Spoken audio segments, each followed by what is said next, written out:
Nabel? Doing good. I'm excited. I want to play. I wanted to play yesterday as well. It's like, yeah. A week ago. So, We should just continue to play. yeah, and if in the coming week you guys are up for it now. Well, I asked Chinny about the capital city, and she said she was prepared. So. Ooh. Guess who's gonna Okay, peace out today? let's go. Yeah.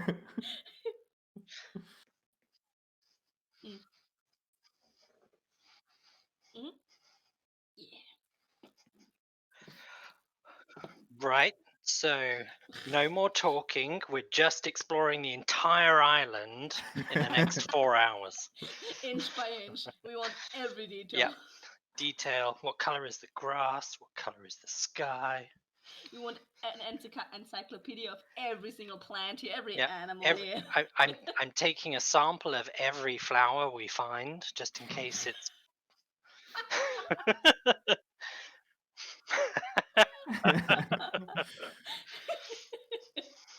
We gotta tease you somehow, huh? Argument, I think, is the word you're looking for. Eventually ended in a discussion, which is good.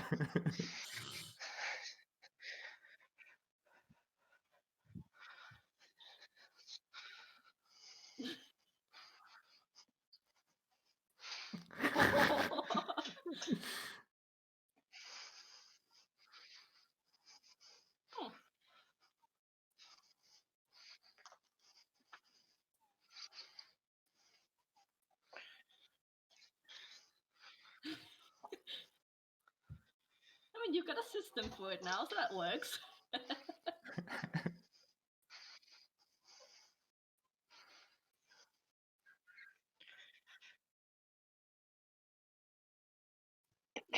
Mm-hmm. Mm-hmm.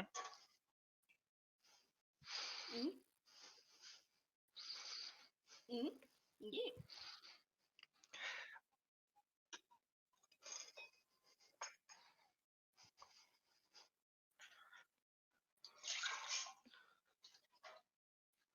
Yeah. Mm-hmm. But also at the same time, I don't want my character sheet to become an inventory shopping list of every single type of herb I've ever found. Oh yeah. And have 25 different herbs all doing the same thing, but because we're in an Arctic area, suddenly we have to find different ones. Which kind of makes sense, but at the same time, crikey, that poor character sheet. And all I can say is I'm glad we're not using pencils, paper, and erasers. No. So. Oh yeah. Oh yeah. Yep. Forget that. Dun, Oh, dun. no, hello everyone. This is Nope. it. There was just Straight like into it. okay. 10 minutes. Oh, Yeah, okay. Right. Sorry. Shit.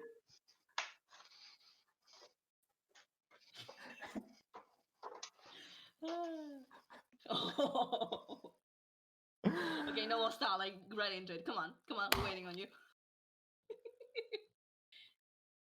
Ooh, oh yeah. Don't want the same mistake to happen like last time. Yep. Just tell me when to go, and I'll go. Test. I think it's working now. Okay. Hopefully. Yes. Okay, to repeat it. Hello, everyone.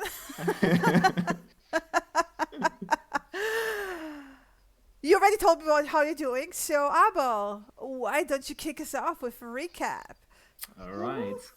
So last time we left off, we were told some interesting things about a lady by children, and that's where we kind of like started next session while the children bolted away. We decided to go back to the tent to have a few discussions about what to do with these people, whether to help them, not to help them, um, or to just fuck off. And on the way, we saw that both Vasa and Grasa were awake. The first few ones to awake from all the 9 think it was 9 wise women who drank this anti-venom, which was poisoned with a poisoned apple, which was well, a little bit suspicious. We talked with them a little bit. We listened on their thoughts. We found out that Vasa was looking for a very specific amulet, or like a bowl-shaped amulet. And she seemed very anxious about it, and she was definitely in league with, or yeah, she knew something about the lady.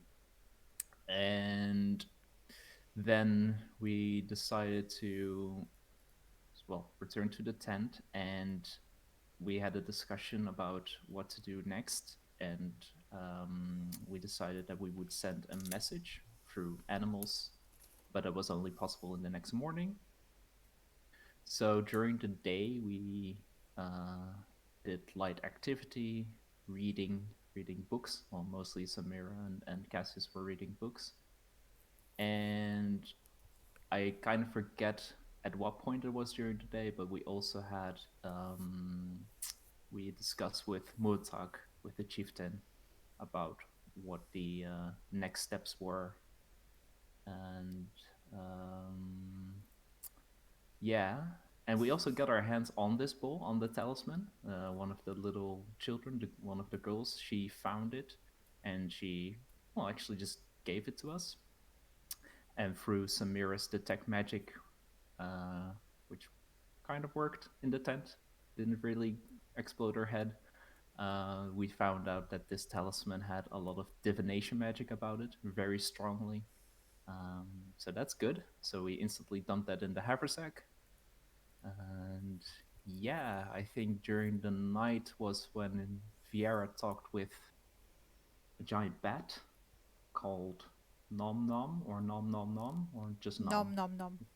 Nom Nom Nom, 3 times, okay. Gotcha. And basically made a deal with this bat to, well, kind of find out more about this woman, this blue-haired woman, and how far she exactly was. Then Hey, the Maya, following day, a message was sent through we need via a snake mail, mustache. and Although you gotta wait a second because during the Abel is rest still of the talking. day, or actually quite early in the morning, I think, we heard news that both Vasa and Grasa skipped town because they were aware of us, well, of us being suspicious of them. Look. Oops. And yeah, that was a bit of a problem, but we decided to wait a little bit longer in the village, at least until we got message back from the lady. And then during the day, it was reported by one of the villagers that Vasa was found on the hunt, well, by the hunting men on their route, and she was bleeding out of her ears, eyes, and nose, and basically on death's door. And it was subsequently brought back to the village. Then Vieira helped her back up, and Vasa gave us some. Well, she didn't recount that much because she really didn't know exactly what happened. But she did admit that she was in league with this woman. And then I think we had more discussions about what to do again. I don't think we actually really decided, or that we would stay at least until we would receive a message back from the lady. But otherwise, we were not entirely sure if this was even, well, worth the trouble of sticking with this village, basically. And I think that was roughly it. Probably the order of things are a little bit messed up, but broad strokes. Yeah, I think that was it as well. Did pretty well. For the most part, the only thing I can think of is that Vieira actually went into panther form and chased them to the edge of the mist. At which point she gave up the chase and then came back. And then I think that was about the only thing I can think of. Yeah, and I think you got the elder thing as well, but just we told them to get their own mess together and leave us out of it, I think. Yeah, to basically post sentries during the night Yeah. as well, because that seems meant to be when the lady comes out, as well, when there's mist, or when the lady comes, there's mist apparently. Yeah, and then we just did a lot of reading till about, I think it's 6 p.m. right now? 6, yeah, I believe so. Give or take. 8 p.m. And is right now. Vieira Okay. did have a day of learning herbalism. Yeah, with while you guys were Heftech. reading. Yeah. Also, we forgot something at the beginning. I would like to rectify that. Who's there? Yes. Ooh, thank you. Thank you. Right, Thank you, let's Maya. go. Charge into the witch's lair. We can deal with it now. There you go. You have your TPK protection. Ooh, it is sundown. I remember that. It's starting sundown because I did my fourth day of 6. That's why it's sundown. Yeah, I did. Yes. I did tell everyone that we will start at 8 p.m. So add 2 more hours to it. Good. Because it would have taken another 2 more hours for Heftech to show like how to brew certain basic healing stuff with the herbs that they found and stuff like that. All right. Good to know. Thank you. It changes details a little bit, but all right.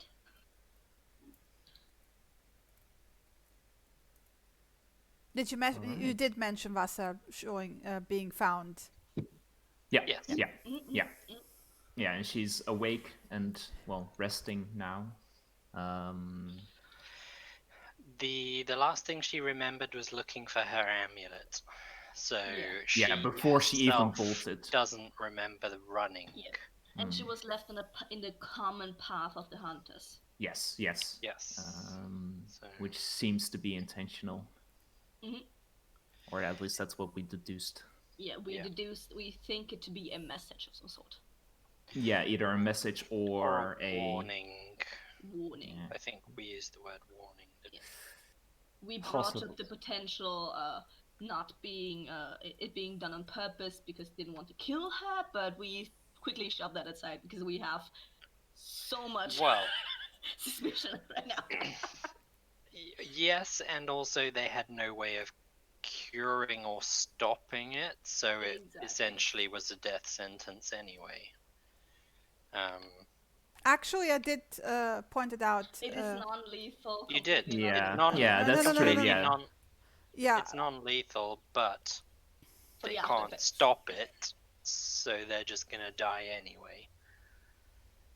Vasa would have died had I not intervened.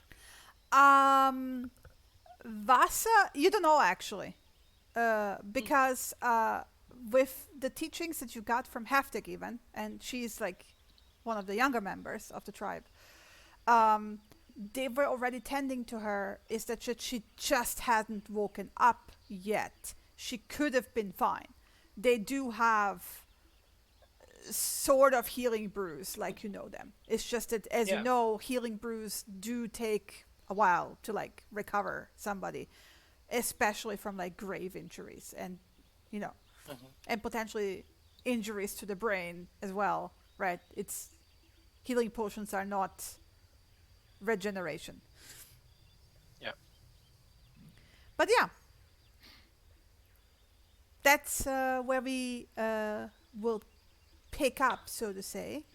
We're gonna pick up with Vieira basically having finished the session with Heftech and being on the way back to the tent. Okay. And I'm starting it off there. It's around 8 p.m. I'm starting it off there because you will also notice that they're starting to put up sentries. Good. In tactical positions on the back porches of the houses, because the houses are like in that like semicircle. So basically, if you put sentries on the outside of the porches, you have basically the entire outside covered.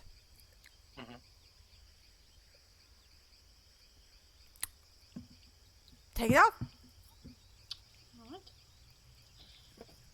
I think meanwhile we're still reading and just laying about. just this time by firelight. Yep. Yeah.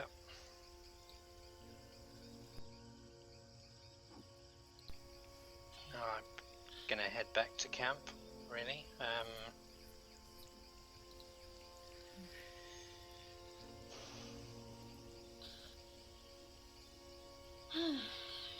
So, good day.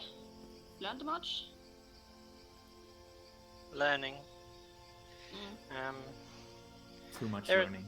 There are similarities with the plants from back home, but everything is a little different, I suspect.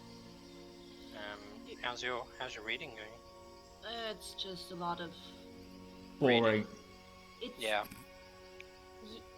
I wouldn't say boring. It's just a lot. Yeah.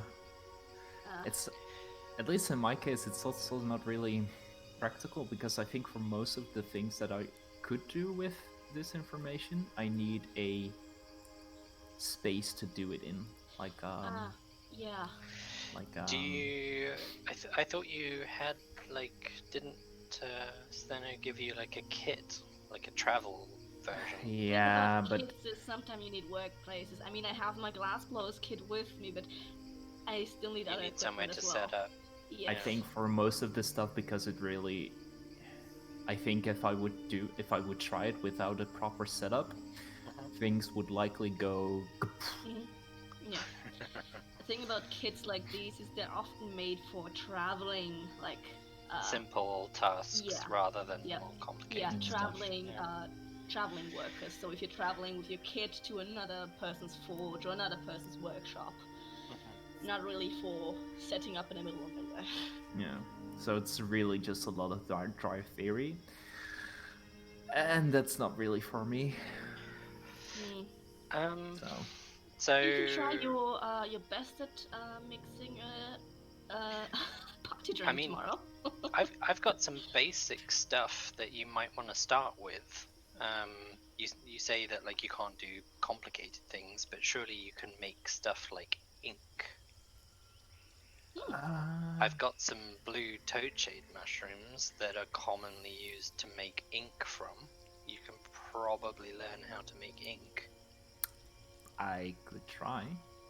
Sure. Ink would be easy, because ink you don't have to set up complicated things to distill things. I would say ink you can do. Might be a good first place to start, and who knows, you might be able to sell the bottles locally. Ooh, is it just the standard blue ink, or could you make different colors?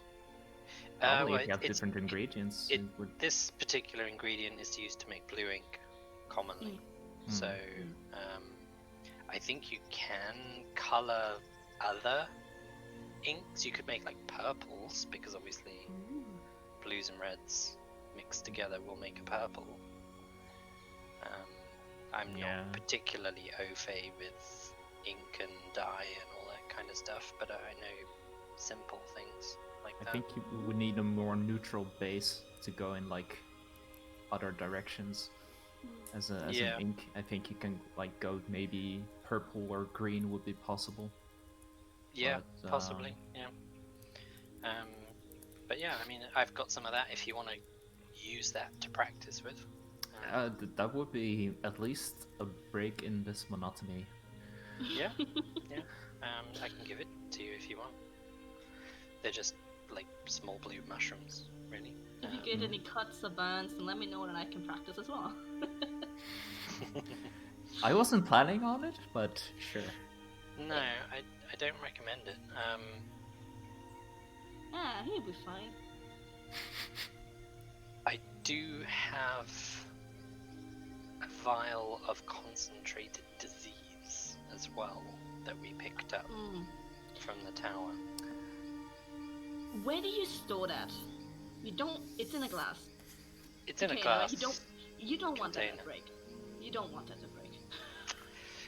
No, this is the stuff that basically killed me in the tower.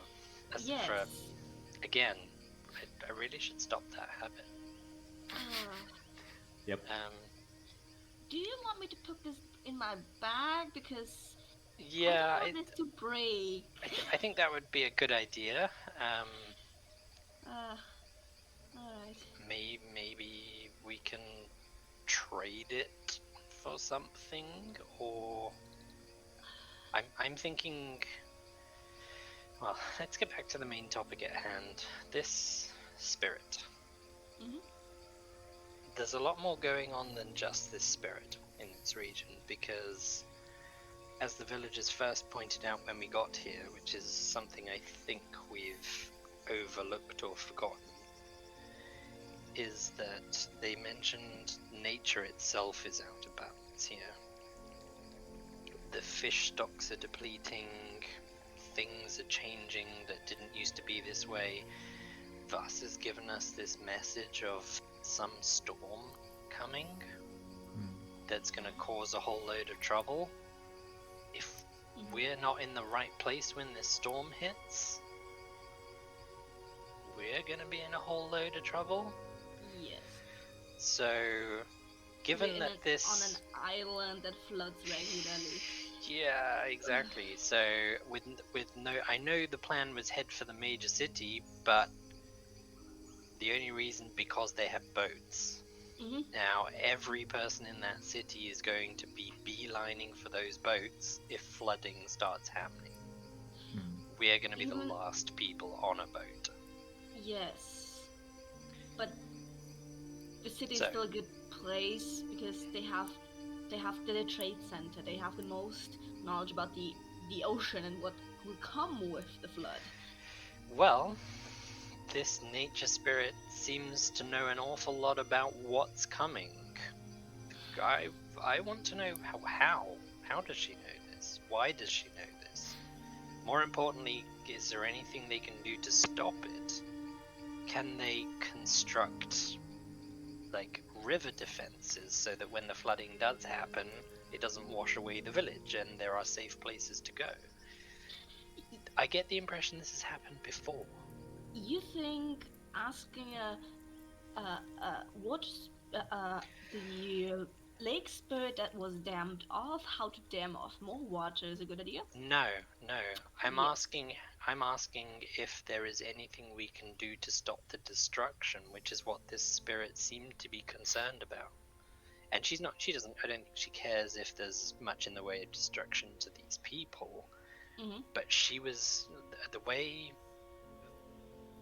Vasa said it was that she was concerned about the destruction that would be caused because of what they've done. Now, if there's something we can do to alleviate that destruction before that storm hits, maybe that spirit will be more interested in listening to us. It takes offers for favors. Clearly has from these two, and maybe they did something to cross that offer. Maybe they decided to stop the deal, and the nature spirit went, no, blam. Didn't kill them outright, but left them badly injured. Well, the first issue is that she lost this thing. Yes, and maybe that's a key part. I mean, we're going about this from... I think assuming this nature spirit is bad to begin with. And that isn't something we know. We literally don't know anything, realistically. That's true. And I was thinking about our last discussion, and while I would be more than happy to go to the capital, a little bit more lively than here.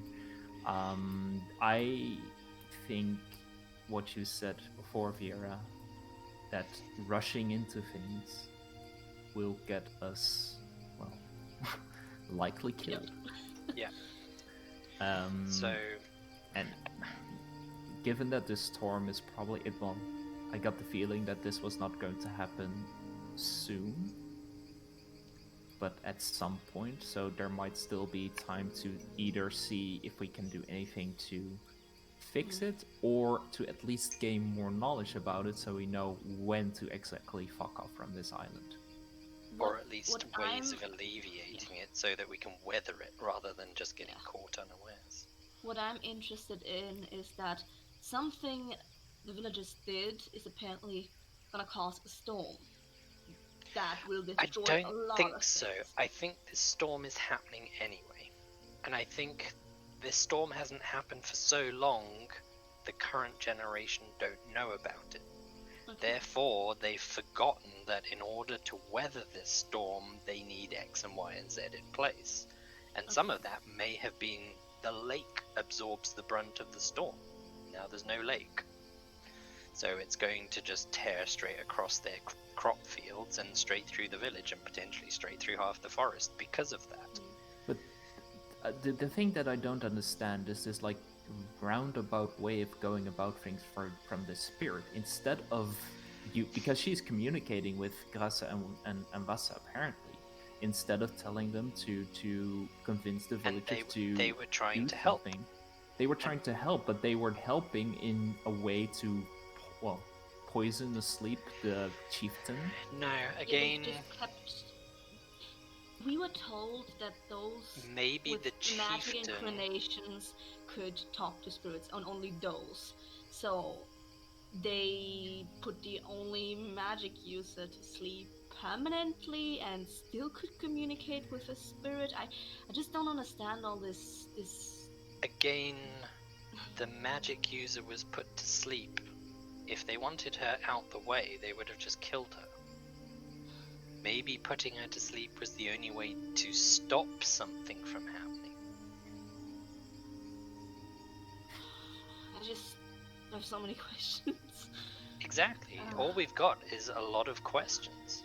And we've got, let's face it, a confused bunch of, kind of like, for all the best intentions, a confused bunch of deer. Stumbling around. Sure, they can turn into human form, but they've admitted it themselves. They were originally deer, and now they can shapeshift into human form, and the spirits taught them everything they needed to know at the time. It's simply silly to think that the spirits are suddenly turning against them for no reason. And if they are, why are they? And what can be done to change that?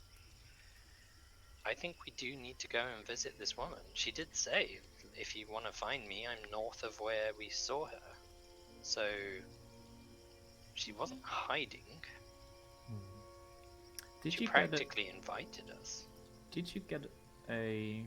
You didn't get a response yet, right? She's probably only just gotten the message. Oh. The snake would be a little bit slow, but... If the mist comes tonight, what are we gonna do? Talk to her. Okay. Away from the village, probably. She doesn't like the village. Well, if it doesn't they did say that she won't. To her? I think Vasa and Grasa know where she is. Mm-hmm. They should at least accompany us. Well, Grasa is still not here. She's still gone, and Vasa didn't seem to remember much. She didn't even remember that she bolted, so... That's why I'm asking if she does know where she is. Because she doesn't remember going there. We can find out. Yeah. It takes us 2 minutes to walk over there and ask her. And I think we should probably speak to the chieftain and suggest that the chieftain come along, because she is magically inclined. As you mentioned, magic people speak to the spirits. That's how it always used to be. She was still weak. She's still weak, it's a long travel, and she was the one picked out originally to sleep. It might anger the spirit. Most of the journey is by boat. At the very least, I would like to take them by boat to the closest point to where we need to go. They can wait, set up camp, and we can invite the spirit to come and talk to her there. It's not in the village, it's neutral ground, it's not in her area either. And maybe solve this. Okay. I'm not happy about simply because we choose not to get involved. But if it comes between if it comes down to our survival versus someone else's survival, then it's our survival, of course. But at the same time, I'm alive because something with the power of nature chose to re-gift me life. I cannot walk away from nature that's not in balance. I go with you. At the very least, to find out what's going on. I mean, I understand that. And who I knows, don't, but we may learn something. that's true. Yeah, it's I might not give a shit about that, but would be kind of a deal breaker for me to just like now leave you two to it. So. Well, if you want to stay back, you're all the welcome to it. Nah. I think if we haven't heard anything by the morning and there's no mist tonight, we go. I'm fucking terrified that she's gonna mess with my mind, but okay. Then we just blast her. Alright. I think for the most part, I might be able to undo anything she does try.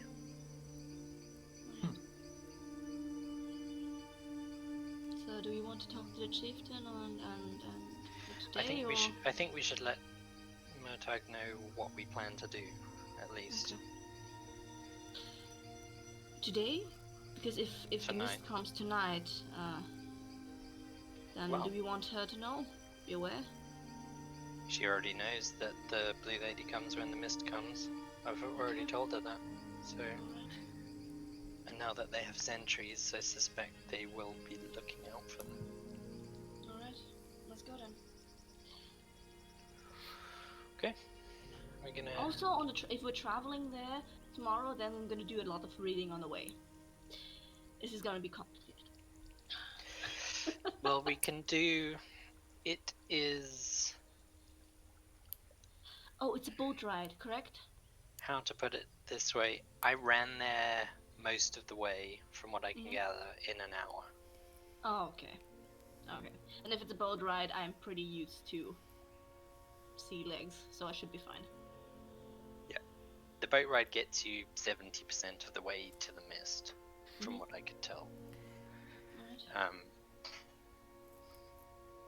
So yeah, so we're gonna head on over to. I've already seen which hut Murtagh is in when she's not meeting with people. You can hear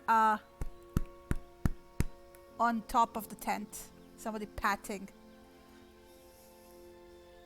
Were we in the tent? I assume. No, you're outside. I think we were outside. Okay. Yeah. It would be still a patting, as in somebody drawing attention to them, right? Okay. And then out of the dark, you will see Heftig stepping out. Oh, hello. I apologize for listening in. Well, I'm not sorry, but I apologize. Okay. Sure. I can take you on a boat. You know where she is. But I don't know where she is. I can imagine where she is. The island is not that big. Okay. I will take you. I think we need to talk about with Murtagh about that anyways. Who to take along, because it is near to the swamp and we don't want to invite any. What do you know about trouble. What's going on, Heftig? I have no idea. But I believe Vasa. I grew up with Vasa. I grew up with all these women. I don't think that any of them would do anything bad. Ever. How would you explain Don't just someone's smirk at voice me as she and- kind of like juts her chin out at Cassius. You're strangers. You don't know our ways. We've been living like this for 400 years. Clearly it hasn't killed us yet. In a very dangerous jungle. Everything is poisonous here. Everything is deadly. We survived for a very long time without any of you ever arrived. And are you surviving now? We're still alive, aren't we? Well, then figure it out. Well, look, I'm not here. You want to help, I want to help. We can help each other. I can take you on the boat. We need to talk with Murdoch about that because, well... But then you better not mention me going along, because I don't think that she will be too delighted that I go. Yes, that's what I was mentioning. You are...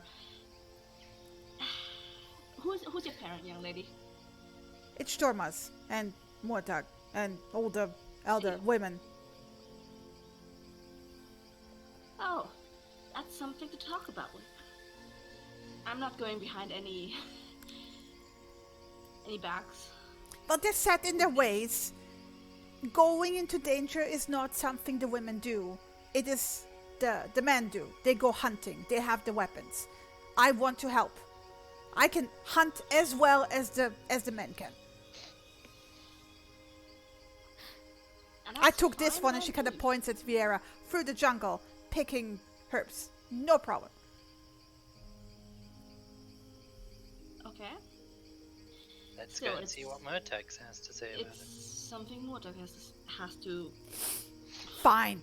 She kind of huffs, turns around, walks away.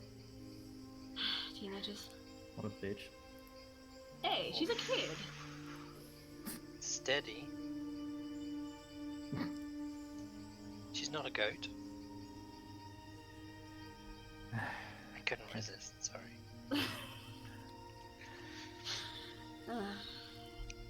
She's just a kid. She's just a kid. I understand the desire wanting to help. I was in that situation not so long ago too. No. She's definitely a good way to go about it then. Still, she's definitely yeah, she's still young. She needs... yeah, we need to talk about Murdoch about this, and I doubt she will be allowed to come home. Well, that depends. We'll see. Head on over.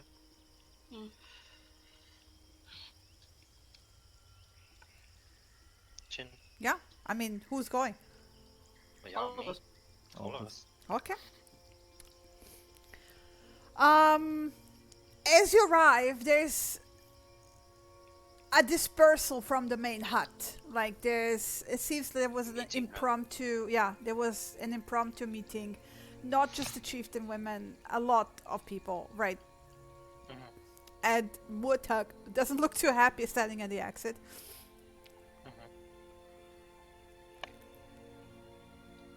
But she greets you, friendly, as always. Good evening. Good evening. Well, grüß Hopf. Grüß Hopf. So, you seem to have a meeting? Yes. Anything we should know? Well, people are not happy. With what? With the situation overall. That's understandable. We're not beyond knowing that spirits are not always kind and good, and spirits can get angry, and spirits can do things that people might consider evil. We haven't experienced such a thing in a very long time, but we do know that it is possible. I think a lot of people are frustrated that the spirit hasn't spoken to us to begin with, but Nature doesn't always work. she kind of waves off and shakes her head. Some of them are not too happy that the spirit would speak to complete strangers, but not to us. No, we don't have history with them, so maybe that's what worked. Highly likely. We were just a neutral party wandering through. But on that note of spirit speaking to you, would you be interested in accompanying us tomorrow down the river, close to where this nature spirit lives, but not where it lives? and us attempting to invite it to talk to you.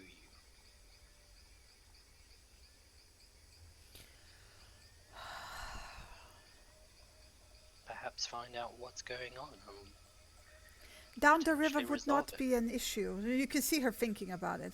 We can take one of the boats. That is not a problem. But if we have to move through the forest and there is no way to take with the boat, I will only slow you down. I am not strong enough to walk very long.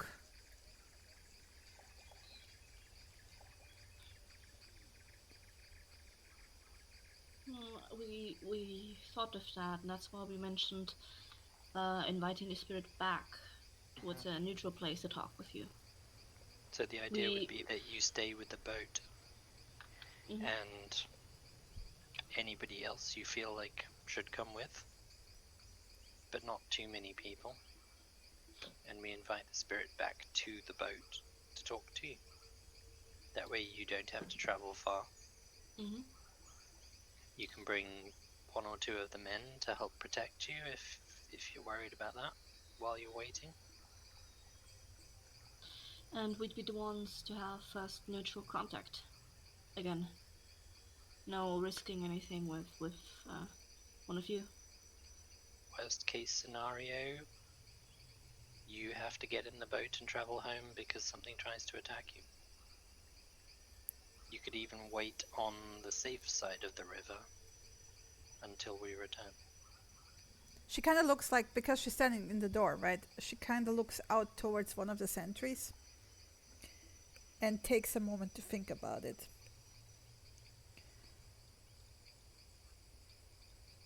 This is all presuming we don't get any kind of reply tonight. Of course, yes. Roughly now is when I would have expected my message to arrive. It might take another, well, probably as many hours as between now and dawn for a message to come back if the spirit wanted to talk. I don't know if the spirit even wants to talk. We're guessing. But at least this way we're not all sitting around with no plan. If we don't hear anything by tomorrow morning, we go to the edge of the wood and we will go in and see if we can find the spirit. And you can wait by the boat.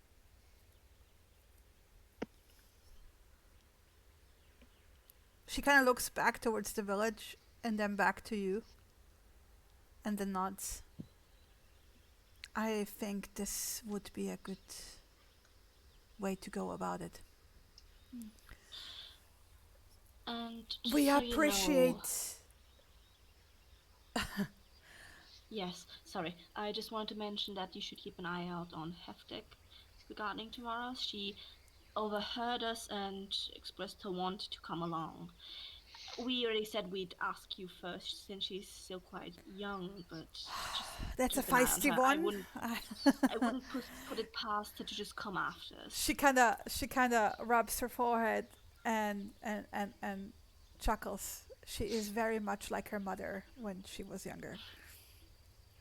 Stormus was exactly the same. Sometimes it is difficult for the younger generation to confine to the roles that we have chosen since we were taught by the spirits a long time ago.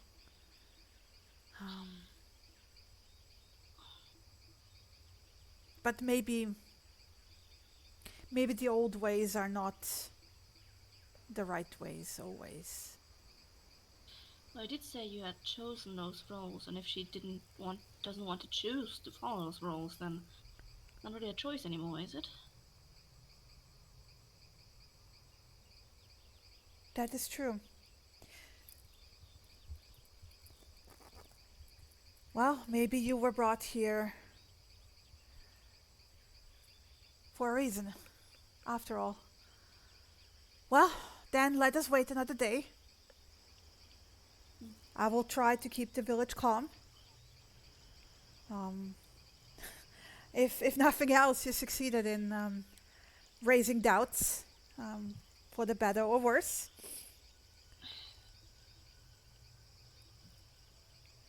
Oh, let's hope it's for the better.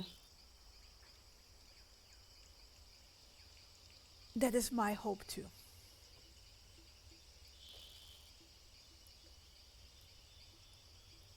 But there are certain ways of thinking we're not used to.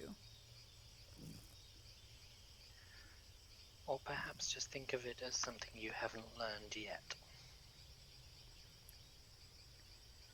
We have learned quite a bit from the spirits in the beginning, and since the horn money came, there is a difference. We might look like you.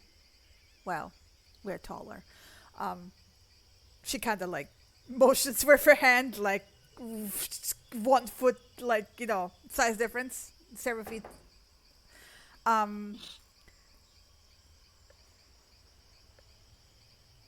But you were always like this for generations, like this.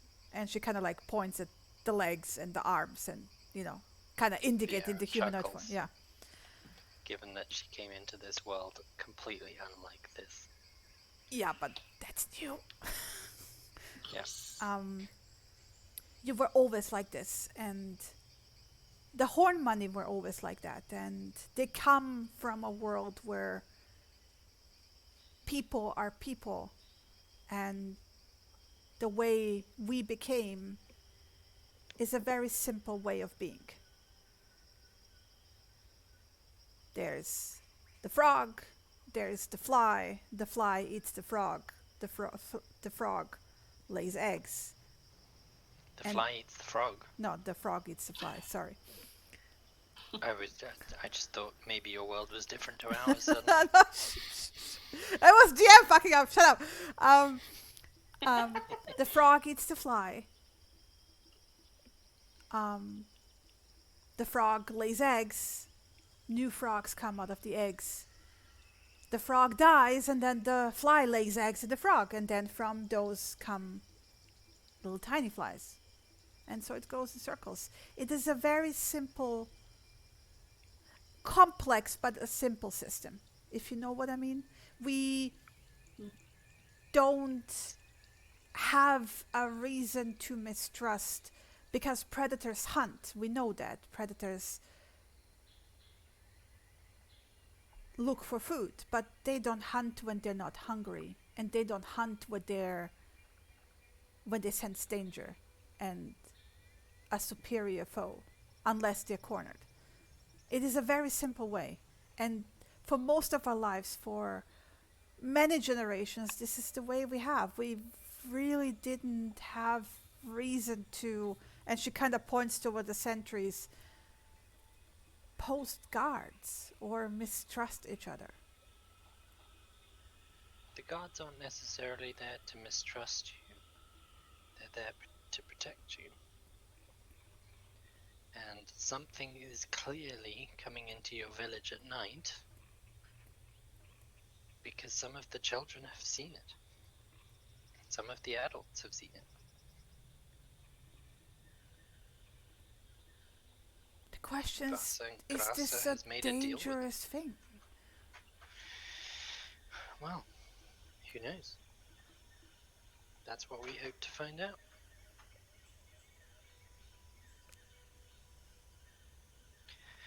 It seems the only person who has any kind of answers is this blue lady, this blue woman.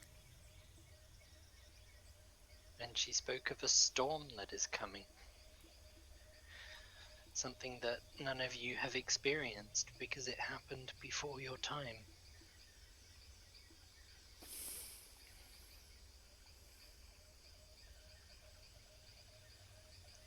Maybe we should start writing things down like the horn money do. Or start telling them in stories to every generation so that they're never forgotten. Well, we do that already, but perhaps details get changed. Have been forgotten. Yes, perhaps. And stories get changed and stories get embellished. We are aware of that. Either way, whatever happens tomorrow or the day after tomorrow, if the situation doesn't seem to be improving, I will make sure that you are taken either to Gaitern or to Penvent. It is approximately an equal journey. I'm sure we can make our way there. We have other things to do before we get there as well. So I understand Do you have have hunting food? cats. Oh yes, we can make food for ourselves. There's no worry about that. It was part of our bargain. We too take that very seriously. Please let us know if you need healing herbs, if you need anything.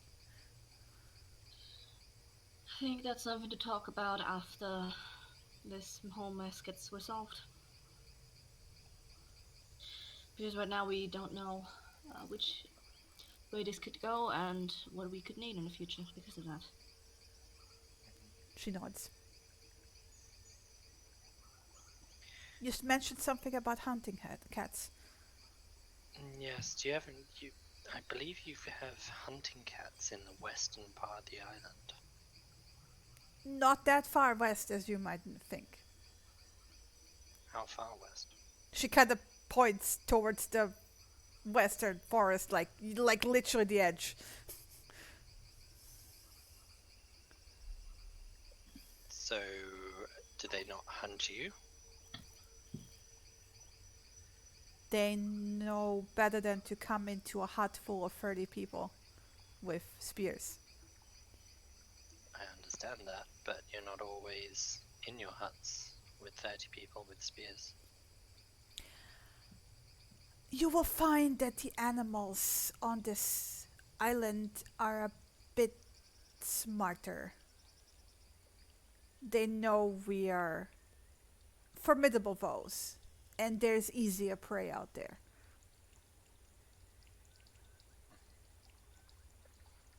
There aren't So that many of them to begin with. There used to be a lot more, but they don't have predators as large as that need prey that is large and huntable, and that is not really the case since, and she kind of points at herself, we became this.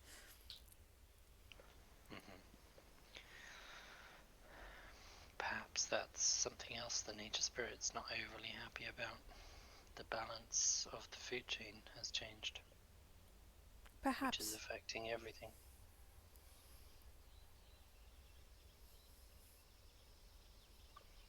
You say there's not many of them.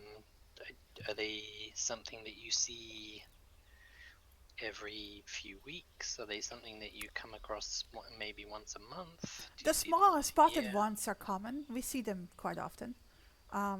The big spotted ones, well, they're very, very dark.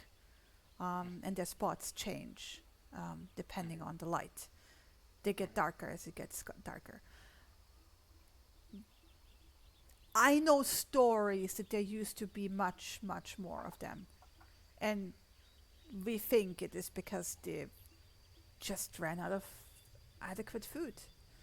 And this is why there aren't that many of them left anymore. We see them very rarely. They're solitary, careful. Do you know if the Hornmani hunt them? No. The Hornmani know better. They have never messed with the balance, and quite a lot of them settled here because they enjoyed the way we live. Okay, so if I wanted to try and find one, I wouldn't have to go far? I assume not, but whether it will show itself to you or not, that is now a different question. That is always a different question. In that case, I do have a favor to ask.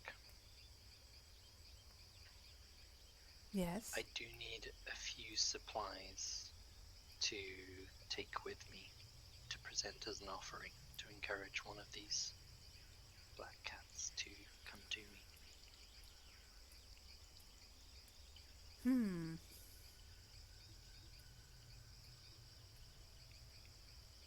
I already have meats, but there are certain herbs or scents that these cats will be drawn to. Plants, perhaps, that they like to be around, rather than plants that they don't like to be around.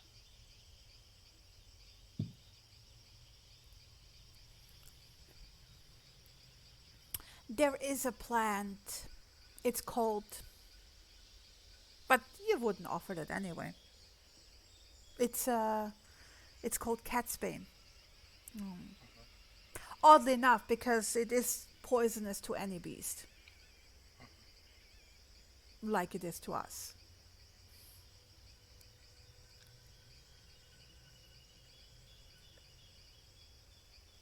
Why would the cat like it? No, it wouldn't. You did ask if there's anything that they wouldn't like. More importantly, interested in plants that they would like.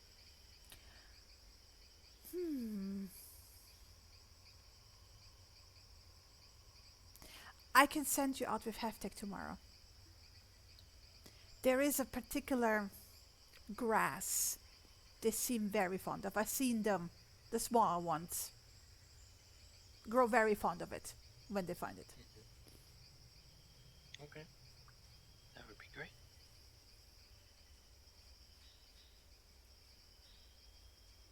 And I will think about taking Heftek with us, if we do decide to go all together.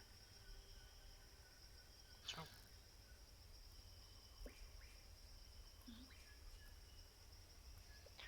In that case, we'll leave you to your evening. Do whatever talking and preparation making you need for Rest. I need to rest. Yes. Good night. Good night. Head back to our tent.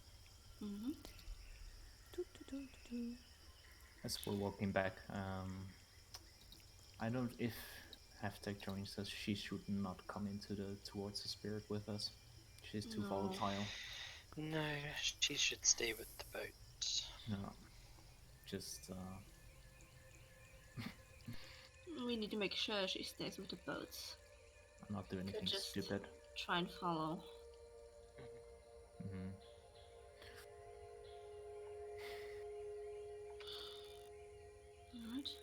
Alright, so we want to get...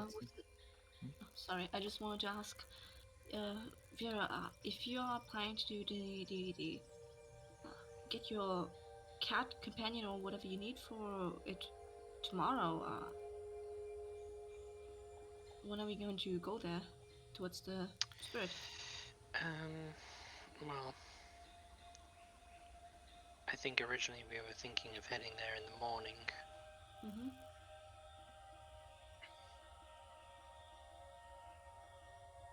But it sounds like we might be here for an extra day first. Oh. So, instead of tomorrow, the day after? Either leaving tomorrow afternoon or the morning after that. Okay.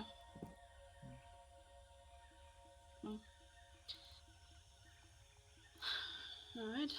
Gives the spirit more chance to come to us, I guess. Gives them a chance to respond, yeah. And if anything does go wrong, having a hunting cat on our side won't hurt either. Which, she mentioned the color of the pelt changing with the dark? Does that happen to your cat form as well? I know as much about my coat color as you do. Yeah, hers is mostly black, right? So. Yeah, mine is mostly black. I think I could change it if I wanted to. I didn't really think about it. Could you be dotted pink and blue and? White I think and... I probably could be if I wanted to be. I think if you don't had to know. change in the village, then that would be the best option. You're not exactly scary like that. Well, or maybe even scarier. I don't know. Yeah, potentially. That's very true. Huh. I think Black Panther cat just sort of came from, well, they were a hunting cat I used to revere Oh. back in my home forest. And given that I have midnight black hair, perhaps part of what we were changed to when we came through was taken from where we came from. Sure. Maybe it's just fits your aesthetic. Look very lovely like that. Sleek and dangerous. Certainly scared the crap out of me. Yep. That wasn't the intention, of course. I guess just let us know ahead next time. I think next time I might try something different. Ooh. I'm keen to see if I can turn into something like the bat. Because having flight would have its own advantages as well.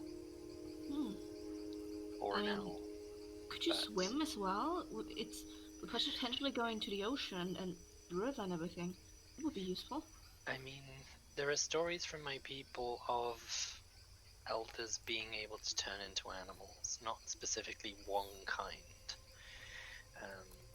I think it's more a case of, well, a lot of them are legends and myths, so the stories are embellished, much like they said here, but there are stories of them being great stags as protectors of the forest. There are stories of them being great bears to defend the people. I think if I put my mind to it, I could probably turn into any natural creature. Cats, mice, hunting cats, bears. It's more a case of if I have the talent for it, and if I've seen it before, I think. I have to know the creature is a real natural creature. So I couldn't go turning into something like a hippogriff or a griffin. They're not natural, so to speak.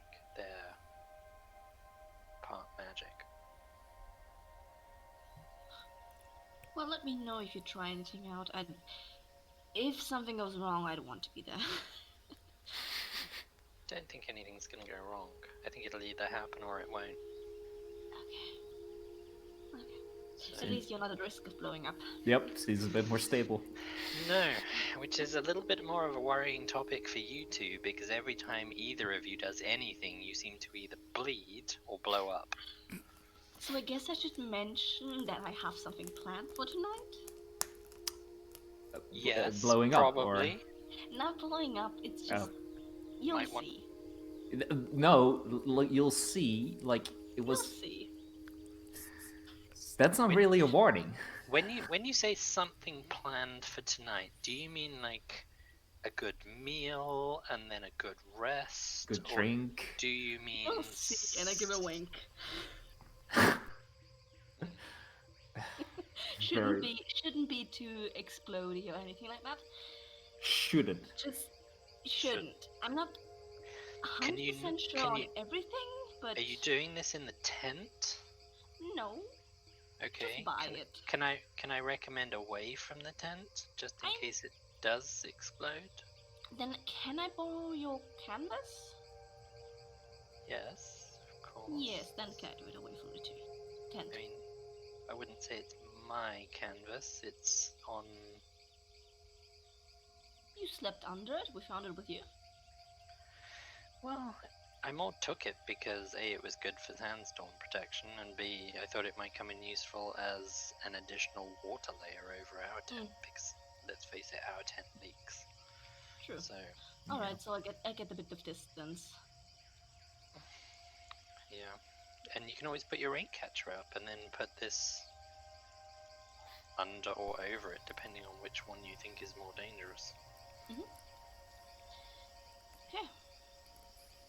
I'll let you know when I'll try. Should be Not fine. mysterious It should at be all. fine. Are you guys hungry? Yep. Oh yeah, I was just reading the whole day. Do we want a boring berry, or do we want to see if they've got some food we could have? Well, if I explode today, I'd want a last meal.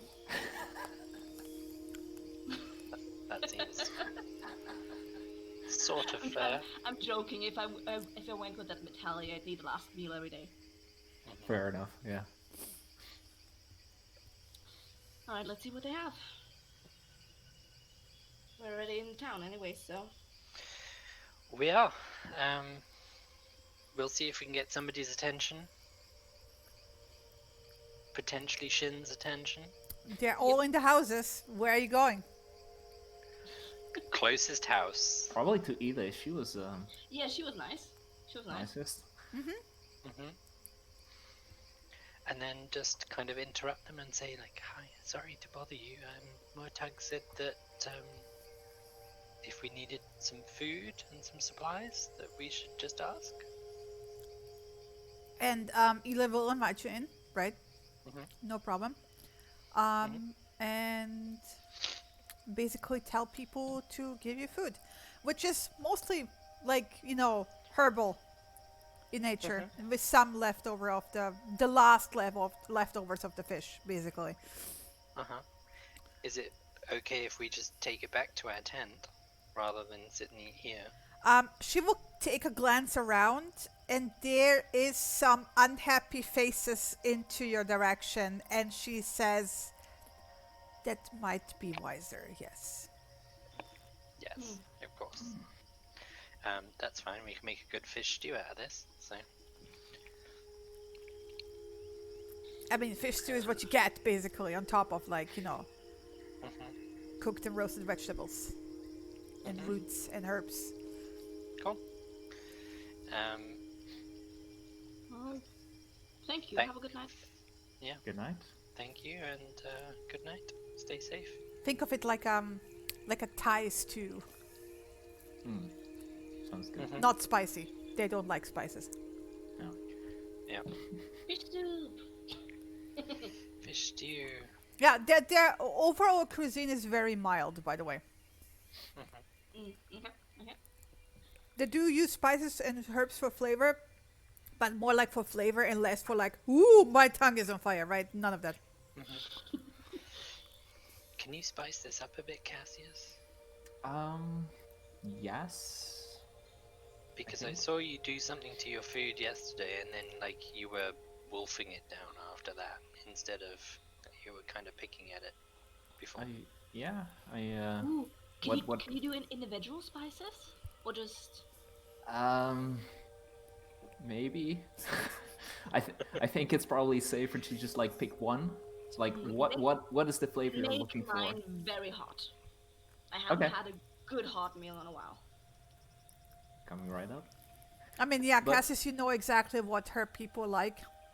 Yeah, it's probably similar to what I like as well. All the spice, baby. Yep. So did you see all those faces? This is the last time I'm gonna help someone. What the fuck? Well, we are the strangers in their home, changing the way they do things. Some of them are not going to be happy. People are not always happy. I'm grateful for that. We're basically problem solving everything. Well, put yourself in their shoes. Some of them will be grateful and thank us. Some of them will believe we are the problem, or resent us because we are the solution and not them. As Murtag mentioned, their disillusioned by the fact that spirits would speak to us and not them. And I think it's as simple as they haven't sought the spirit out. Because Vasa and Grasa certainly spoke to them, presumably. And only because they sought her out. Mm. So, don't be too quick to judge. We don't know their ways. Well, but they're quick to judge us. They are. Tit for tat. But it doesn't make you the better person, Cassius.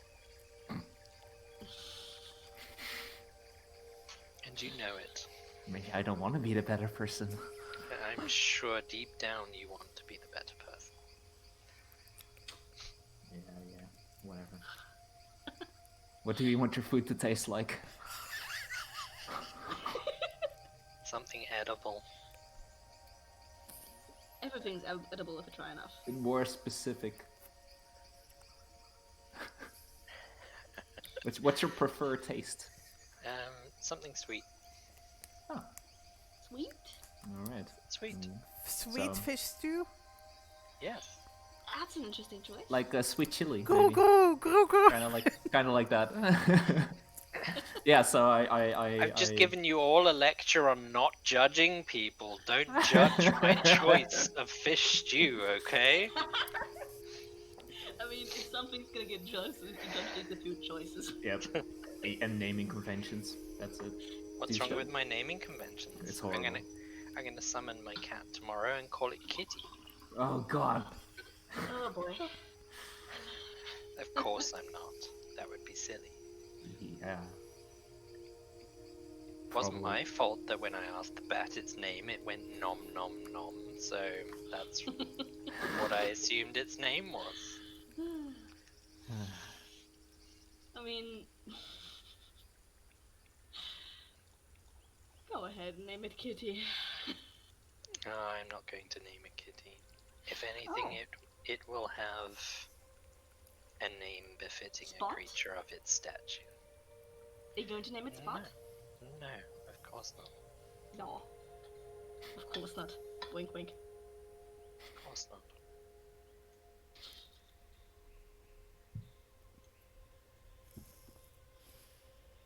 Alright. Eating Wow. dinner. Mhm. And then, Who wants first watch, I guess? well, I'm gonna take first watch then. Okay. Since I'll need Cassius to get second. my thing done anyways. Cassius second, me third. Yeah, sounds good. In which case, Vieira just walks over to what is going to become a relatively common nightly ritual and casts Dark Vision on Cassius. You all settle up for a night. For sleep, I'll just be a couple feet away here and set up my thing. You're not even going to show us? I mean, you wanted me to do some distance, so it's your own fault in a way. Oh, I kind of want to see. Like, you can be like a little bit away, but I guess I want to like see what Okay, happens. it shouldn't take too long, so... Yeah, dinner and a show. Come on, do your shit. Do your magic shit. It won't be quick. But okay. Well, what's too long and what's not quick? It's just gonna be a couple minutes. The whole show? Yes. So not a couple of minutes and then wait for 5 hours. No, it's gonna be setting up, a couple of minutes, and then it's done. I think. Oh, that's fine. I'm not 100% sure on everything. I'm just doing this by instinct right now. Tuition. Alright, I'll just set up then.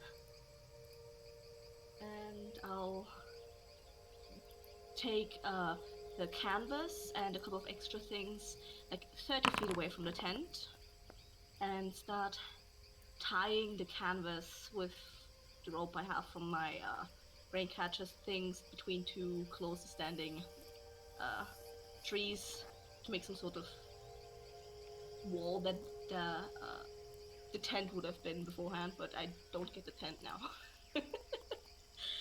And then I drag over a couple of other things and take other things from my bag. So I set up a makeshift altar of a sort by using some of the poles and everything I have from the raincatcher things as well to prop up my stained glass portrait. So roughly 3 feet before the canvas.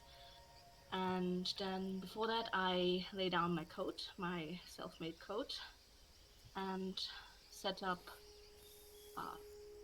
a bowl from my mess kit in the middle, and a dagger to the right, and a torch to the left.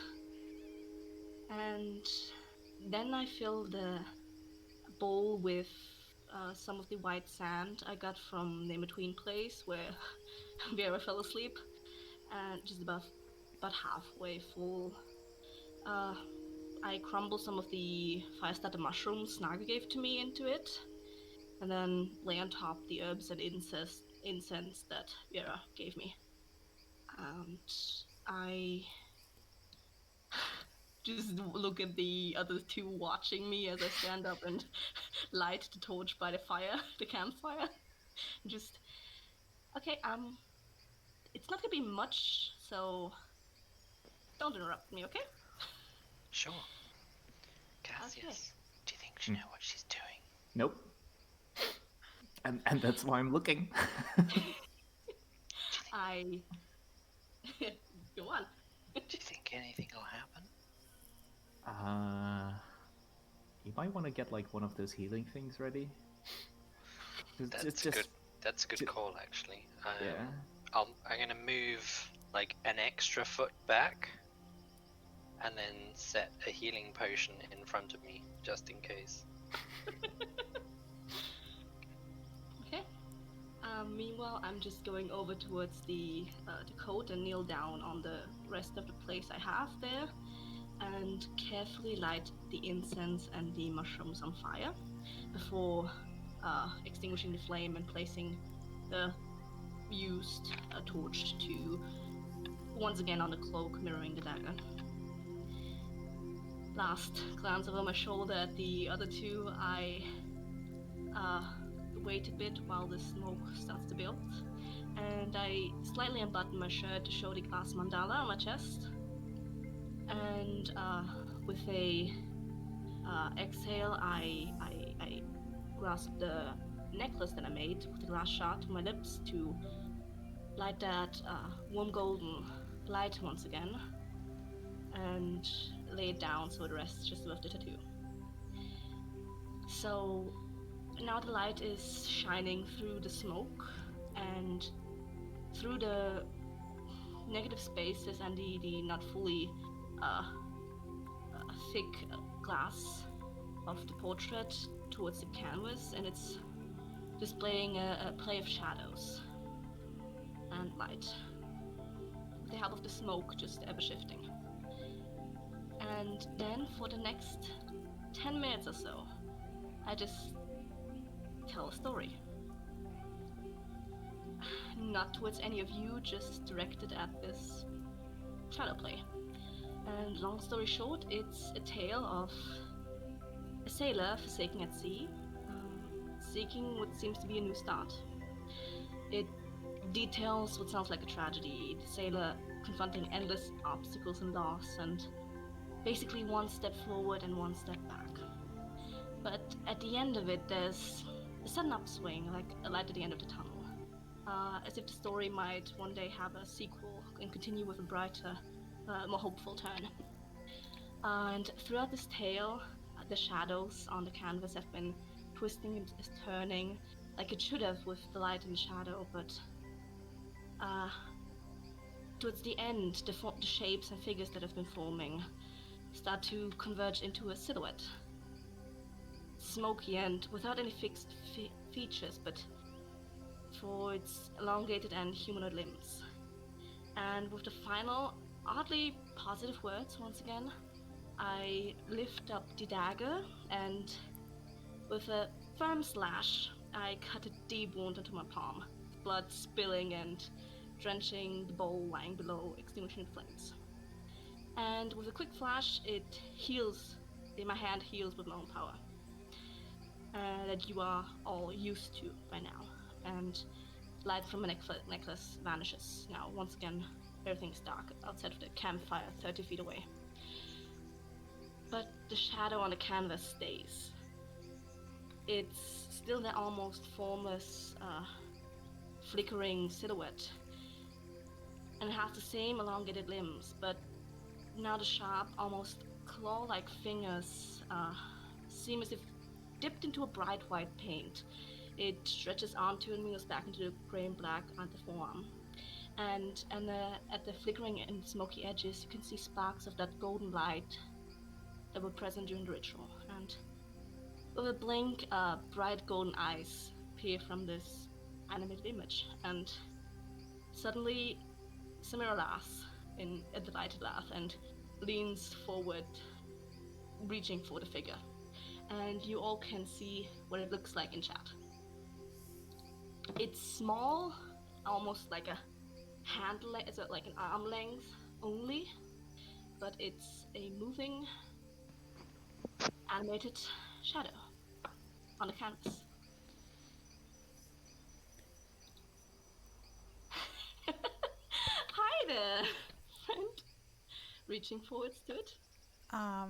And in that moment, Samira, you can hear in your ear from the left side.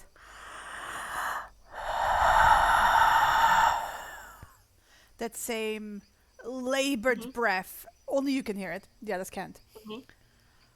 And that same like strained voice going,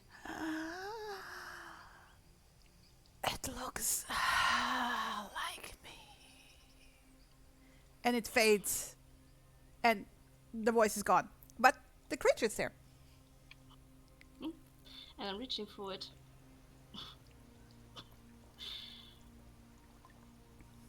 Cassius, you do magic. What the hell is that?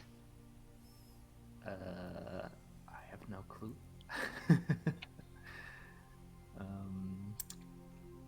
Can I roll a...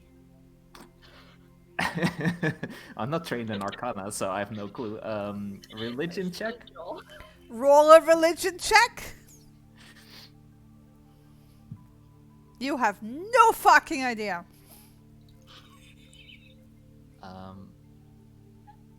Yeah, that's a thing. You've heard of people having familiars, but they usually look like animals. Yeah.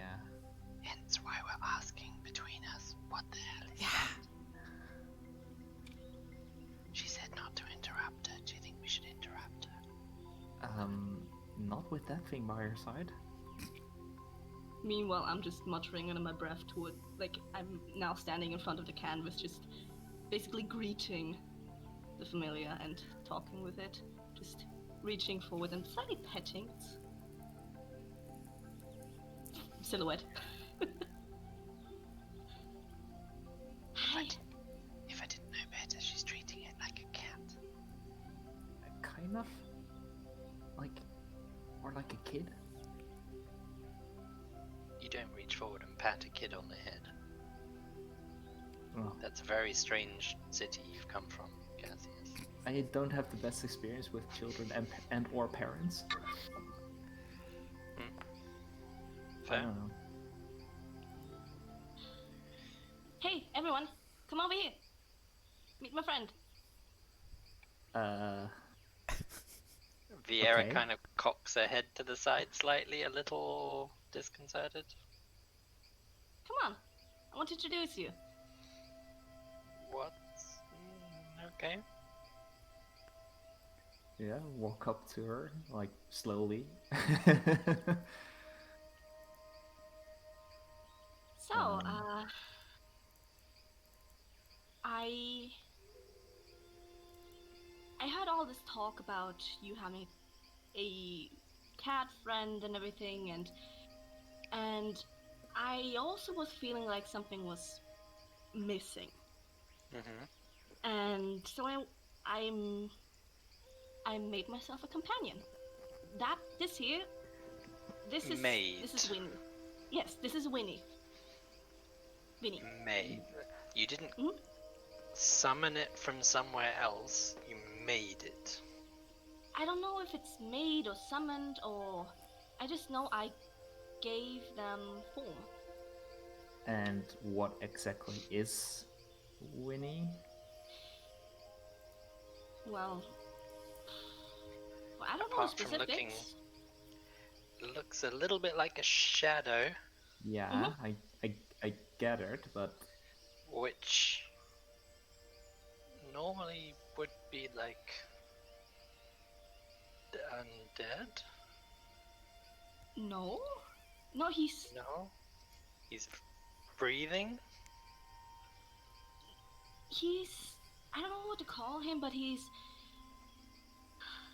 I don't know. I know I got glimpses here and there of them in since we left that place. I just happened during the Was dreams this something? and during dreams and everything. Was I this just know something that you saw during the dream? Not really. I just know it glimpses here and there in just in dreams, and not really how to make them or anything. It was kind of very much instinct based, like everything I do. It just felt like I needed to do it, and they're here. I knew. The good news is you only had to cut yourself. Mhm. You didn't explode. You know, I was surprised as you that I didn't explode. But yes, I knew blood was involved. That's why I was a bit worried about you guys stepping in. Okay. Are you Mhm. okay? I'm fine. Better than beforehand, actually. Okay. Mhm. Better is good. definitely. Does it understand you? Let's try out. Is it like a creature, or is it like? Hey Vin, could you, come over to my shoulder? And I reach Wait, my hand towards the How canvas. big is this thing? Dimensions. Size small, out of character, but I'm thinking more like arms length-wise, but also like shifting constantly. Does it have very feet? Much still flickering. Yes, it's very much a humanoid form. Okay. Hey, Vinny, come on. Come over here. And I don't know if Shin wants to describe how they move, or if I should. I imagine it moving like a shadow. Mm-hmm. It's very much a 2D sort of. Yeah, creature. it's weird. It's if it shifts sideways, it's flat. Mm-hmm. If it shifts on the ground, it's just like drawn on. It's 2D. So and the flickering firelight doesn't make it exactly easy to see it either. So mm-hmm. You see it mostly by the white hands and the golden glow. So when I ask them to come over to me, just my hand is on the canvas, just comes almost as if painted on, just shifting towards until it's displayed on my clothing. Double check the canvas. Is there now a shadow-shaped hole in the canvas? Okay. There's nothing on the canvas. Phew. Just checking my canvas is okay. Otherwise, I would have been mad. So, besides being creepy as fuck, what does it do? Hey! Come on! You don't say that in front of them! You do have a shadow sitting on your shoulder. That's a little bit unnerving. You'll have to get used to it then. I'm not saying we won't. But I don't know what they can exactly do, but I guess just They're my Give friend. us a demonstration. Surely it knows what it can do.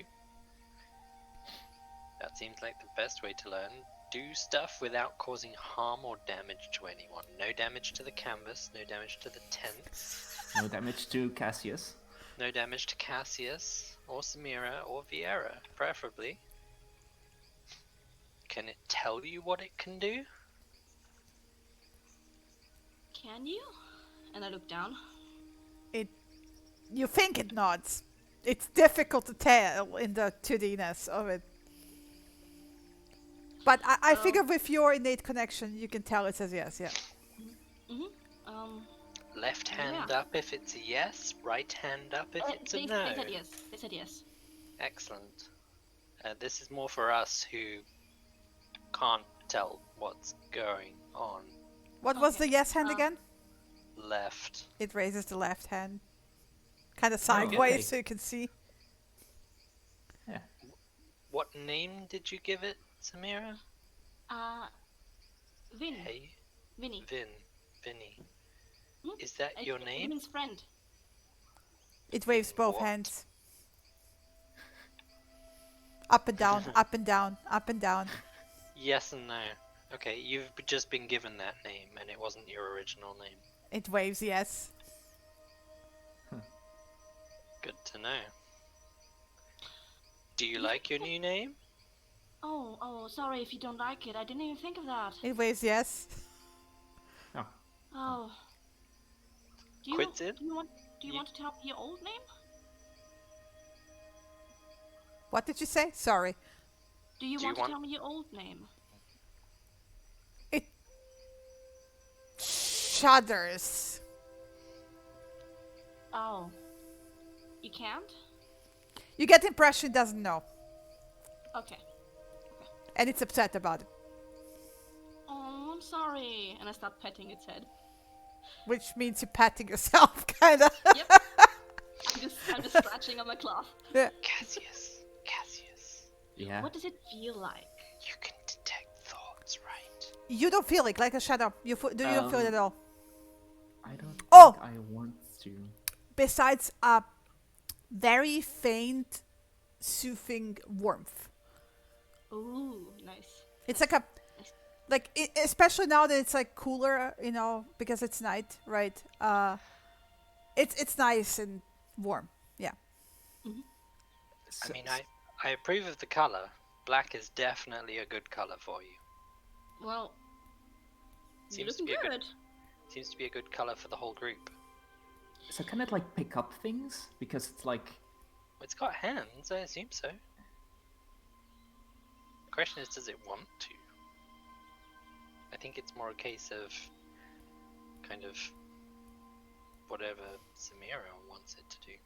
I drop a gold coin on the ground. I picked that up.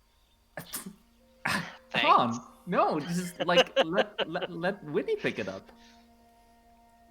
Winnie's slid up Samira's shoulder to the neck and is kind of patting away at her curls, which are being bounced off to the side, right? Okay, that answers that question. Can I have my copper back? You said it was gold. You said it was gold. No, it said copper. I specifically No, said copper. you did specifically No, say gold. No, I said copper. No, I said copper. Ah, come on. You did not. No, I did. I said copper.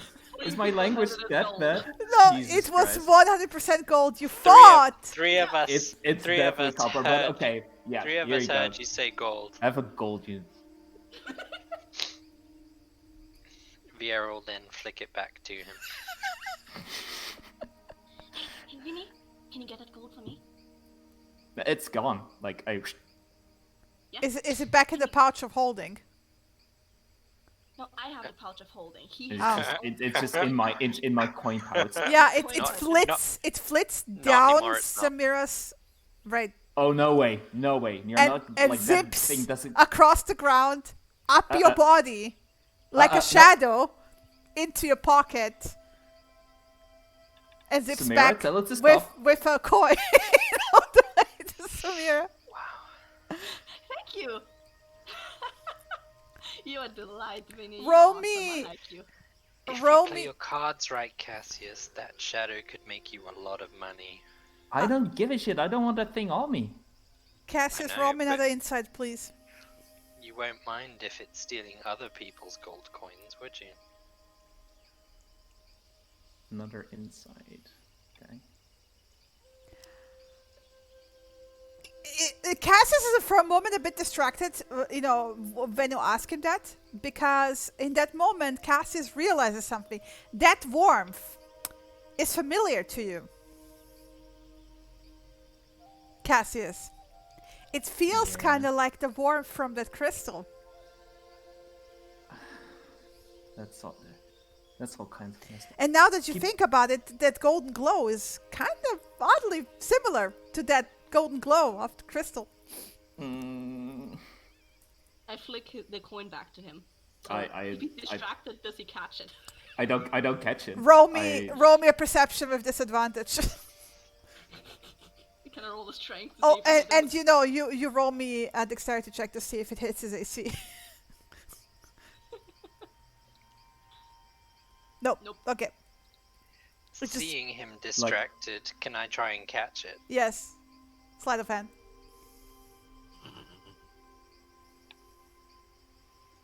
Yeah, no problem.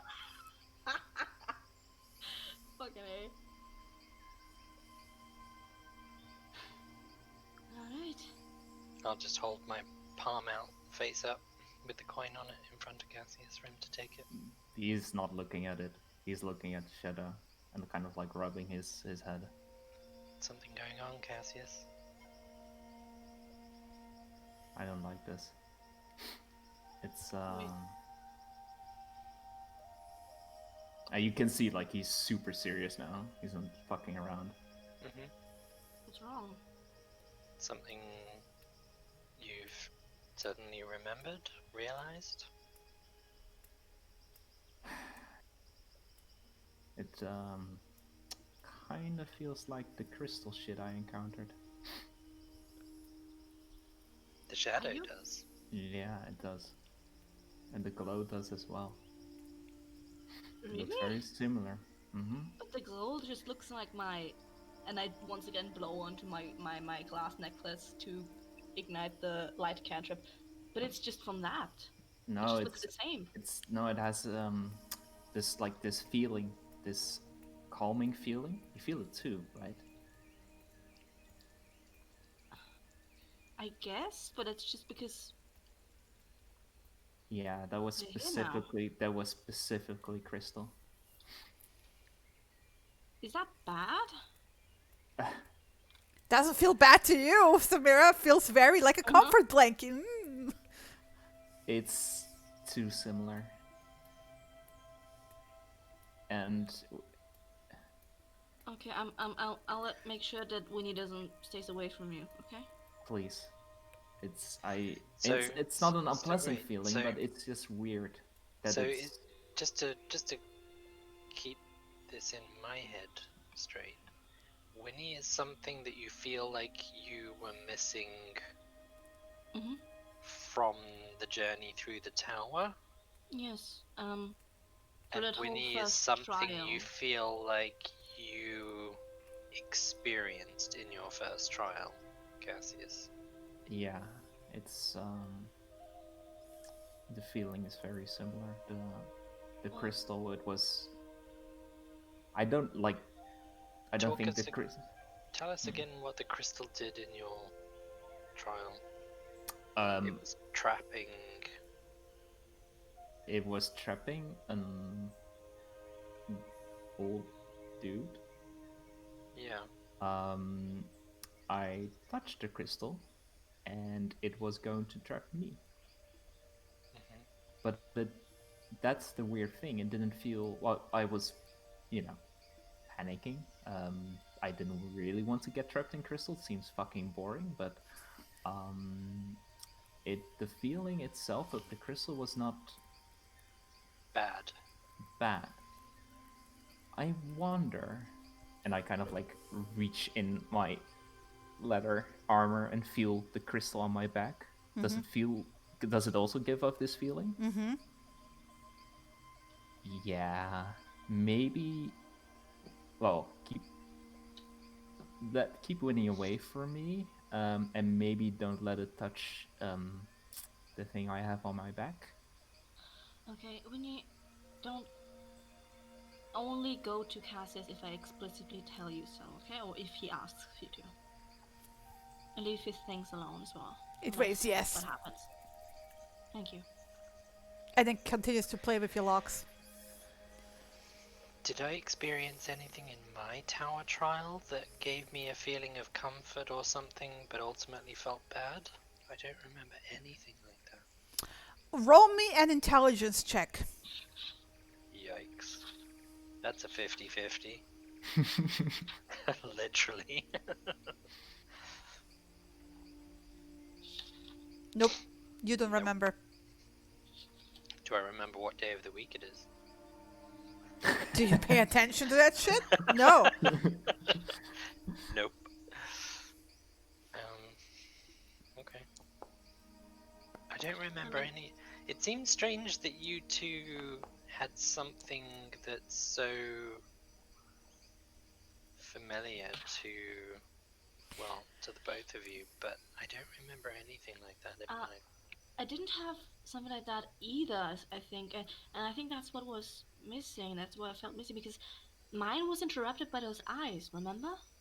And the father said they aren't the traces, I think? You can re-roll me that intelligence check the moment she says father. Oh, sweet Jesus. Do I want to? You remember Tiffany, right? Yeah. And it's a brief thing, and you haven't really paid attention because she was overall weird with like the really white hair, the really white skin and stuff. But you remember at some point when she was like walking around you, because she's like all over the place. She's always animated. There was a brief glimpse where she like kind of tilted her head to the side, and you really didn't pay attention much to that because again, the entire appearance of Tiffany is odd in itself. But back in her neck, embedded, she had a similar crystal at the bottom of her skull. Because the eyes interrupted mine, and father said they weren't supposed to be there.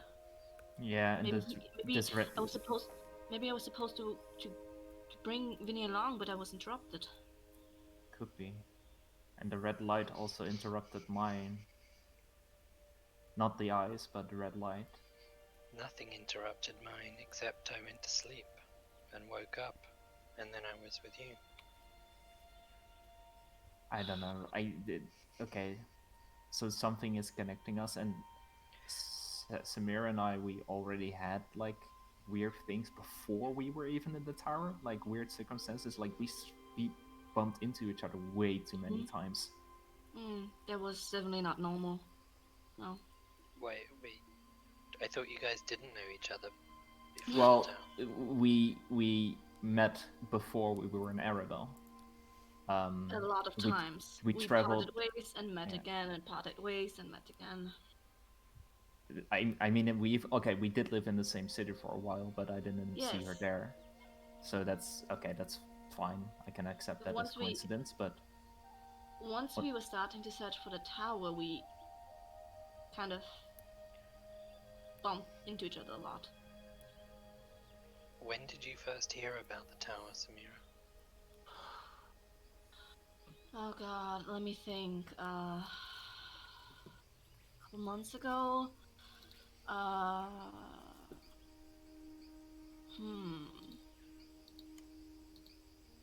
think...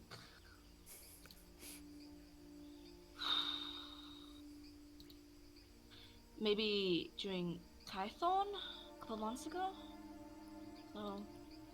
Was it just a tale from a tavern? Yes. Yes, something like that. What about you, Cassius?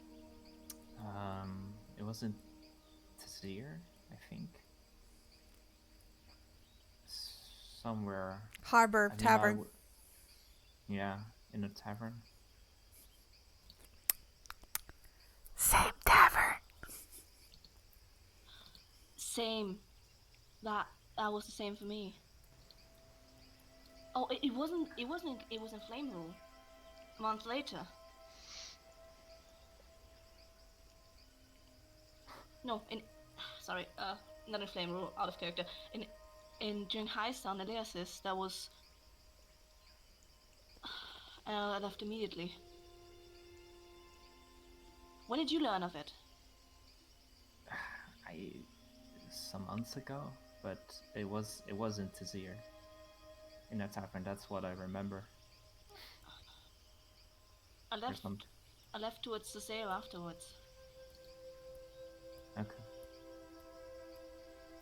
Huh. And then, at the end of the month, I traveled to Arabelle and I met you. In a caravan. Yeah.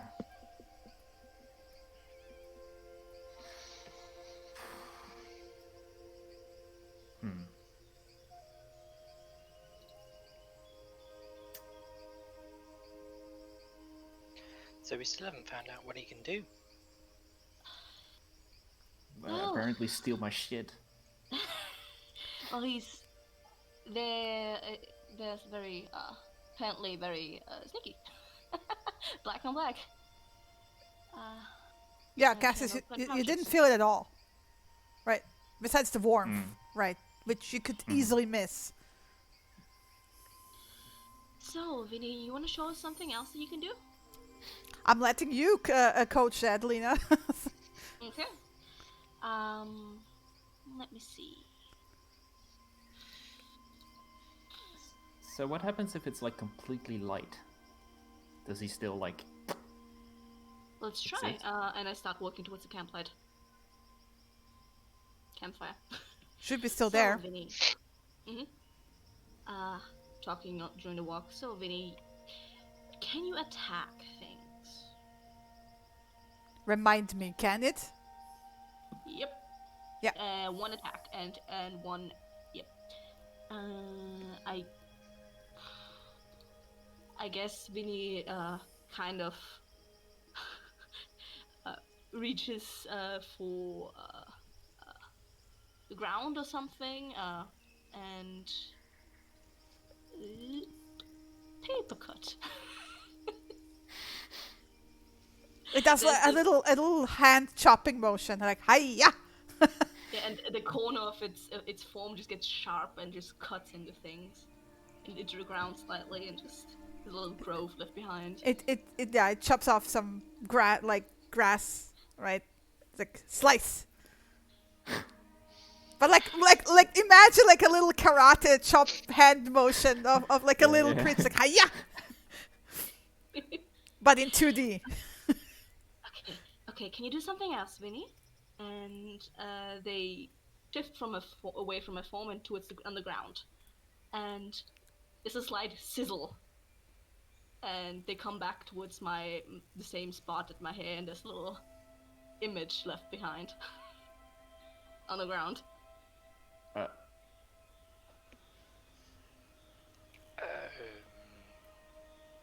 Good thing they didn't do that on your canvas. No, would not have been happy. And Lena, remind me, it can shift its form, right? Before we do anything else, I am looking around us to see if Heftag is sneaking up on us. Perception or anyone check. else is paying attention to us, because people will go crazy. Yes, it can shift and change to fit its environment. That's why I said its form was not Sorry. It letting you so that it just shifted. Meanwhile. Yeah. And it's two-dimensional. It's like Eclipse, but cuter. That was only when he was asleep. Yeah, but it's a mini 2D person shadow thing. Okay. And once we're at the fire, just Vinny is still holding form, right? Yeah. 19 perception check. Is there anyone around? No.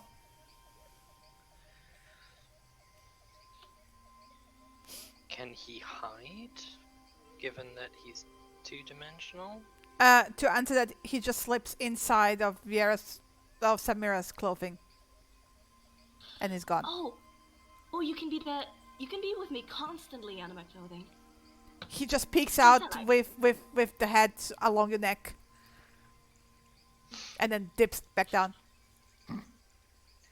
Somehow, I think if the village sees him and then sees a black hunting cat, they might be a little bit more scared of him than the black hunting cat. Well, you can see a small 2D hand reaching out and patting Samira's locks. He's kind of cute. Vinny, if anyone other than us three is around, keep hidden, okay?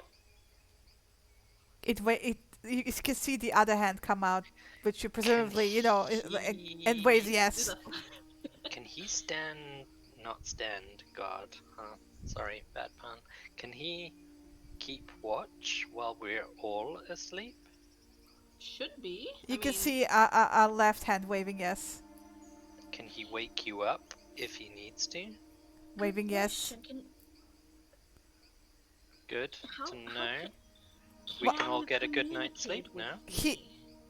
You can feel like the presence, right? Mm-hmm. You can feel that he's currently like very amused by your hair. Okay, but also paying half attention to the conversation. Mm-hmm. Should be able to wake me up, yes. Does he get distracted easily? He waves the other hand. Are you a he or a she? It waves both hands. Yes, I've been saying they since, Mm-hmm. Good to know. Good to know.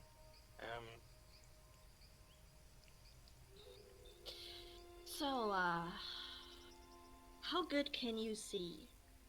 Can you see in the dark, Vinny? I think they can, right? No, actually. It's no. just normal sight and blind sight, 5 feet. Oh, 5. Okay. Then it will wave no. Sorry. The GM doesn't know all the sheets by heart. It's alright, that's why I'm here. Can I test something, Samira? Sure. This isn't gonna hurt, Vinny. This is just going to see if I can help you see in the dark. And I'm gonna cast Dark Vision on Vinny. I think now that should work. Can you post the can spell you please click on the spell? Yes.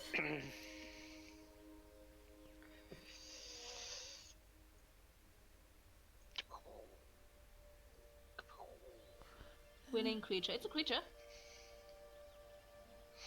Yeah, okay. Should work. It pops its head out. Left, can you see in the dark now? Waves yes. Quick question, Shin. After the whole questions of can you see, would Vinny use that point to share its vision with me? I mean, you gotta tap into it, right? Okay. I gotta tap into it. It's not like a want to share. Okay. That's something to figure out later. But you can. I would say you would instinctually slide into that, right? As in, like while you're asking the question, like, whoa. I'm looking from my neck. Yeah, absolutely shut up. Like your vision literally drops like 20 centimeters downwards, right? Ooh, okay. And you can see your chin like from below, right? Is that really what I look like from behind? No, it's not even from behind. It's because Vinny is currently is on the front of her throat, right? So basically, that's the first thing people say when they see themselves from behind. But it's not from behind. Yeah, I know. Yeah. I guess while sharing vision, my eyes glaze over. So we all know my eyes glaze over during that time, and it's, I don't know, maybe they actually become gold. Yeah, like Vinny. Samira, what are you doing? Vinny, please go over there, and I point towards the direction. it slides over, and it's super weird because it slides down your body, right, and then along the ground, and then for a moment you're staring at the moon up above, right, and then it goes over there, and then it's weird, but because you can still feel yourself here, but you can see from over there at yourself, so it's a bit vertigo inducing for the first time, and you're like, whoa, oh, okay, oh, waving arm, right. And during those whoa, it's over there, and my voice doubles, since instinctively I echo my words through Vinny. So my words come out through Vinny as well. So there's two Samira voices now. Oh, this is so cool. Yeah. Come back here, Vinny. Super cool. Amazing. And I go back to normal. I can see through them. Evidently. Wait, what's wrong? It's just fucking weird. Right. I think what he's trying to say is this may take some getting used to. Yeah. Oh, definitely. That was... Wow, your sight is weird, Vinny. But it's cool. It's back inside your clothes and patting at your locks. Can someone else also see through Winnie, like Fiera? You can try. I don't think so. I don't know. We have that connection. Yeah. Yeah, I'm not gonna try it. I think the best thing is that does Vinny mind standing guard while we sleep? You can ask them. Keep. Waves, no. The second question is, do we want to rely on Winnie for that? It pops its head out. Are you reliable, Vinny? Samira, you get the impression that it's squinting. What are you implying? Making friends with everyone, I see. Yeah, totally. It's a legitimate question. I mean, okay. If he's got a short attention span, some creatures do, then it's not reliable. That doesn't make him bad. That just means that we shouldn't rely on him to be on guard. See it from our point of view, Samira. You just did some stuff. There's a shadow creature sitting on your shoulder. He does stuff. Fine. I'm just... Maybe for like the first couple of times, we just double up with him and see how he, like, if it goes right. I don't mean anything bad by it. I'm just saying... Okay, I what the fuck? understand what you're saying, but just in the future, Vinny and me are basically the same thing now. Okay? If you trust them, they trust me. I get that, but it's more a question of, are they capable of doing it? That's your question. Cassius's was another one. Sure. I'm sorry. I'm not trying to insult you, but it's just weird, right? Like, come on, admit it. I get it. It's different. It's different for you. You don't feel what I feel right now. It's okay, I understand. And I think that doubled up would answer both of your questions. I think the same reaction would apply if I had a giant black hunting panther here. Neither of you would be overly keen on it. No. But I would have faith in it protecting us, so it's the same. Understand. It's the same sort of deal, I guess. Cass is sitting there. I don't trust anyone ever. I'm on my own all my life. What the fuck? I've become so numb.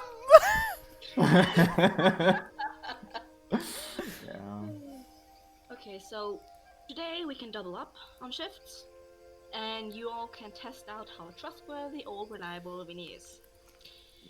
But, like, another question for you, Samir. Aren't you like at least a little bit concerned that it's similar to the stuff that I experienced?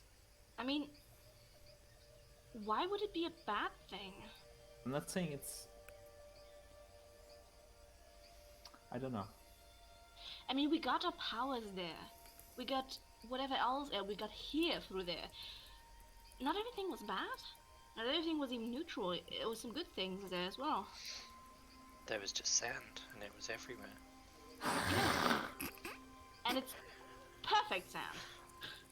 Literally perfect sand. Yeah. If I'd known it was that great, I'd have brought you some more. I would have wished to have a bag full of that sand. That's a shame. Can't Would go sell back. so much among glass blowers. That's the one thing they were very clear about. There's no going back. At least I got some. You got some. Maybe save it for special things. Yes, like tonight. That was a special thing. Yeah, I get it. Maybe save it for something a bit more... I'm thinking...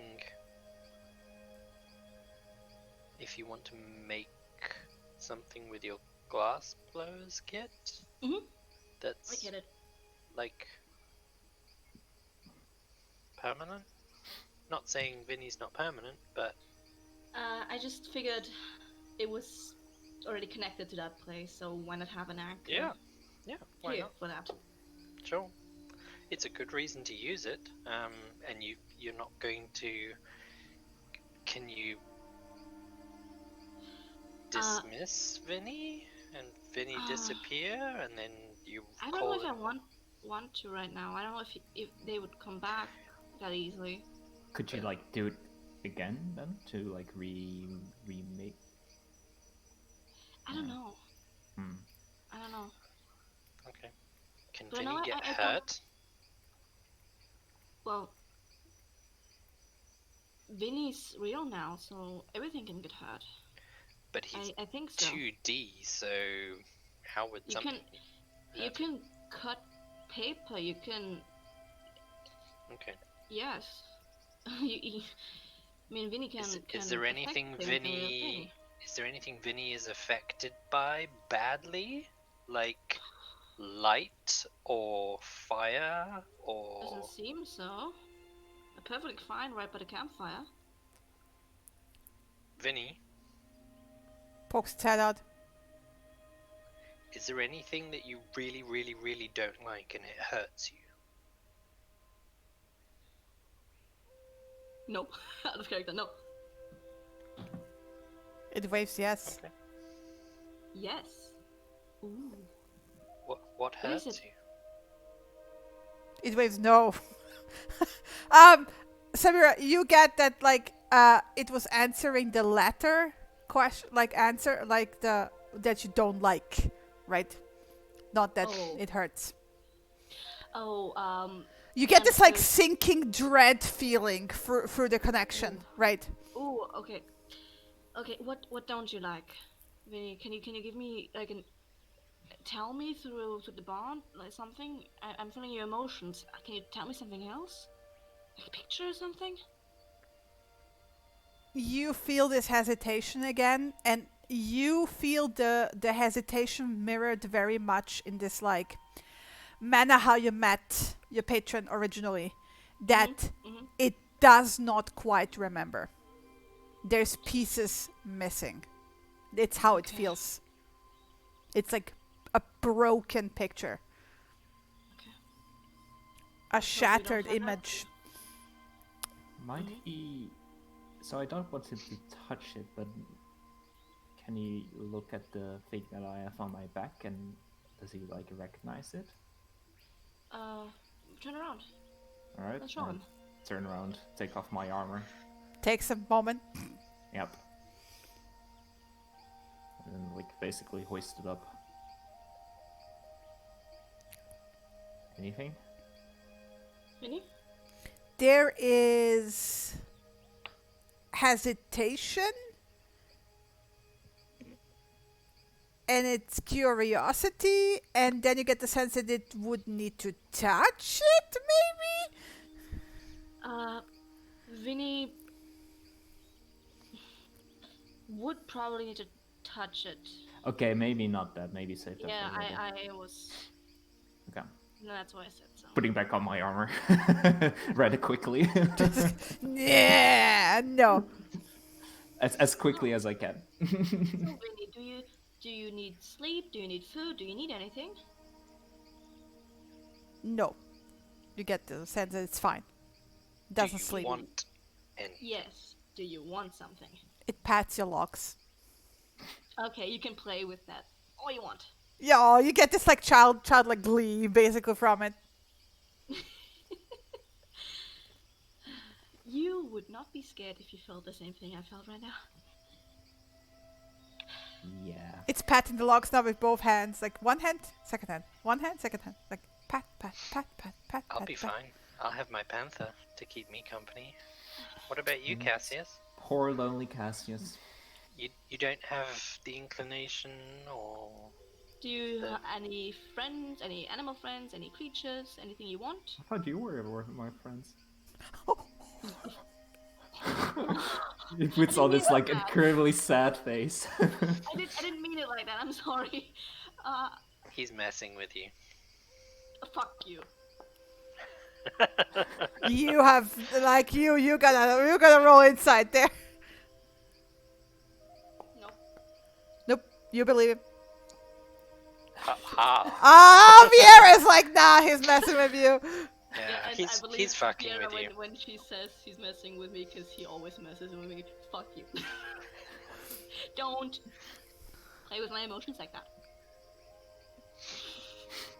He's got to practice on someone, I guess. So. Yep. You're stuck with me now. I know. But seriously, Kind of regret. do you have the ability to summon anything, Cassius? You came out the tower with magic. Have you tried? No. Do you want to? I like I told you before, like the feeling that I get is that it's either like I don't think I can really summon anything, except for explosions and healing, like kind of like two of these things. But and apparently I can read thoughts. So do you think your magic is of a certain kind? Is it more focused towards like mental stuff? I think it's more and explosions and healing. I think it's the way I feel it. It's either like it comes from two sides.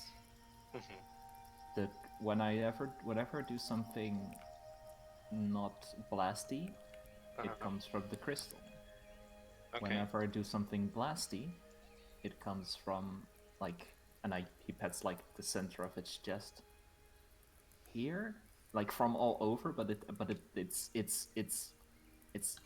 raw energy. Like it's everything. Whenever I do it, it feels weird, but also fucking great at the same time. Is it like a adrenaline surge, kind of?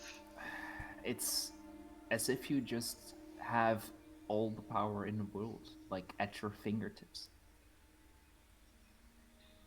And the small stuff that I do, and I like light up the fire like stronger. Like this does something, but it's not really like it's more with the. It feels more, raw, I guess. Okay. And the healing side of things, does that come from somewhere else, or? It's more soothing. It's. But from the chest or the crystal? No, the crystal. The crystal. I'm gonna start packing up my things I left over there. So if you guys want to keep talking, come along. And I start. It's getting very late, you guys. Yeah. I start putting down everything back into my pack we should and get everything. some rest. I think you said you were taking the first watch, Samira? Yes. I'll just take the time to get myself a bit more familiar with Vinny here. I think I'm gonna head in and get some rest. Yeah, I'll do second then, so you have the final one. Yeah, if you don't mind. I'll do the final watch, that's fine. I don't need an awful lot of rest anyway, so even if Vinny's only doing the watch on its own, it only needs to watch for 4 hours, so All right. Sleep well. I'll wake you up later, Cassius. Yeah. I'll see you guys tomorrow. Right. This is where we're gonna call a break. Dun dun dun. Already? These. What already? It's like Already, we're like that's 20 2 minutes. hours into the session. Yeah, but it didn't feel like 2 hours. Yeah, no, we're 20 minutes overdue for the break. So quick bathroom, drink, snack, break. Be right. Fuck. And we're back. Oh, lots of interim discussions going on here. Oh yeah. Oops. We are now Tactical Strike Force 1. Yep. We have so many plans. So anyway, Samira. Anyway. First watch. Yes. Roll me a perception check. Yes. I am doing one, and then Vinny is doing one. So I am currently distracted chatting with Vinny. Yeah. And Vinny has been Vinny, told not to so keep much. watch. Yeah. Vinny's keeping watch. Yes. Vinny will point out to you at some point that it's getting foggy. Oh, thank you, Vinny. You are perfect. And I rush towards the tent, waking both of them up.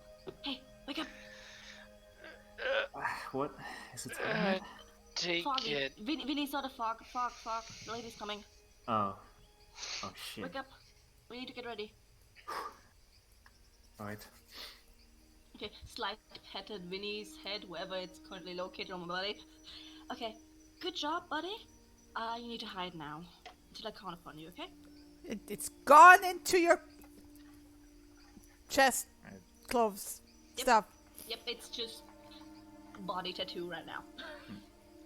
As we come out of the tent, I instantly use thaumaturgy to snuff, or It will slap prestidigitation itself, to by the snuff way, the to flame. your back, so you have a second pair of eyes to your back. Awesome. Tell me if you see a lady with my. I'm trying telepathically to communicate. Let's see if it works. It's trying. It should work, but you know. It trying. pats you on the back. Let me know if you see this lady. And you think of the lady, I assume. Exactly, I think of the lady. Yeah, it pats you on the back. So, Okay, what's the plan? good question. What's the plan? We can, so the villagers have sentries out. I think it's a good idea that we stick together. Mm-hmm. But we take up our own positions, maybe somewhere overlooking the whole village from somewhere around here.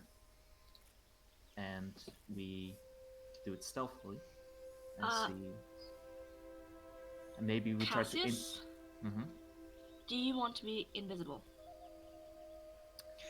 Well, keep in mind we sent a message asking for her to come here. Is anyone looking towards the village, by the way? Yeah, Yes, we're I'm looking looking around. around us. You don't see the village. The fog is really thick.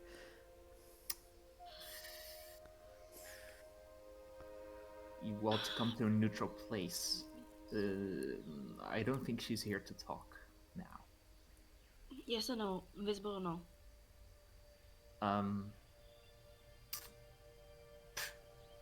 Hold off for now, I think. Okay, let's go. And I start walking towards the village. Okay. Yeah, and we sneak towards the village, I think. Well, then, everybody please roll me stealth checks. At least Cassius is sneaking. Oh boy, this is gonna be yesterday. Nope. Can Vinny give me advantage? That's too late for that, right? Too late. I suspect it's not seeing, but noise is your problem right now. Yeah, it's like basically like Cassius takes the lead and then Samira goes like stumble, stumble, bam into Cassius, right? Yeah. I just stumble as I try to... Maybe you guys want to help her.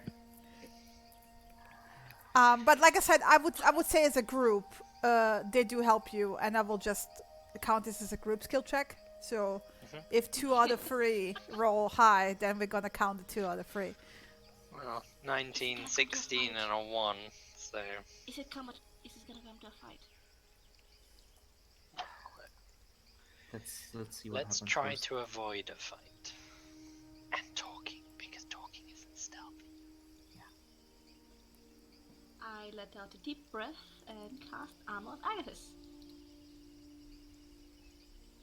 How long does it last?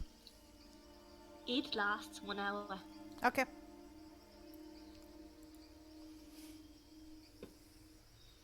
Okay. You want to describe it to the rest of them? Okay, since there's conveniently mist around us, I don't need to spill any blood.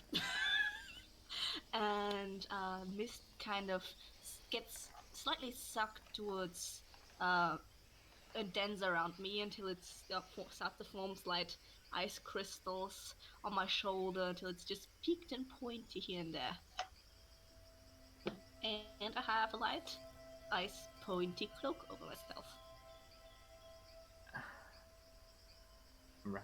Gotcha. So yeah, you make it to the village. What do we see in the village? Something Sentries. like sentries? There are. And roll me a perception check. With disadvantage.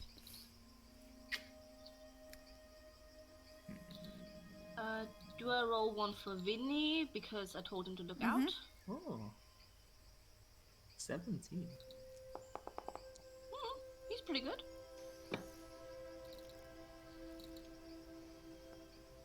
And there's me. I have a 4 again. You gotta roll again, Viera. Oh, with disadvantage. Yeah. Misty. Missed, yeah. Alright. I thought I clicked disadvantage, but obviously not. Okay.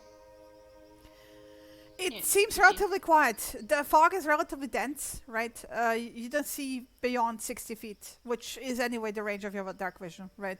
But beyond that, it's just white, right?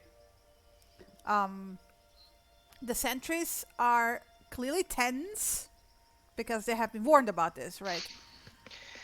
Can I position myself in a way in that the huts are in a semicircle? Yeah.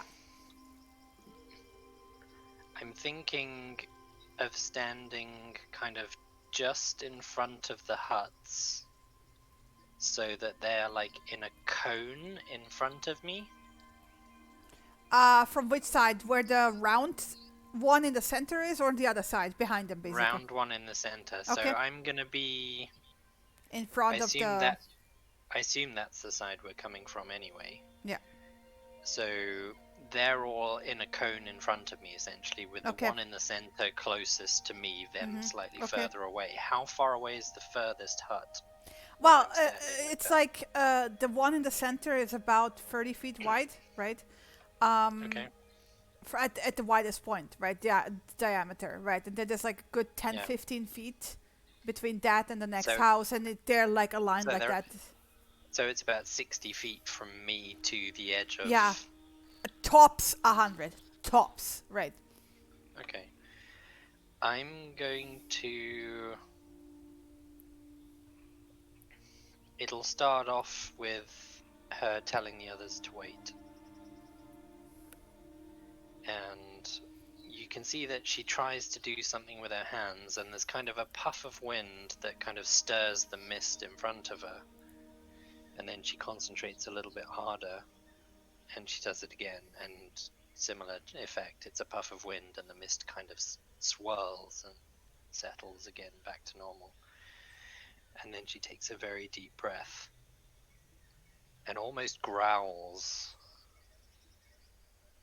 and a cone of wind 60 feet long and 10 foot wide blasts from her in a direction that points towards the hut on the left.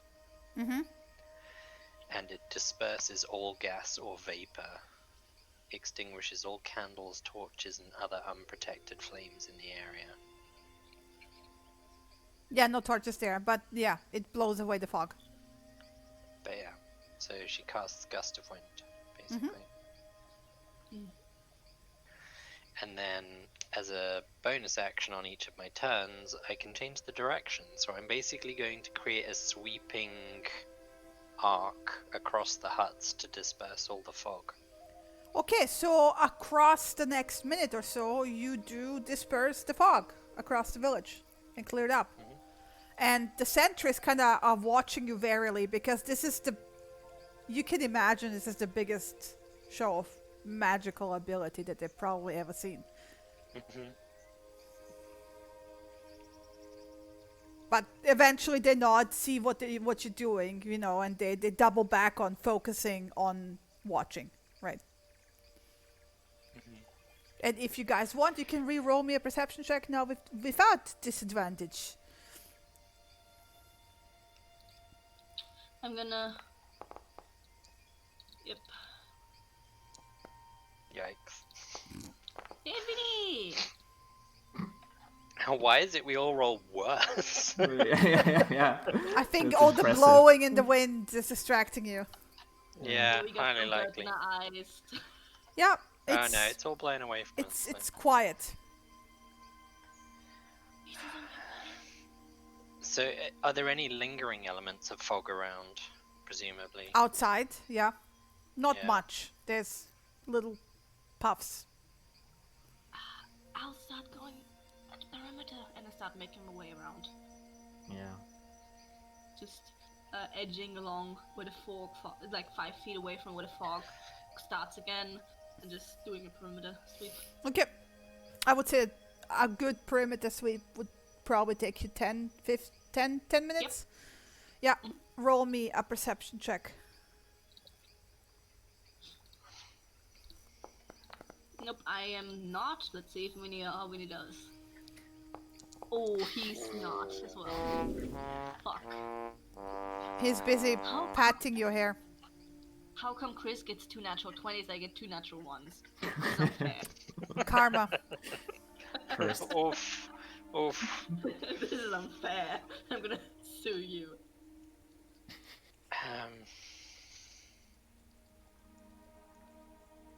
Arriving back at the others. I didn't see anything.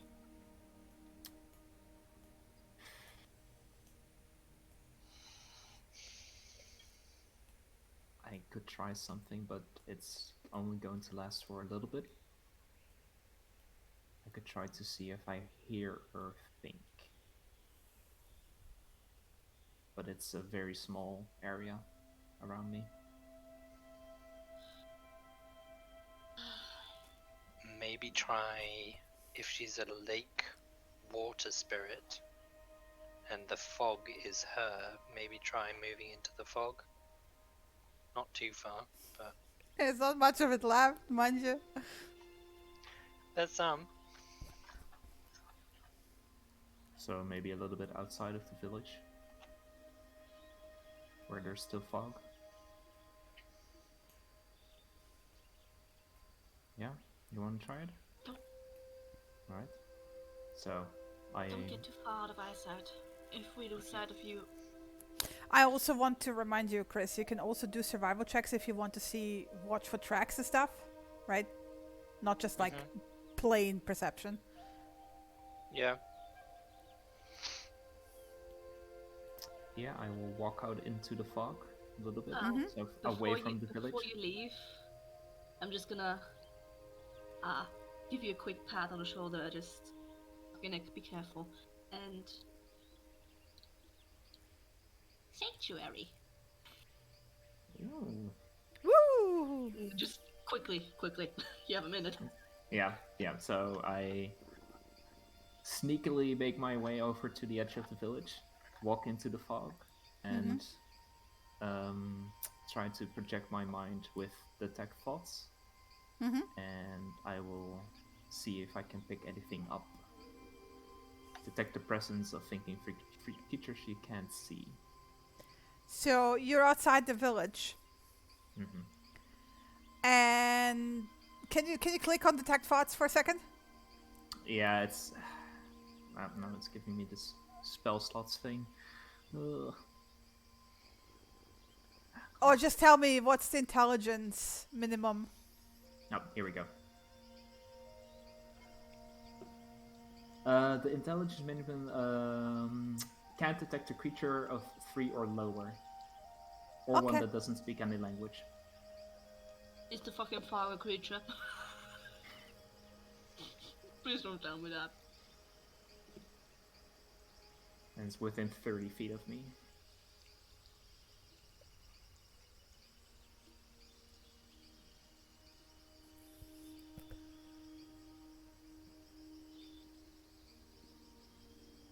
Okay. Yeah, nothing.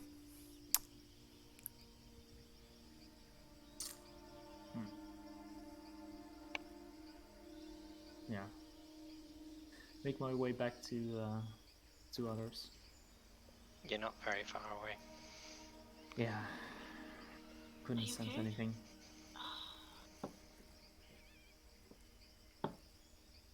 Do you not sense anything, or do you not remember sensing anything? I didn't sense anything, as far as I know. Did you walk back with it still going, or did you walk back after it stopped? Yeah, I stood there for the complete duration, for 1 minute, basically. Yeah, to make the most of it, and then walk back after I didn't feel anything. Are there any branches of trees 30 feet above us? Yeah. I'll be right back.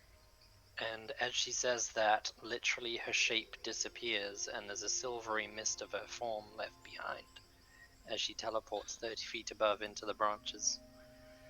And now that she's on top, roll me a quick acrobatics, because the shift from stable ground to narrow branch. If I feel like I need to, her instinct would be panther form in the branches. Okay, just give me. Okay. It's a low DC, but okay, you're fine. Had to check. Sure, no problem. If she feels uneven up there, she will shift into. No, it's like you feel the difference, and then you just like grab onto another branch, and you're fine, right? Okay. And now I'm surveying everything beneath me, looking for anything moving. Mm-hmm. Anything moving against the current, or like causing the fog to stir. Anything like that. So you're looking below, right? Looking below. Yeah, okay, roll me another perception check. And I'll be right back. Wow.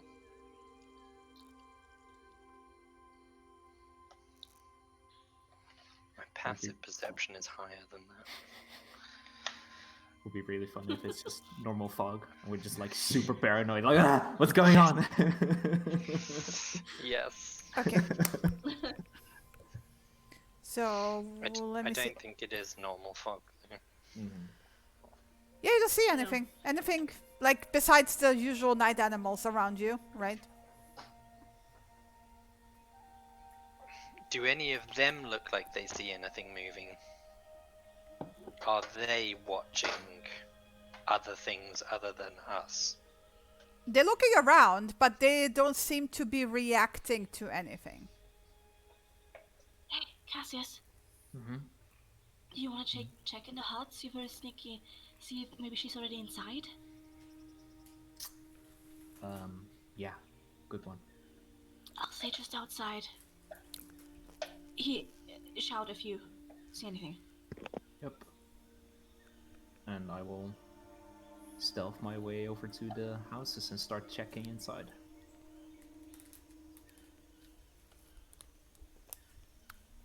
What you checking inside specifically? To see if there's the blue lady is already fucking around in there. No, Just no blue lady. Giving a brief. Bunch of sleeping people. Sorry.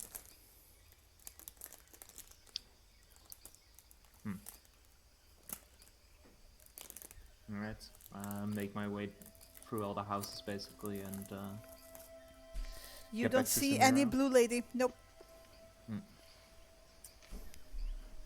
Shift around back to Samira, tap her on the shoulder. Nothing. Okay. Oh, fuck. What are you gonna do?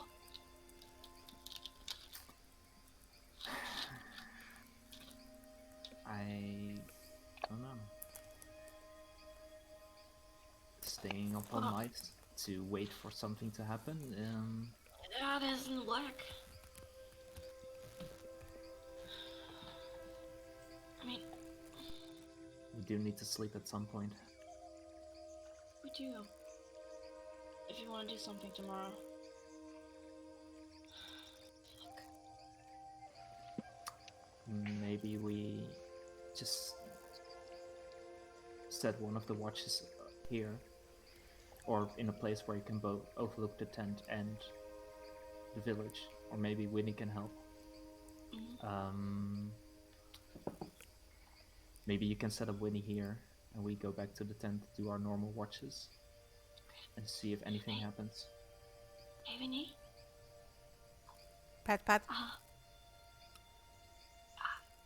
Can you take watch over just above the door over there? And I point at the hut where it's already moving. Where Moortruck sleeps. Let me know if you see anything, and come back in the morning. It slips up there and just waves with the hand. You get the yes for your connection, right?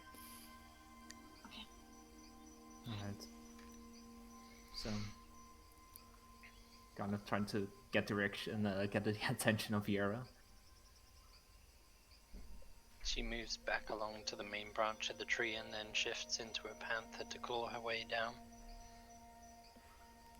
Scratch, and then she's down. So, that poor tree. So I think it would be best if we keep Winnie out there and we resume our normal watches. Because otherwise we're gonna be... No. The panther gives you a look as if not quite finished yet, and sniffs the ground, and then starts to walk around sniffing the ground. And I'm sniffing and tracking, basically. What you tracking for? Anything. I know the scent of the Huamani. Hero's money, yeah. The Hero's Money. I know the scent of Cassius and Samira and myself. I'm tracking for anything else. Besides the normal smell of nature, nothing.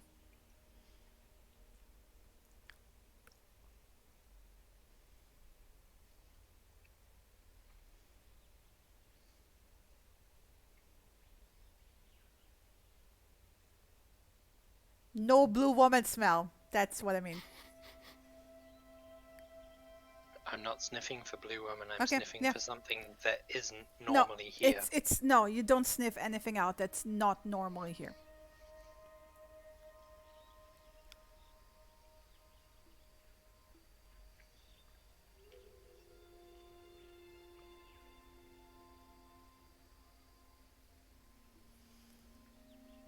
So, did you find something? She'll shift out back into to repeat one more time, what you're smelling is the Hero's Money. Some fresher, some not so fresh, right? And the nature smells, right? But nothing that is a foreign smell to the village and the Hero's Money. Whatever it is, it's not foreign to this place, if it's here now. It might when be... You were in panther form when we met her. Did you smell what she smelled like? I don't think I got that close, did I? I mean, keep in mind, cat senses are way, way more sensitive, right? What you smelled... roll me an intelligence check. Because you I invested in all the wrong stats. It's just pure memory, because you didn't really pay attention to her scent specifically back then, right? Yeah. What you remember from that night is that there was a dominant salty smell, like a salty breeze. Mm-hmm. We all remember Like a that. briny, salty breeze, right? Yeah.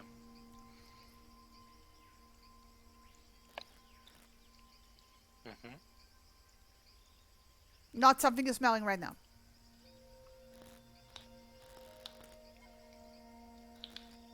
She's not here. Okay, I said that If there is something here, it's not her.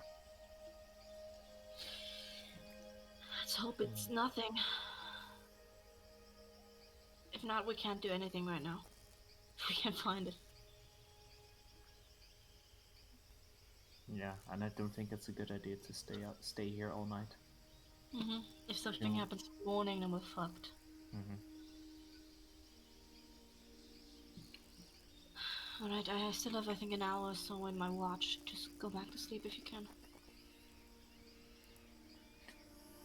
Alright.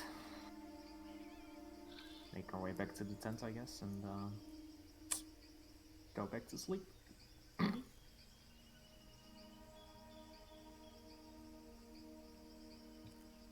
Okay. Yeah. I'll finish my watch.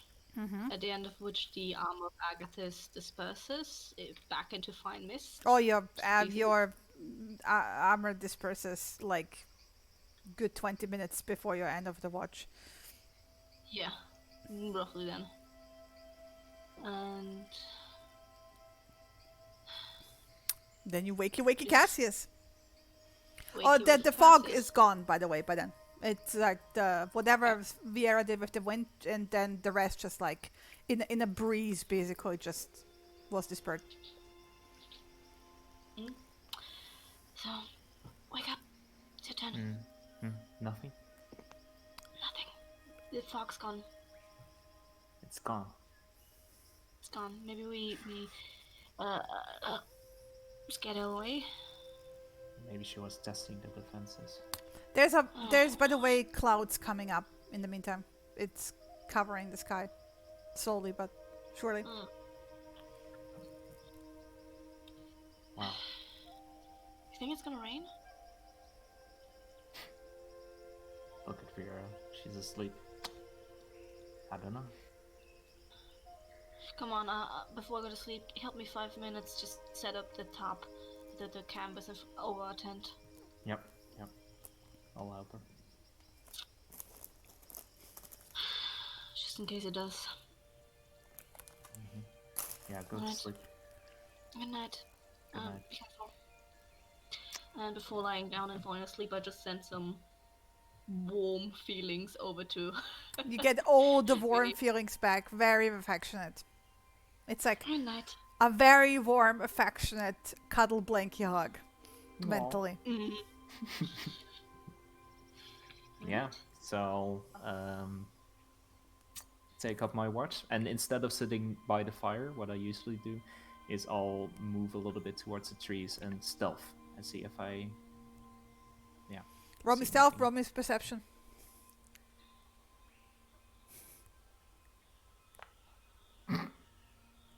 In your head, you're super sneaky. In my head, I'm amazing. In my head, I can see everything. Yeah. Except that you're tired, right? Yeah. So sit back down. It's like, we could have been in a city, in a warm red growing, with a bath, and a beer, or whatever the heck they have in this world. Stop messing with me.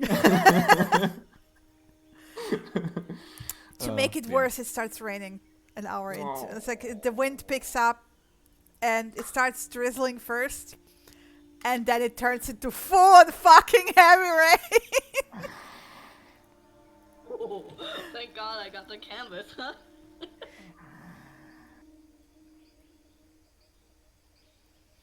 So yeah. Start using prestidigitation to warm myself up at those a little bit. You have to work at the fire, right? Or it will go out. Flare it up. Anyway, He's like angrily like. 2 hours pass, and it's actually hard to tell that it actually dawned in the meantime. You guys have spent a lot last evening talking, and the watch took, So, but you figure it's about time to, like, well, maybe not wake them up, maybe give them another hour, at least Viera, right? Yeah. Yeah, I'll suffer As through soon it. as the sun gets brighter, then it's morning basically, and It's not a Vinny bright will day. It's come back to heavy me. rain. It's dim. Vinny would come back to me at that point, and it's. Yeah. I told him to You come can back see when Glenn was Cassius. lighter. You would see Vinny sliding across. You can see the shadow like traveling across the ground. It's super freaking uncanny. Like looking at it, like following it with my eyes, like super warily, just sitting there, miserable in the rain. He could have had his warmth. But now he comes back, tend towards me, warming me up. Yeah, so when my watch is, when I think it's ended, I will crawl into the tent, wake up Fiora. You're soaking wet. Get I out. know. No, it's your turn. It's fucking raining. At least dry yourself under the canvas before you get in the tent. Otherwise, that'll take days to dry out. Fine. I take it it's raining. It's super raining.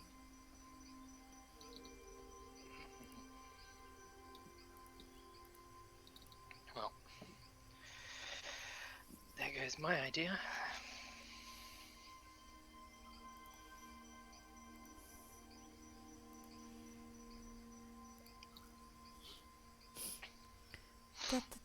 Viera will climb out of the tent, look at the sky briefly, and then she'll cast Druidcraft to predict the weather. It's gonna rain heavily all day. Great.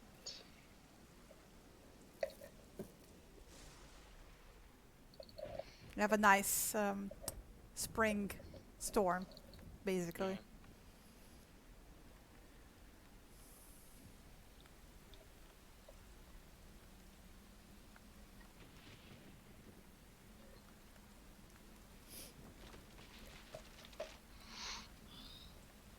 So she'll spend her watch just, for the most part, sitting in the doorway of the tent, looking out. Presumably the canvas above the tent shelters the doorway. Yes. Roll me 2 perception checks.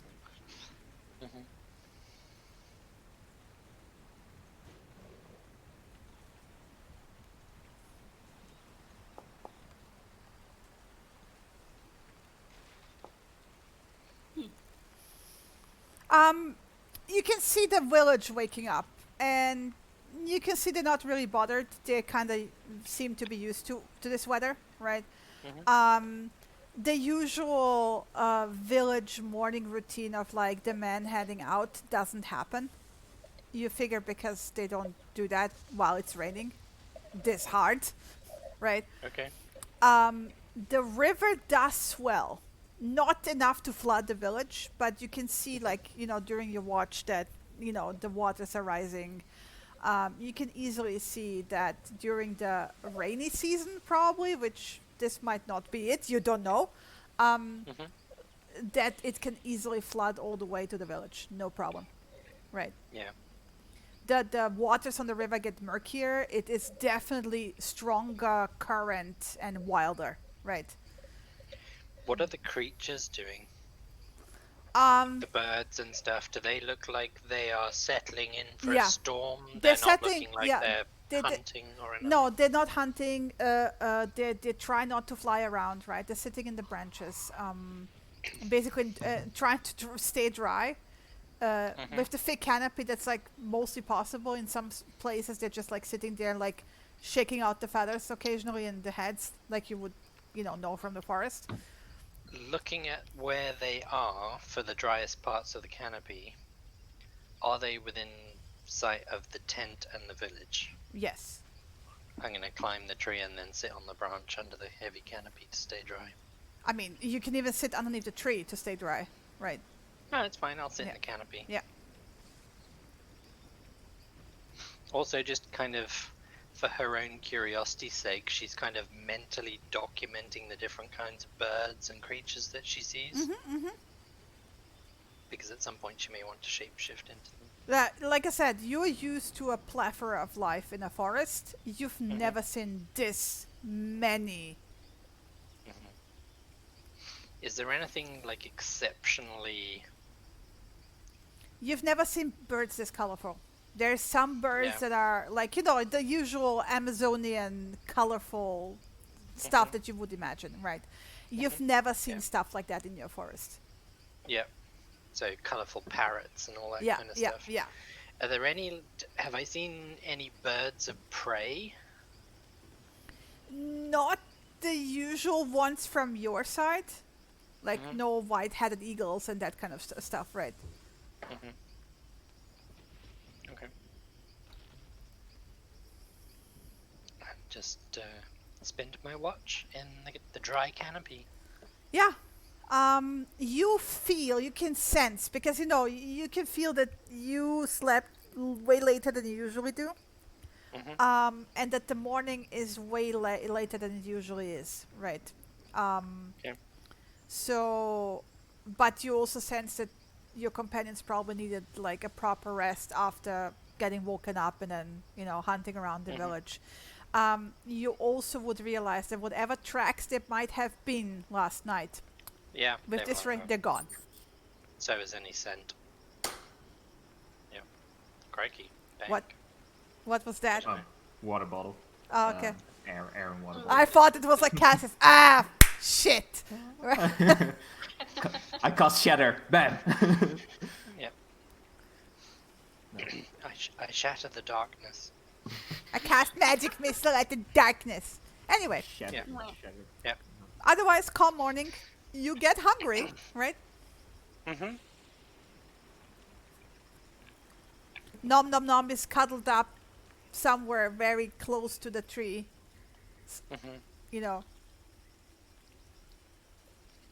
That's okay, I'm not going to bother him.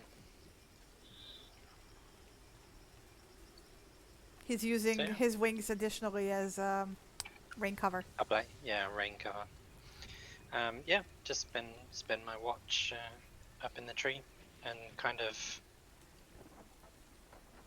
moving around and kind of just getting used to being in the trees as well.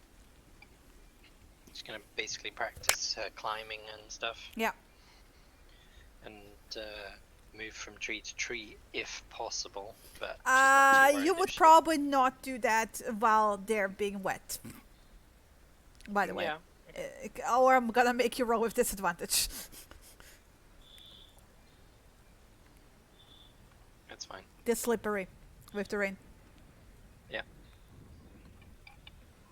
All good? Okay.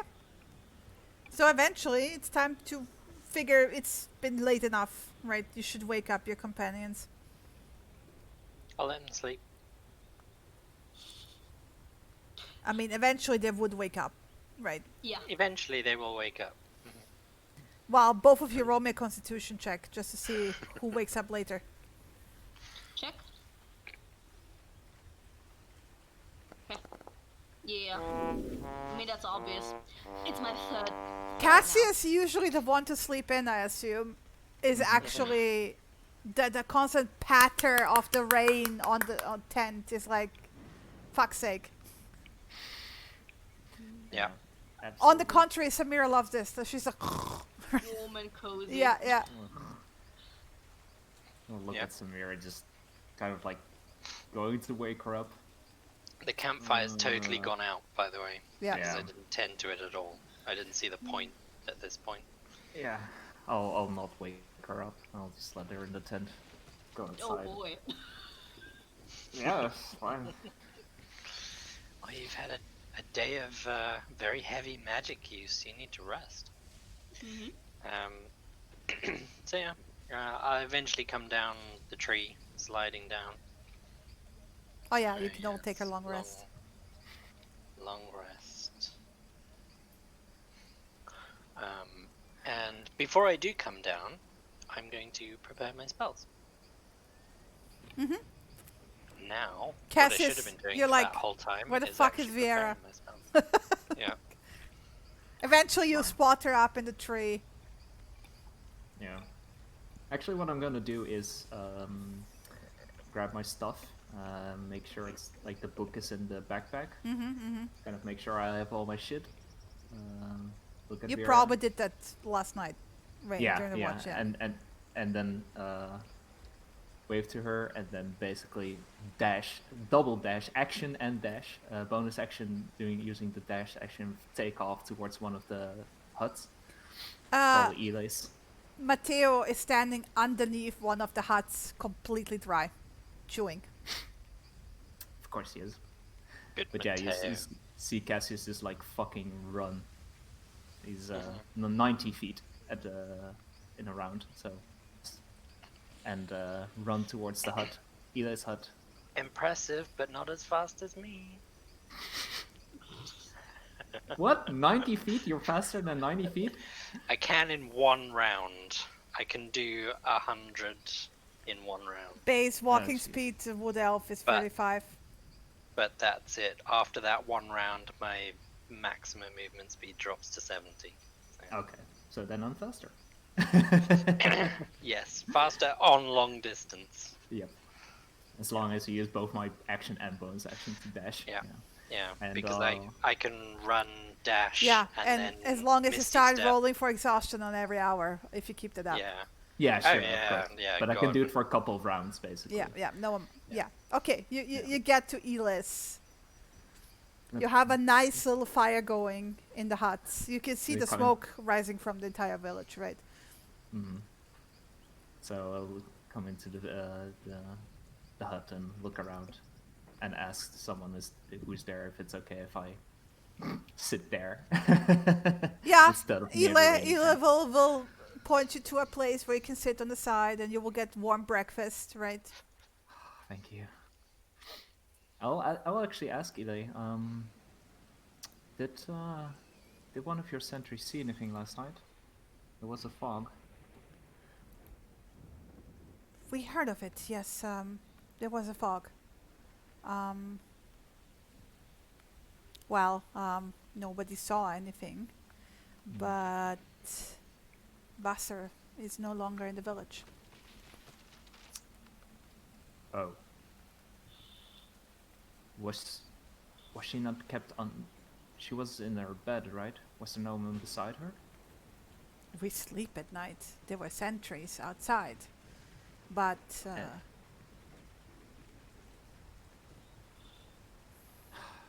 fuck. No one saw her go, yeah? No. And with the raid that started last night, we couldn't even check for her tracks. I have a feeling I know where she went. You and the entire village, yes.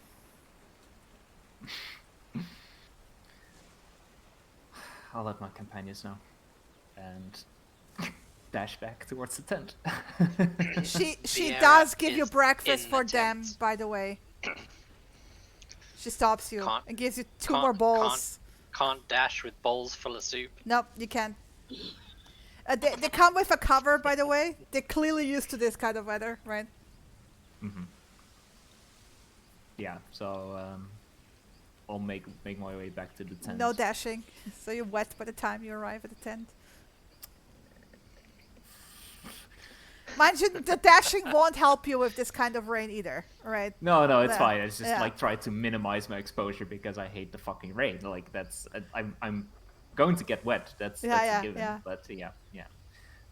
So run towards go towards the tarp, motion to Viera because I don't want your to shout. Hair is ruined. I'm in the tent already. There's a campfire lit outside as you come rushing towards it as quickly as you can, carrying bowls. Oh, and if you're in the tent, then Samira is half asleep. Yeah, I've woken you up. Yeah, okay. Gently waking you up as Cassius is coming back. Yeah. Okay, so she's just lounging. Still very much chill and comfortable. get half into the tent, give them their bowls of food. Oh, thank you. Shake my hair around so that the water sprays everywhere. Vasa is gone. Oh, fucking, are you serious? Yep. I assume no one saw anything. No, because they sleep at night. Hey, Vinny, darling, did you see a woman leave yesterday? No, he didn't. He waves no. Okay. Does he wave sadly? Did you see a deer leave yesterday? No. Thank you. Good job. Slurping on the soup now. So, she was retrieved. The feeling that this rain is also intentional. Water spirit. Who knows? Maybe they can do that. Chris, when Viera checked the weather, this is an entire front, right? This is not localized. This is a huge cloud, right? Like weather front, yeah. Unless it's the god of water for this world, I don't think this is the spirit. Okay. This is a huge rainstorm. Let's not blame everything on the spirit. Maybe she knew it was gonna rain and knew she could do Rain it today. would disperse fog, so keep that in mind. Okay. So she came before it would have been a risky move. Yeah, it would have been risky either way.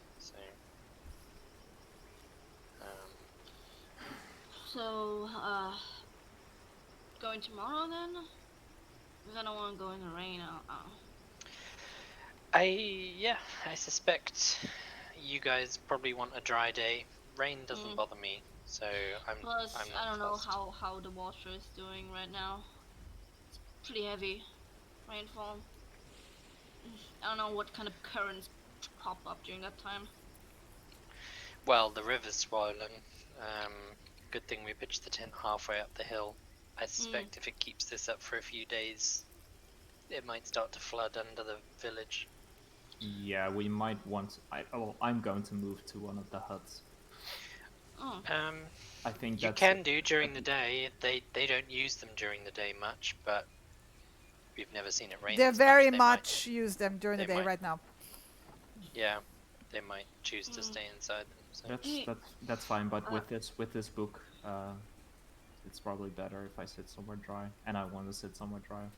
I'm gonna just stay in the tent today, but no one bothers. Yeah, I'm gonna have Heftag take me to look for the cats and the herbs. So have fun.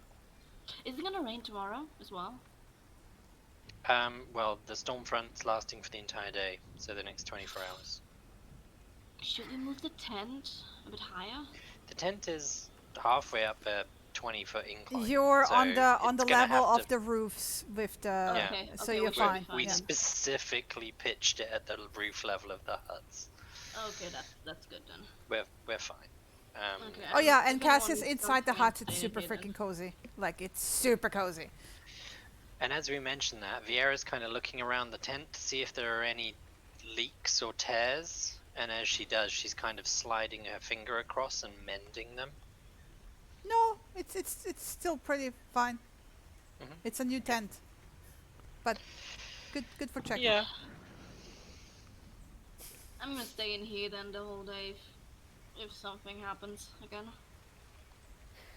Like Samir's like, this feels like the bunk back on the ship when it rains. Yeah. I'm getting shivers from the rainstorm sounds in the background. Good. Nice. Yeah, I think I'm... Are you enjoying the rain effect? Yep. I will enjoy the rain effect. It's nice and cozy, but no. I'm gonna probably head to one of the huts. I'm feeling a little bit cooped inside the tent. Can I expect any more delivery today? Food deliveries? I can leave you. If you ask nicely. I can leave you a berry if you want me to. Nicely. I've got 7 berries left over, 6 berries left over from yesterday, but they will disappear in the next hour or so. Alright, give me one. I don't have to beg or anything, or just walk in the rain. I can stay dry all day. You can just say please. I don't need you to beg. Never. Give him a wink. Fine. Alright. If anything happens, figure it out. Yeah. Is it, if anything happens, is it okay if I send Vinny over? No. Okay, good to know. If anything happens to me, you'll hear it. Okay. And fuck off again, basically, towards the hut. Okay. Running. Dashing. Dashing through the rain. Well, now that he's gone, I wanted to do something together because you've already done it before. What? Detecting magic. Oh, I wanted to check anyways. I wanted to see what Vinny feels like. You said that kind of being in the tent seemed to shield you at least a little bit from it? It's a lot better, not as aggressive. Okay. So kind of Vieira will pull the tent flaps closed to try and limit the outside as much as possible. And then sit down. I'll pack the space in front of me and just say, "Hey buddy, can you please just sit there for a second?" It sits there. It looks very awkward in the daylight because you can very much see it's 2D. Yeah. And I'm gonna sit on the other side of it. So my back is to the doorway. And mine's gonna take a little bit longer because I'm going to see if I can just gently feel my way into the spell. So I'm essentially going to ritual cast detect magic. I'll take like 5 minutes as well, since I've always taken a bit more to get used to how to activate it. Just taking some time to get breathe deeply and think emotional thoughts to activate it. Right? Yeah. And then cast.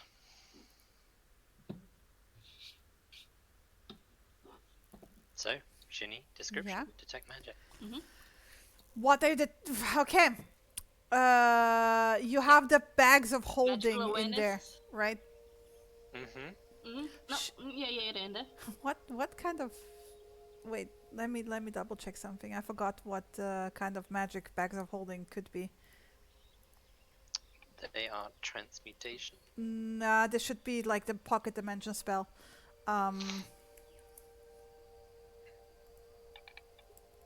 Conjuration? I think so. Let me check. Conjuration is summoning stuff, though. Maybe it's enchantment because it's enchanted. I'm checking. Where's that spell? Rope trick. Oh, rope trick. Yeah. Thing. Thank you. Transmutation. Is transmutation. Transmutation. So, according to our color chart, a lustrous golden sheen. Yes. Thank you. What color is Winnie? Is he a color? Oh, that's a tricky question. It's everything. It's like an oil spill? Because it's already black. Yes, it doesn't have any black at all. Nice. It has a lot of... It has streaks of black, sorry, but it's more like marble, right? Marble lines.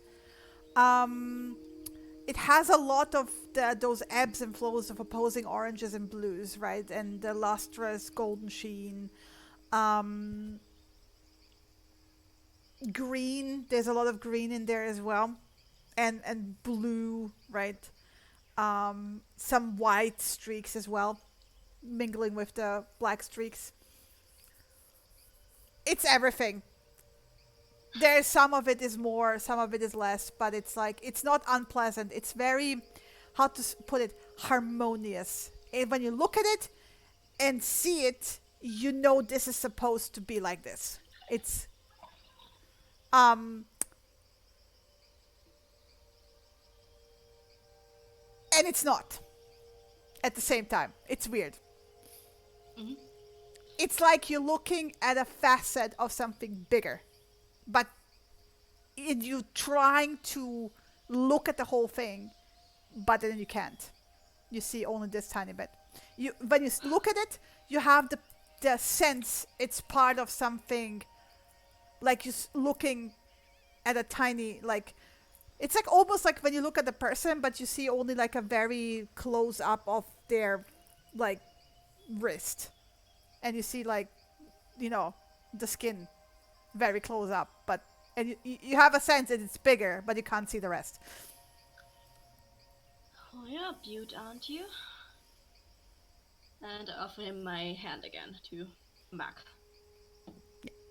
And it's like back onto you, Blanky style, onto your back.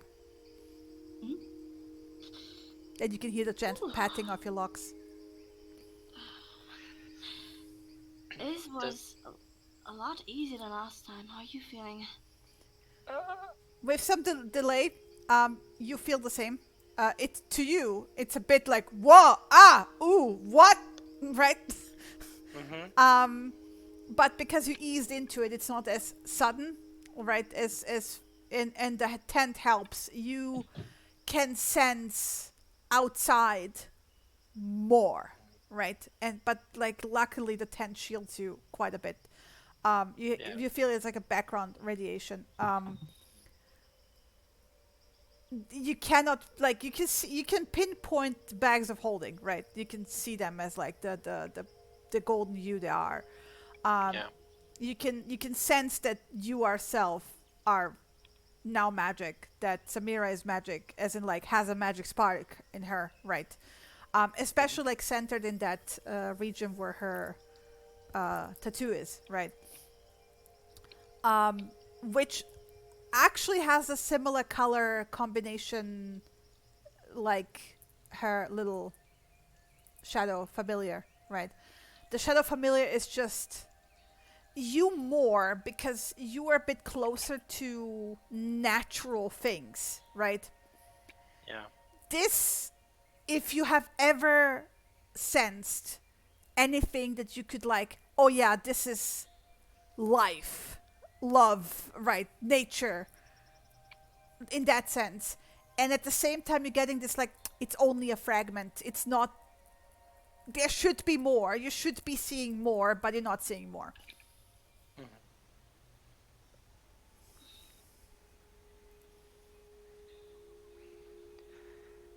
Well, that's certainly an experience. How long does yours last?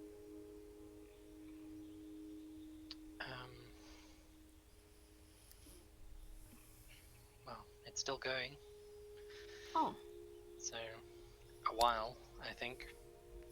And very faintly, Viera, as you sit there for the next 10 minutes, you cannot see it like with the rest. Like basically detect magic is like taking over your vision, right? Almost like, heat signature would take over, right? You can feel it more in the background, underneath, in the distance. Close enough, this like slow pulse, like a beat through a vein, almost. Do you feel the heartbeat? Feel what now? Yours doesn't last very long, does it? No, mine's more like a blip. Last. Heartbeat? It's hard to describe, but there is something there.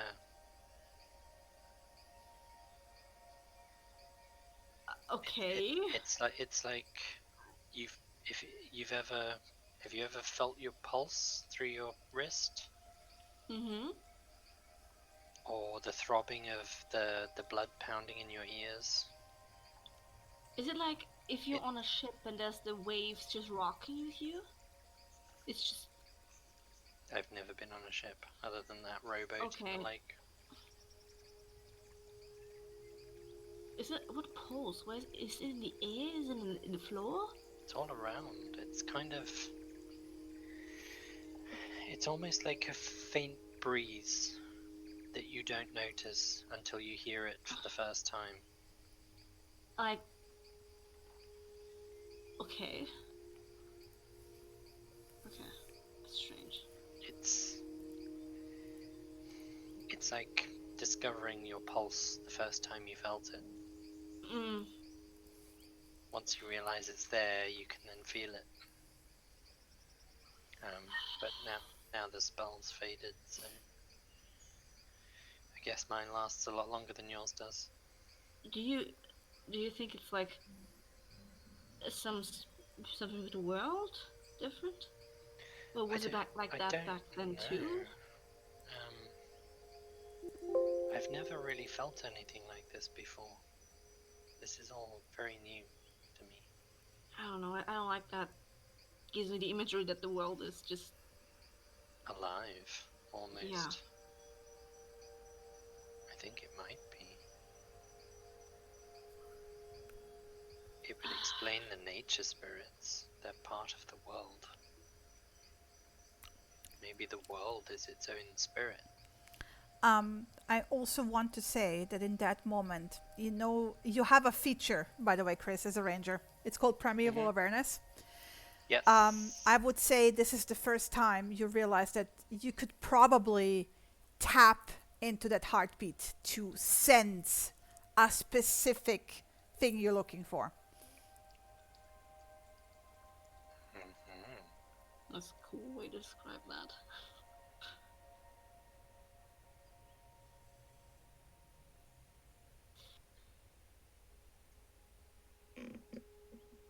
I mean,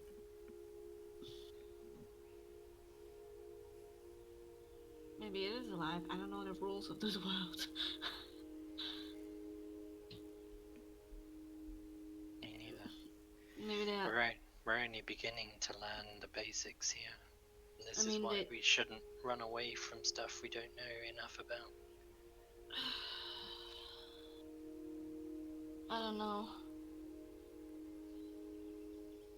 I kind of want to see another perspective than these people, some more civilized perspective on all the spirit and Shubfa thing. Because back home, God's spirit is there. Everyone knew that. Our spirit's the same here because there's... I don't know. Can't wait to find out. I'm gonna see if I can find out. And Viera's gonna kind of close her eyes and focus on the heartbeat again. In the darkness of your eyes closed, you know how when you close your eyes, you don't really close your eyes. Like you can, basically it's never really fully dark unless you're like in full, complete, absolute darkness, right? You can always see like basically the backs of your eyelids, right? Shimmers of different colored lights, yeah. Mostly reddish, but red and black. But as you focus and you're trying to regain like the sense of that heartbeat that you could feel in the background, it's almost like there's a second set of eyelids coming down and blocking out that, like, those dots at the back of your eyelids. And in that darkness, there's a river beneath you that unfolds of like motes of light, thousands, hundreds of thousands, millions, and it's like pulsing, and it's almost like, again, like you described, like when you feel your own vein, right? It feels that way. And you cannot see, but you can feel this is just one of many flows like an entire network. And it's the very first time you get a very acute sense of north to south. You feel instinctively it's not the same like where you came from. It's not a proper north to south, but it's the closest that this world has, right? And it's almost like the flow um, comes from below and goes upwards, which, like, comes from south, goes to north, right? And it's along this network that you like reaching out again, and you can feel it goes further, but you sense that your own ability to feel within that network is limited, right? What you looking for? I sense the presence of any of those creature types present within 1 mile of me, or within 6 miles in my favored terrain. Forests are technically my favored terrain. Yeah, well, technically, because it got revised, you don't go with specifically favorite terrain, but like, let's say forest, yeah. And you are in a forest. So aberrations, celestials, dragons, elementals, fae, fiends, and undead. I sense the presence of any of those. Because you're sensing this for the very first time, right? You can sense traces of a tiny bit of everything everywhere, right? But then, like, you snap out of it and go like, no, I'm like getting distracted. It's too scattered. Like, you're already like getting the sense of like this world is like complex put together, right? And you focus more into it. There's no clear ping except the one celestial next to you. Hi. Samira. Which I would say would surprise you enough to pull you out of it. And you're not human. And she is not the kind that is natural to this world. You would know that immediately through sensing through the veins, right? Sorry, what? And I've been just laying down and start to read it again and just, what? What do you say? Do you remember that conversation where you said that at some point later you would explain? Oh. What are you? You're not, certainly not natural to this world, we know that, but your heritage isn't natural either. Yeah. Is later now? Later is now, for me. Perhaps not for Cassius yet, but you, I can sense you. Specifically you. Yeah, surprise out of the bag, I'm not human. I mean, you already knew that I wasn't. No, I know, but you're not.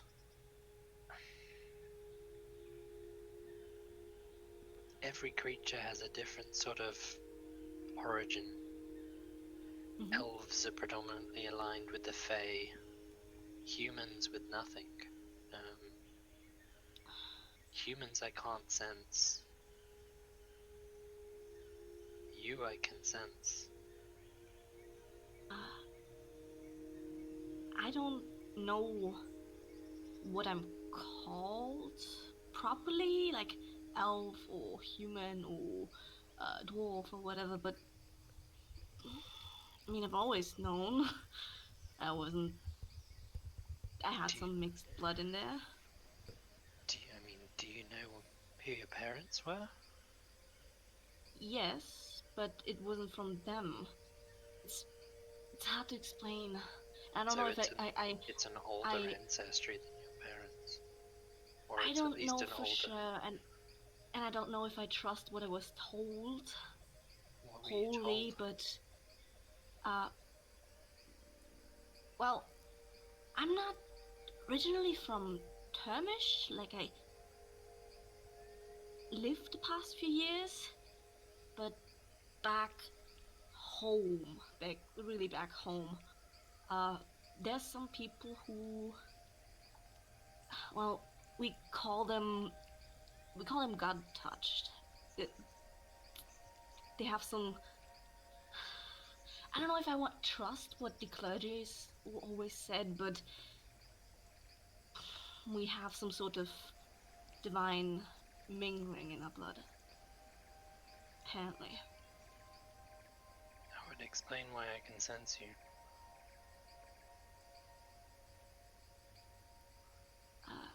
Please don't tell anyone. I don't know how the situation here is, but back home it's not really something you want to talk about, unless your whole life wants to get derailed. Well, the language that everybody speaks here, they keep calling it the language of order. But you and Cassius both speak it. Yes. Which means you knew it from Faerun. So what was it called in Faerun? It was called Celestial. It's to do with... How did you come to learn Celestial? Well, I kind of grew up with it, I guess you could call it. It was something...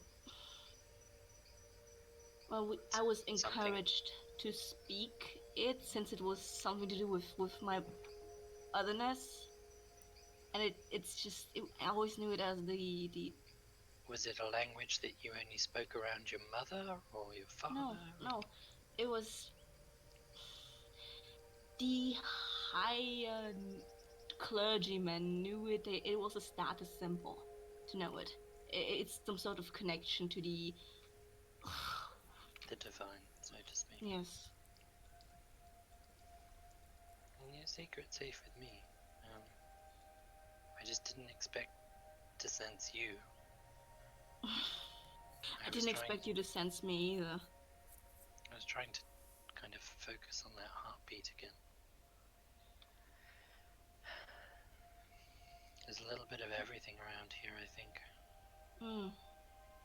That's worrying. What's everything? Anything that isn't natural, so to speak.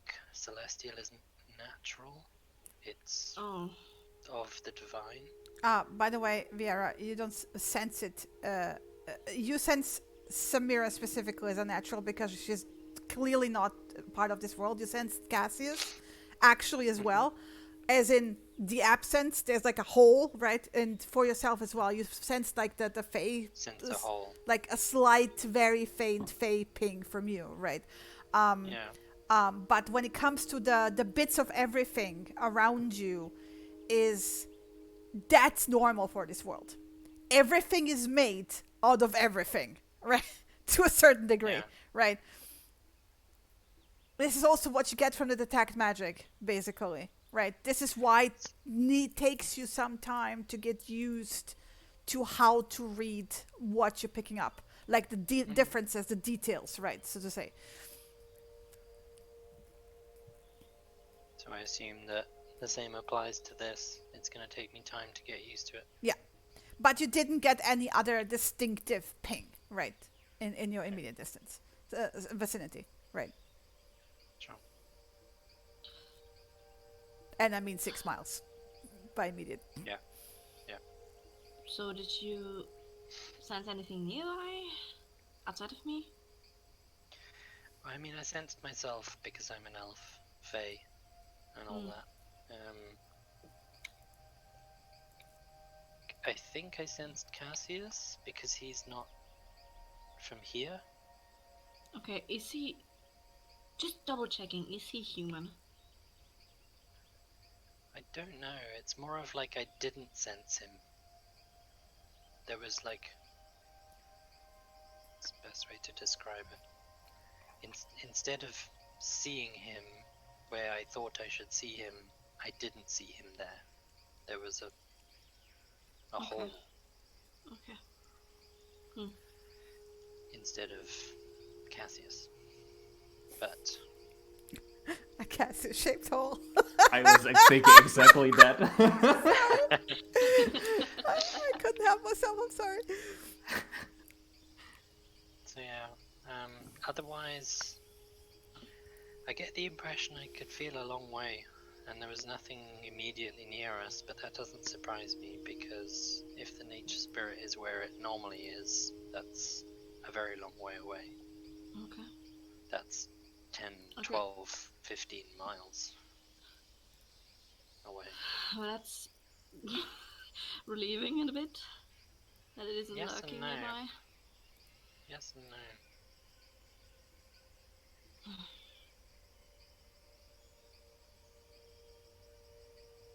Okay. Food for thought. So, let's keep mum about this until Cassius himself brings it up, because I get the feeling he's rather easily frustrated.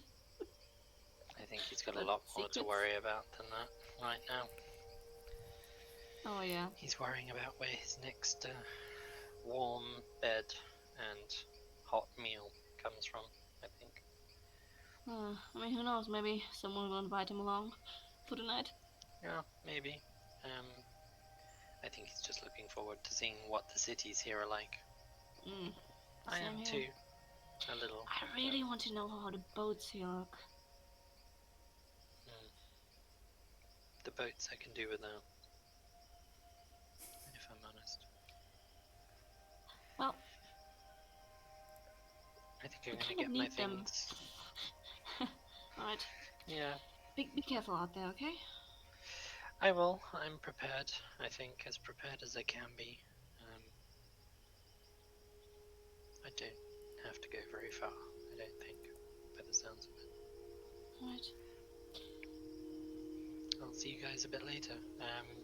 I'm not gonna bother checking in on Cassius. He's warm and dry, so just stay in touch with each other, okay?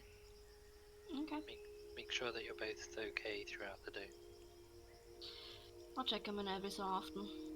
Send Vinny over there. Maybe not such a good idea in the middle of the daylight. Let's see if he can stick to the shadows. Maybe not such a good idea in the daylight. At the end of the day, how is it gonna get his attention? Oh, I don't want him to talk with Vinny. I want to just look in, see if he's there and alright. Okay. Bit of Like you said, communication just goes a checking long in. way. I'll leave you guys to it. Alright. So I'm gonna get out of the tent with all my supplies, and I'm gonna go and find Heftek. Okay. Yeah, you find her in the hut where Sturmas and Mortag live. Hi. Motag said that you would help me find some herbs and plants today, like a grass. Yeah. Sure. I mean, you sure you want to go out in the rain? It's only a little rain. What's wrong with that? Nothing. Just wondering if you're alright with it. It's you that's gonna have the problems, not me. I live in rain. Let's go. Let's go. She kind of stalks out ahead of you, not even looking back to see whether you're following. Vieira is presumably keeping up. Yeah. She's like, they're all a bit faster than you. They also have longer legs, right? Their basic speed is 40. She does slow down a tiny bit, right? Yep. Okay. And like the previous day, like you go out, she will actually basically show you this world's equivalent of catnip. I figured as much. Yeah. Because the GM cannot think of anything better than catnip. That's okay. You don't need to invent every new plant. Yeah. Yeah, that's fine. Yeah. Does she know...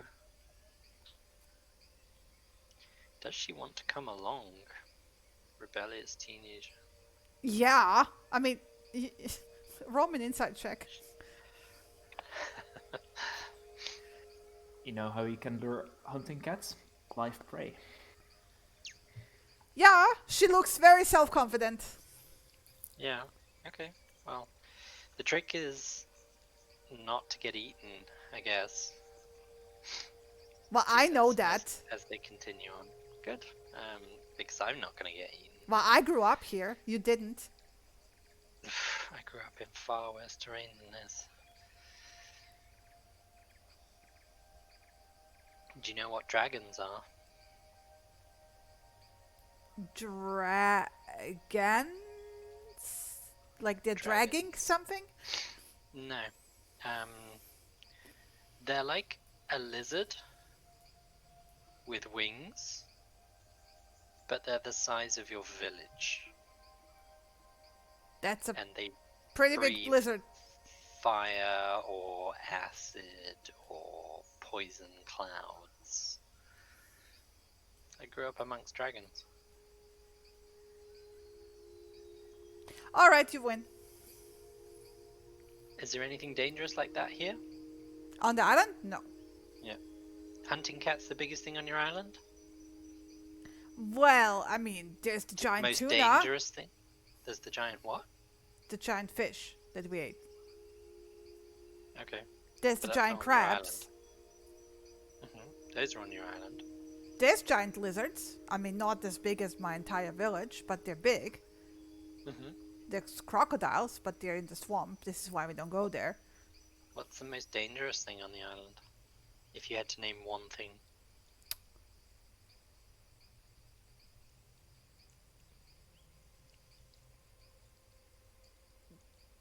The island? You can see by the rapid movement on her eyes that she literally went through just like an entire list of things over the course of a few seconds. But the island is made up of many things. But yes, there's not one dangerous thing that's more dangerous than the others. It's dangerous in the context that it's dangerous in. Like, the giant fish is not dangerous if you're in the forest on dry ground. But if you're in the water, Correct. then it is very dangerous. You have in the swamp giant snakes, but they're in the swamp. So if you're not in the swamp, she shrugs. If you're in the sea, you don't have the cats, but then there's the sea. So she shrugs. It's like, basically, there's something dangerous everywhere. It just depends on the perspective, right? But if you put a cat and a giant snake together, which would win? The snake. And if you put a snake and a crocodile together, which would win? Oh, that, depends on the size of the snake. But then there's poisonous snakes. Could go either way. Can they get through the tough hide of a crocodile? They can bite it in the eye or in the tongue. Gotta be very careful to do that. Depends. There's snakes that have really sharp teeth. They can get probably through the hide on the belly. Fair enough. And while we're doing this, I'm basically tracking. And then she will also tell you. She will also tell you about like there's like mushrooms that if you don't pick them right, they explode. Like literally explode.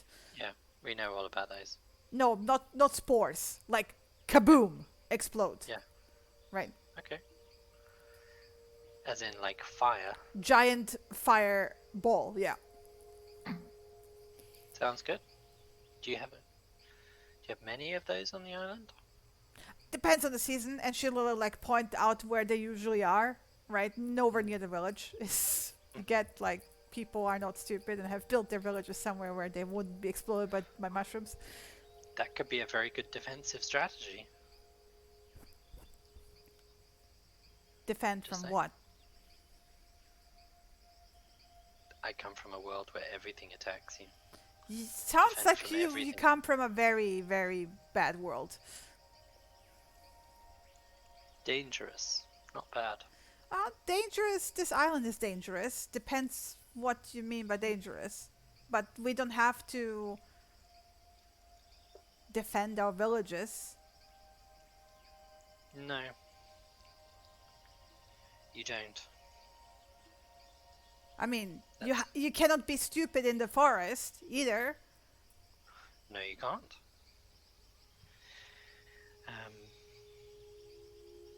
It's why the elders teach us from tiny on how to move in the forest, what not to eat. I was the same.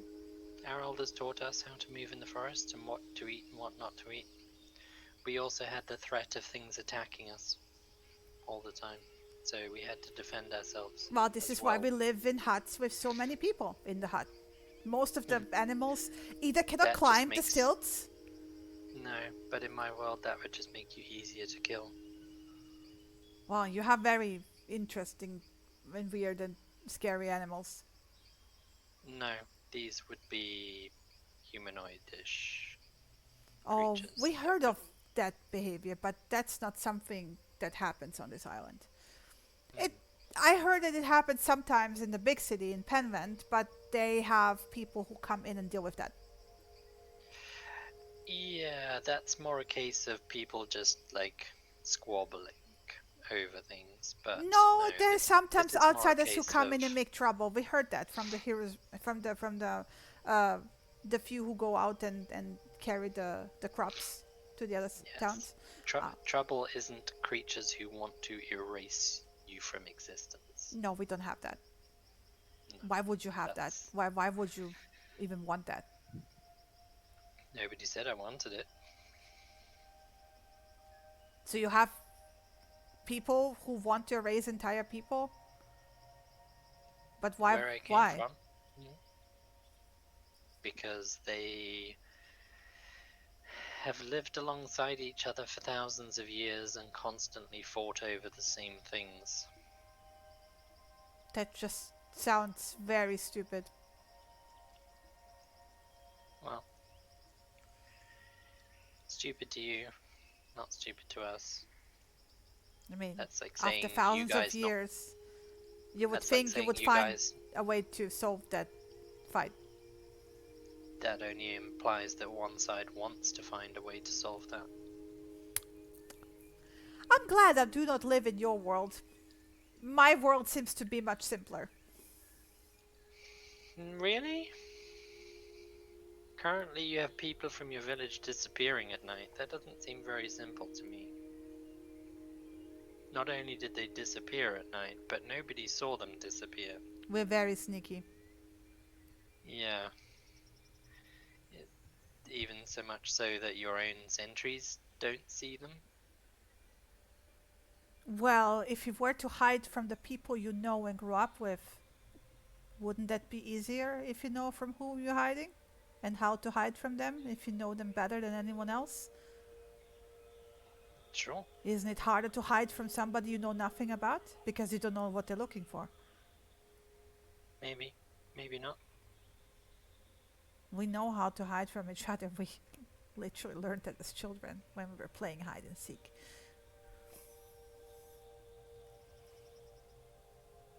She kind of gives you like a grave pointed look, as in like, you can see that she pretty much thinks this Vasa probably just walked out of the village on her own.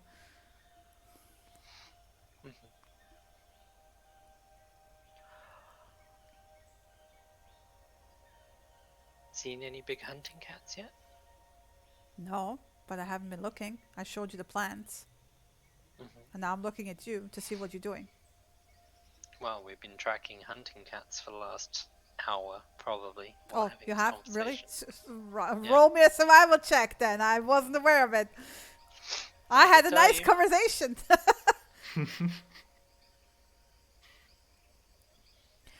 It's a bit difficult with the rain, right?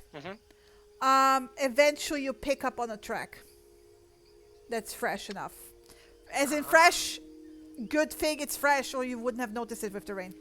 Yeah, because it's not going to be there long, but that's fine. So fresh tells me within the last like 20 minutes probably. Hour. It's okay. In the forest itself, it's a bit harder for the rain to reach the ground all the way. It takes a bit longer takes time. Yeah, it takes time, but still reaching it, right? Yeah, that's fine. Ah, sign of a hunting cat. When was the last time you saw one? Never. This should be an interesting experience for you then. Mm-hmm. Try not to turn into a deer. Bad idea. I know. However, I also run faster. Good luck outrunning a hunting cat. But yeah. Roll me an insight.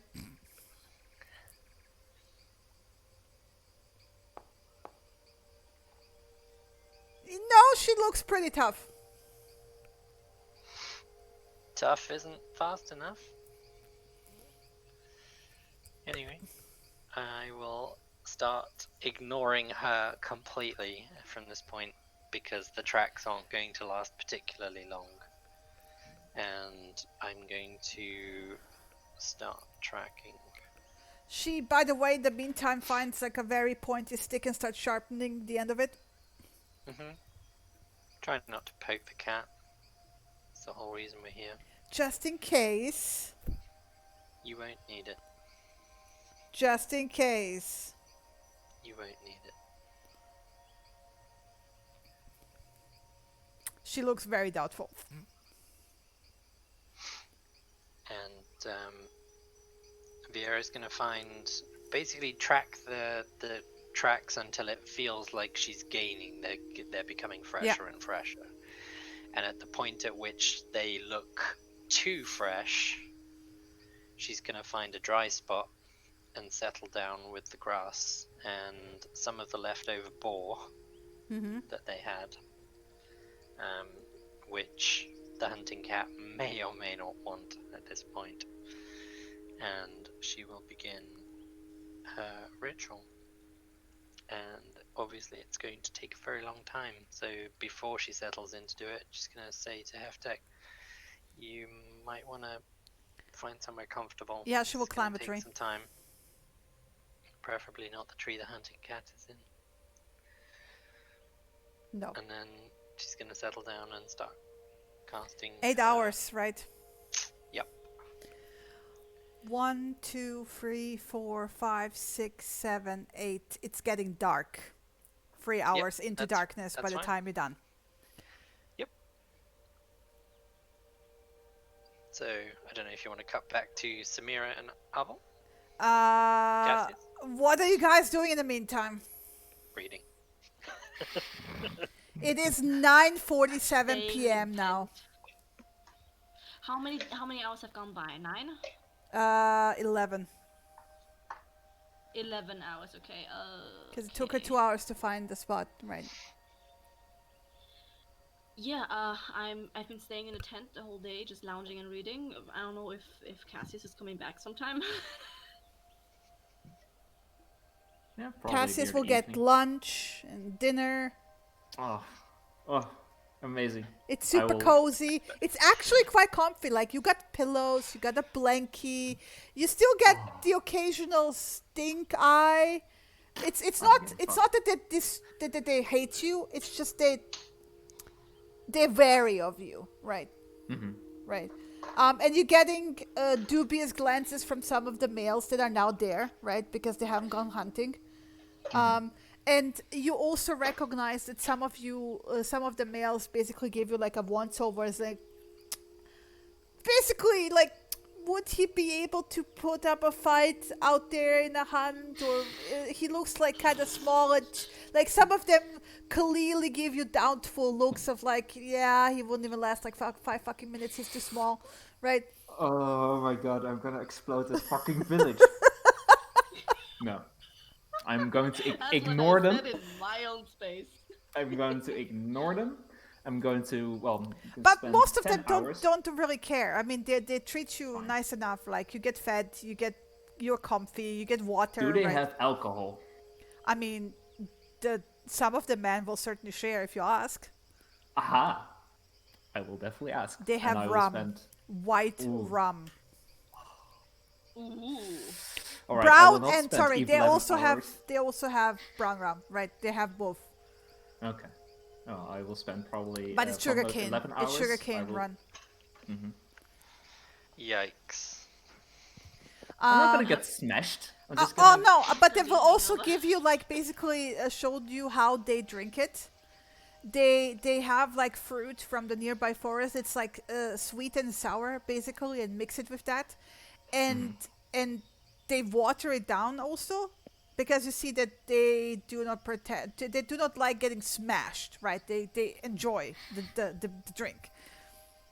So basically, you get like a passion fruity, lemony, limey variation on a not iced caipirinha mojito thing. Nice. Oh, That's delicious. very good, very good. Like If they allow me, I the will. only thing that would be missing in modern sense would be crushed ice, right? There, you have a cocktail. Boom. I could chill it. I'm not going to. I'm not gonna use magic in front of these fuckers. Yeah, and if they will give me some, I will actually take more rum from them if they allow me to just take it with me. And if they don't allow me to take it with me, I will Yeah, steal it. you get a gourd of rum. Nice. You know, one of those like with a cork. Oh yeah. Yeah, with Very like good. it has one of those like, it's one of those gourds that has like the handy handle on the side, right? Yeah, sounds amazing. And at some point later in the evening, slightly intoxicated, I will come back to the tent. Did you read? I did read, but I didn't spend 11 hours. I spent 9 hours. Okay. And the rest of the time was carousing and drinking and, being friendly. So I would say around the time that Viera finishes the ritual, you kind of make it back to the tent. It's like sleepy time, basically. You can kind of sense it. It's been like dark for 3 hours already. 3-4 hours. Yeah. I'll make my way back to the tent. And notice that Viera is not there. And I think this is the part where Samira would realize, oh shit, I'm still alone. Like you made fire at some point, right? No, you made yourself a light. Basically, instinctively, you just turned on the light and just kept reading. And like, holy wait, it's dark. There's no fire outside, right? Still raining, by the way. Sticking my head out and seeing Cassius stumble over here. I'm not like super drunk. I'm not stumbling and just like, I'll have you strolling. know. Yeah. The rain doesn't Hey. bother him as much anymore. Is Viera back there? Nope. Was she? Okay. Is she not like here with you? No, she left during just Oh yeah, she was going for the hunting thingy. hunting cats. She's not back yet. Should we be worried? Nah, she's probably fine. I mean, Like, she stayed away longer before. Yeah, I think out there, she would be the finest. So, she'll be fine. Okay. You want some rum? So they gave me rum. Okay. How lonely was it in this tent? Like, I had a great time over there. They had like these mixed drinks with like fruits, and it was really good. Come on, sit down in a packed space next to me. Yeah. Come on, you can share some of that with me. So, how are these people? Nice to you? Good drinking buddies? I don't know. They're definitely set in their ways. I don't think really the men had a high opinion of me. I don't think I have an high opinion of them. So, Yeah. I think as soon as this business is resolved, I want to like go somewhere where there's like more my kind of people. I mean, they were nice enough. But Yeah, I kind of want to see how the culture is at the capital as well. If it's same folksy feel over there as well. They told us that they were specifically here because they wanted to live like more simple lives, and I think definitely this differentiation between the roles is a bit clearer here. Yeah, but you of all people know there's different city sorts of. Yeah, true, true. But in the city, it's more mixed. Mm-hmm. I like different kinds of people. These people, yeah, you know, it's Yeah. yeah. I didn't really, yeah. I spent some time with them. They're nice enough, and Very they simple.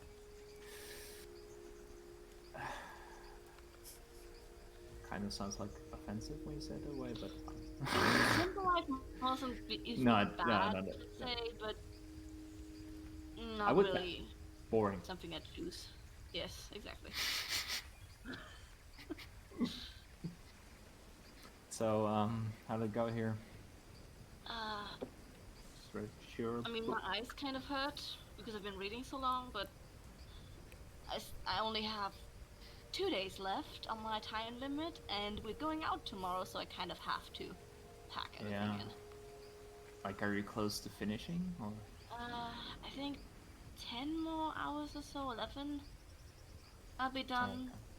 I'll see if I can pack like 5 in tomorrow and last the day after. But yeah, have to make room somehow. I hope we don't cause too much trouble tomorrow. Us? Never. Of course. Fucking A. How drunk are you? A little bit. Holds up his fingers like, a little bit. Real question here, you up for a conversation? I kind of shared something with Vera hours ago. We'll see if you're up for it. Sure. Sure. Do you want more rum before you start the conversation? Just gimme. Alright. Pass it Grab over your to hands. her. Take a swig. Alright. So Vera can do this weird sensing thing. And she sensed I'm not human, so the later conversation came to now. Ah. So I want to catch you up to speed.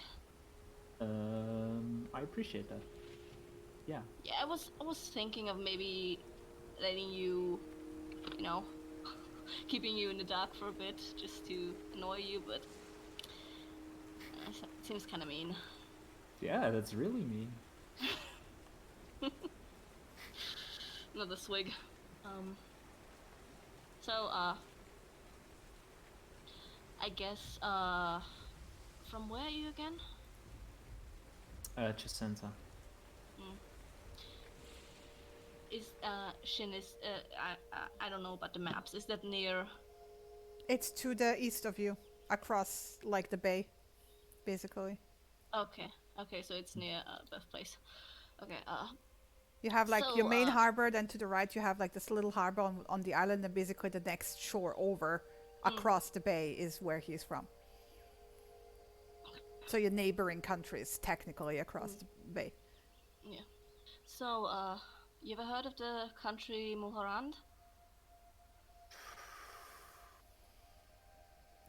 Throw me history!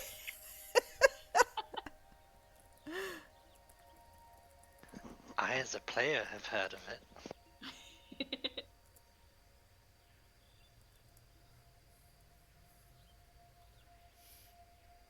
I haven't, actually. Huh. I as a player, no. I as Cassius with a 19, Probably yes. Ah. Chris? Take it from there. He rolled a 19. It's an old empire kingdom in eastern Faerun.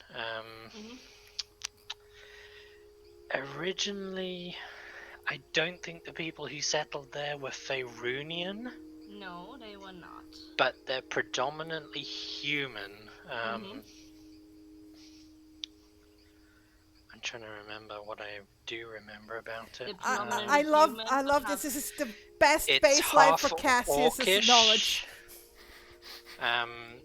They have a lot of plane touched more than there's a few usual. half orcs, yeah, and there's a few plane touched people there as well.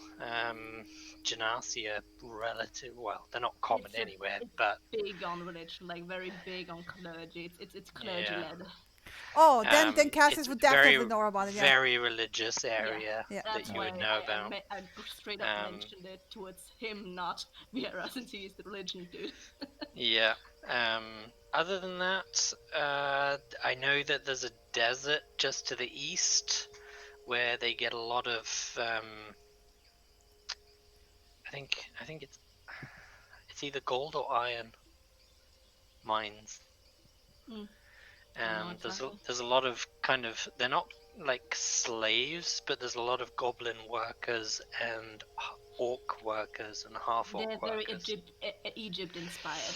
Yeah, very like Egyptians were super religious with the whole gods pantheon thing, and they had multiple gods for multiple They have things. their own pantheon, the They have their own pantheon. pantheon, yeah, because they didn't come from Varian, they came from a different world, essentially. I don't know where they came from.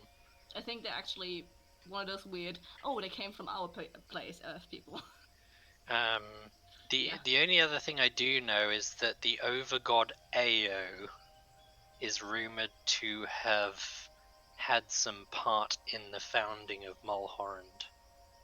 Yeah, there was like for an overgod to even get involved is unheard of. Yeah, that's why they're basically a theocracy, because they have very much gods are among us and everything. Yeah, like gods are known to have founded their nation, essentially. Like that's not legend, that's fact. They know that. So yeah, but yeah, I think that's a solid foundation too, as to what minus the mine and the gold ores and stuff that he wouldn't give a fuck about. He'd know that they export it. Yeah, and they also have a caste system if that's something he cares about. Probably, yeah. Yep. There you go. That's what you know. Yeah, I've heard of it. Real big on the gods. Yeah. So I was born there. I did spend half of my life in Termish, like I told you all.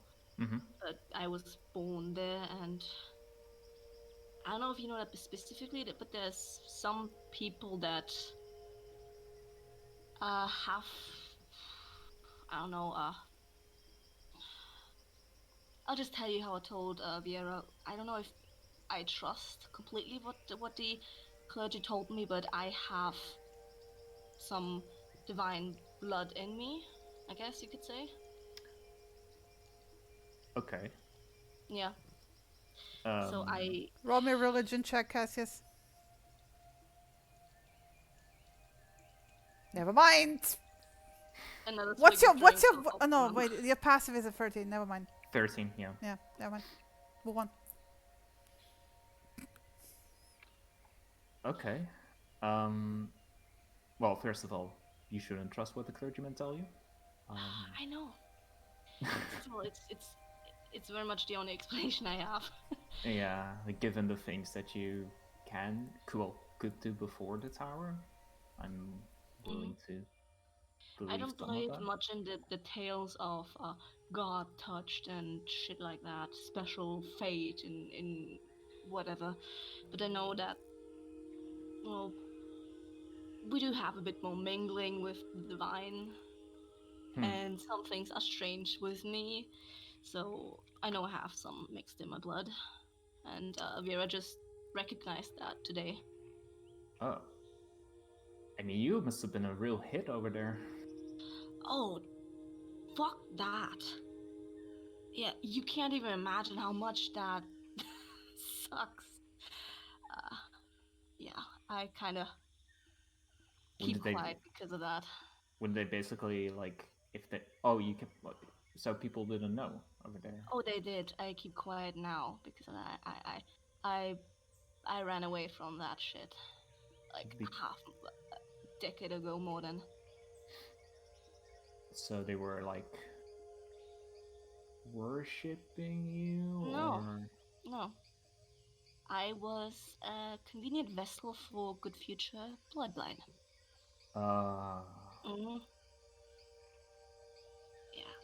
Thing is about bloodlines, you don't know, you can't control where they end up and where they pop up again. Didn't really pop up in the best family, let's just say. By me. So when I was recognized, I was pleased. And I don't like to think about or talk about that time. But yeah, I know you have. I caught up that you have some thing with religion. So I just wanted to make sure that you are okay with that.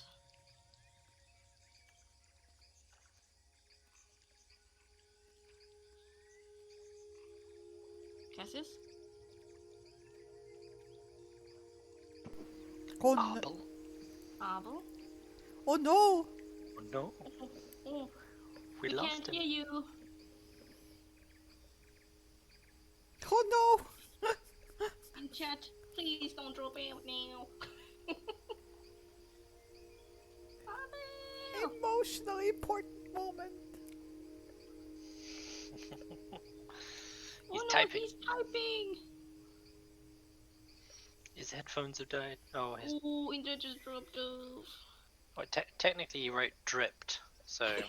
His internet just dripped, okay. Yeah. It's as wet as the weather right now. Yeah. Makes sense. That seems fair. He's gonna disconnect and reconnect, I think. Yeah. Okay. In the meantime, Viera.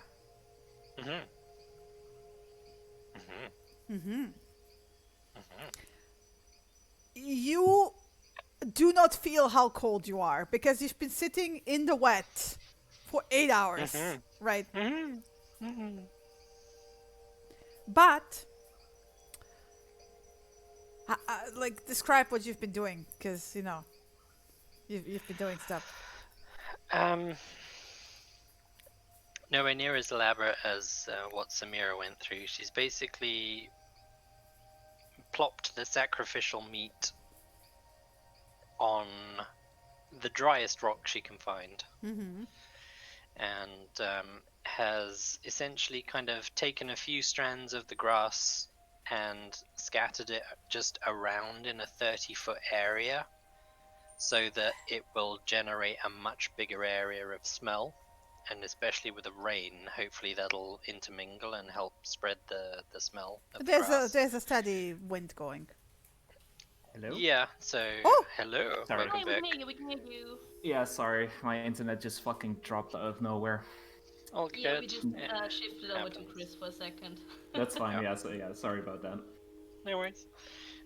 So spread the catnip grass around in a 30-foot area, and she's basically going to ritual cast speak with animals, and it lasts 10 minutes, I believe. So the second she finishes it, she's going to ritual cast speak with animals again, and the first sign of anything showing up. But your ritual lasts 8 hours to summon the companion. Yes. Yeah. So I'm just intermingling the two. Okay. So summoning the companion with the ritual. For the most part, she's not going to move around because the last time she did it, she kind of presented the offering, settled herself down, almost like she's preparing to trance. Yeah, I mean, that actually helps you because you kind of used to like shutting your body down to a certain degree, right? Slowing it down. So like the last time, like in the forest, it was actually cold, but it was dry at least, right? So you like wrapped yourself up and, in a way that preserves body temperature. Here, it was a bit additionally difficult because of the constant rain, right? You did manage kind of to find a somewhat dry spot, but again, it's not perfect, right? And the wind keeps blowing. But eventually you kind of manage to like tune it all out, right? I just focus on the ritual, and it's a bit like she kind of settled into sensing the heartbeat. Yeah. She's doing something similar, but settling into sensing for the wildlife around her. Eventually, you would have, like, in your peripheral perception, would have noticed that Haftik basically made herself comfortable and made herself a shelter in the crown, so she doesn't fall off, right? So she like found like a nook where she could like bunker herself in, and then she just sits there in the dry, right, very quietly. And yeah, so 8 hours in, you hear it before you see it. And I mean, for a good while, you can feel it, like hear it very close before you see it, because you've never seen a cat where the fur matches the dark, not just like, it's not just black, right? Because black, as you remember, the big black cats you've been seeing in your forest, those are almost like, you know, when a shadow is darker than the rest of it, so it's standing out because of its black. This fur is almost like it's a plethora, and as it moves, it seems to shift. It's a camouflage fur, right? It's not just dark. It's camouflaging into its surroundings. And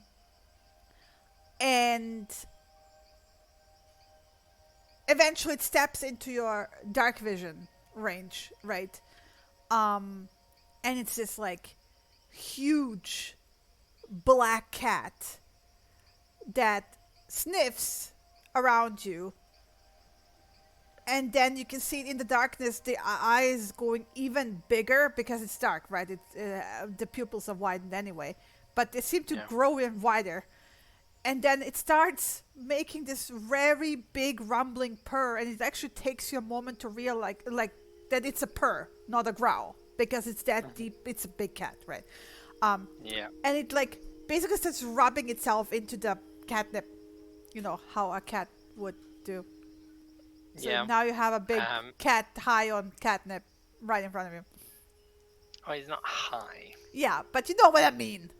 Yeah, he's enjoying the smell. Yeah. So, at which point I will cast Speak with Animals.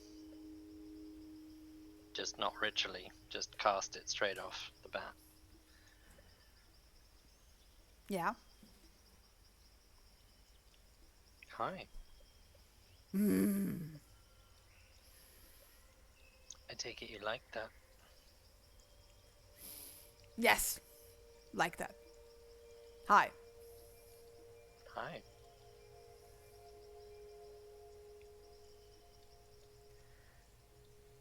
Are you hungry? Yes. Hunting is difficult when it rains. I can help. I'm listening. Shall we hunt? There's nothing much out there when it rains. And you have meat here. Smells like good meat. Give me the meat. The meat's there. He kind of gets up. It's a big cat, right? There's some heft and like weight to the movement. Like there's a ripple with the muscles as it moves, right? And because of the catnip, it also seems to have a ripple effect across the fur, because it seems to kind of shift, and the space between the dots ripples golden, like throughout, right? Almost like electrified, right? And you might hate me at this point, but not quite. Viera puts herself between the meat and the cat. He squints at you. And attempts to shift into his shape. Okay, yeah.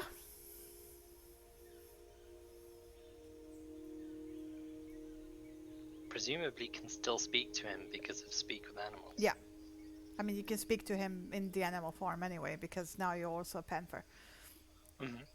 I will add this to the sheet, by the way. It's basically like the octopus camouflage, right? It has an advantage on stealth. Ooh, okay. Yeah, getting a character, not a character sheet, a creature sheet would be good. Yeah. But playfully, she's going to kind of walk backwards and forwards You've got to take the meat.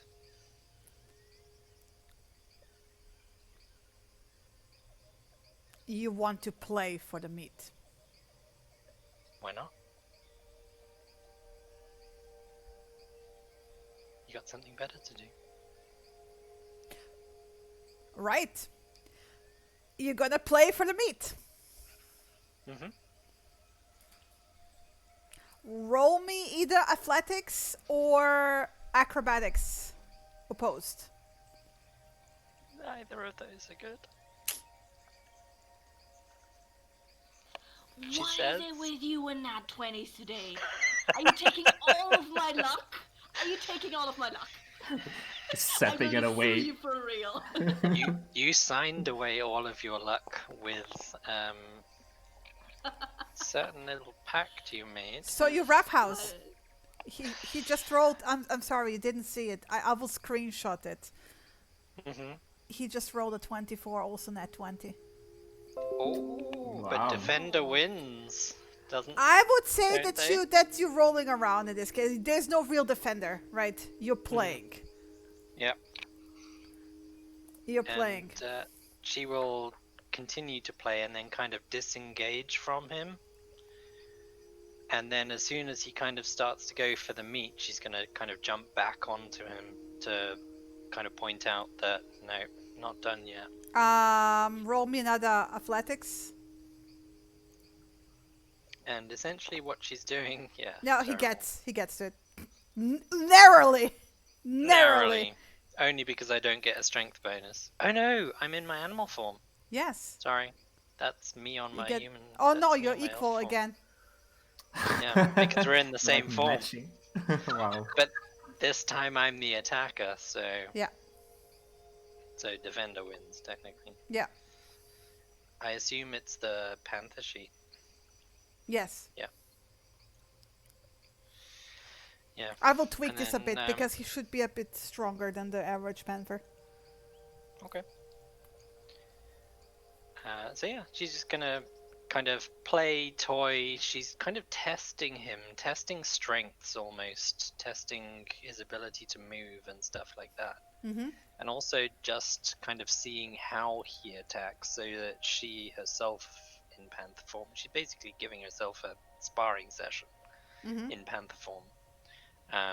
Because she's never seen a panther attack.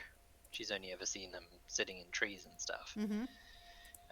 So that's what she's doing, and basically she's going to spend a good, probably near hour doing that, and then eventually she'll give up and kind of point out, yep, you win. The meat's yours. And kind of in a way of like, I'm letting you win. Mm-hmm. And then she'll shift back into elf form. He will nom the meat Mm-hmm. and leave you a tiny bit over. She'll pick it up and save it. Because she's not eating. Oh no, it's roast pork, I suppose. It's just cold. Yeah. So she'll eat it on the walk back. Mm-hmm. Heftag. Time to go. Heftig is very quiet up there. Mm-hmm. And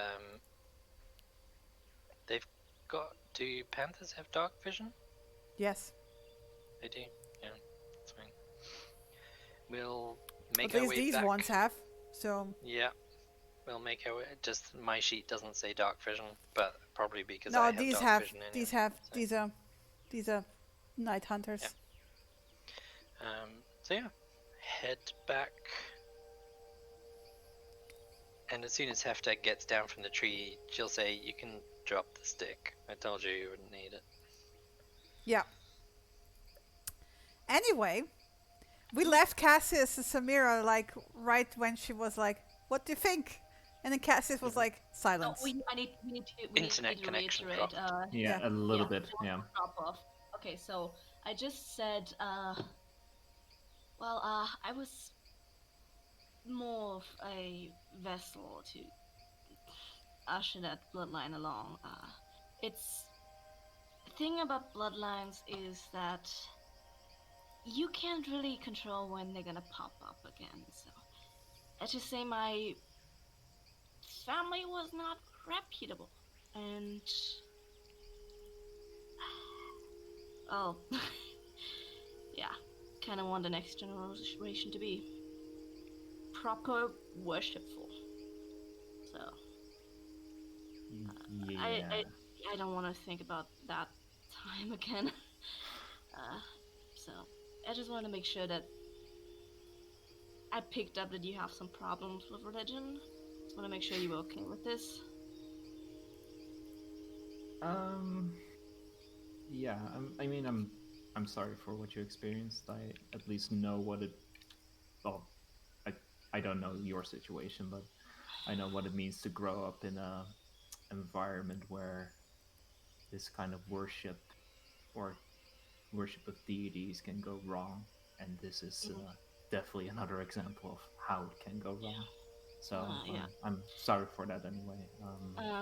Sorry that you were in your situation, but we have, at least in that mindset, fuck the clergy. Yeah. Yeah. Taking another swig of the rum and just passing it over. Yeah. Taking another swig. I mean, I don't. The thing is, I have a problem with deities in the sense that they mess, they mingle, they do exactly what they probably did in your lineage, in your ancestry. This I have an issue with. So I don't necessarily have an issue with you about that. So it's not your fault, right? No, it isn't. And I don't know what bloodline I am from, but I kind of tossed my coin in with one of them, hoped it'd be her rather than one of the more shittier ones. Shin, you're talking. Yeah, you're not muted. With which one did you? Oh, I chose to go with Nephthys because she's the goddess of trade and wealth, and it seems more interesting than fucking Bast and her hedonism, or Set and evil. But why would you even align yourself with one? Well, can do what I want. I can't get rid of what's in my veins. I can't get rid of what's in my body. I can't get rid of that connection. No, but you don't have to ascribe anything of that you have to them, to any of them. Well, that's not true, is it? I literally am born of them. One of them. Yeah, but what I do, what I see through their connection with me in the night. I can heal through that. I can. but that doesn't mean you have to like align yourself with them. That they deem to see it fit to mess with your bloodline, apparently, and that you have these powers. That it's up to you how to use them, but you don't have to. Do you like follow her commandments or will, or I'm not a devout follower of anything. I'd say I just. I don't know. I guess I just. Like I said, I threw in my luck with her to disconnect myself with any others. but you can you can also create your own luck. You don't need any of them for that. Okay, maybe I see it differently, but what did you try not following any of them? And did you still have the power then? I don't know what. We know they exist. Build that. We know they have. They can affect things in our world. I don't want to be in a I don't know what you were taught or what you heard about afterlife, but I don't want to be in a soulless place after I die. I risk death every day, honestly. I want to have an endless hell afterwards. But can they really touch us? I don't know if they can touch you, but I still exist. So I don't know. I can still see. I can still heal. So I don't want to risk it. So...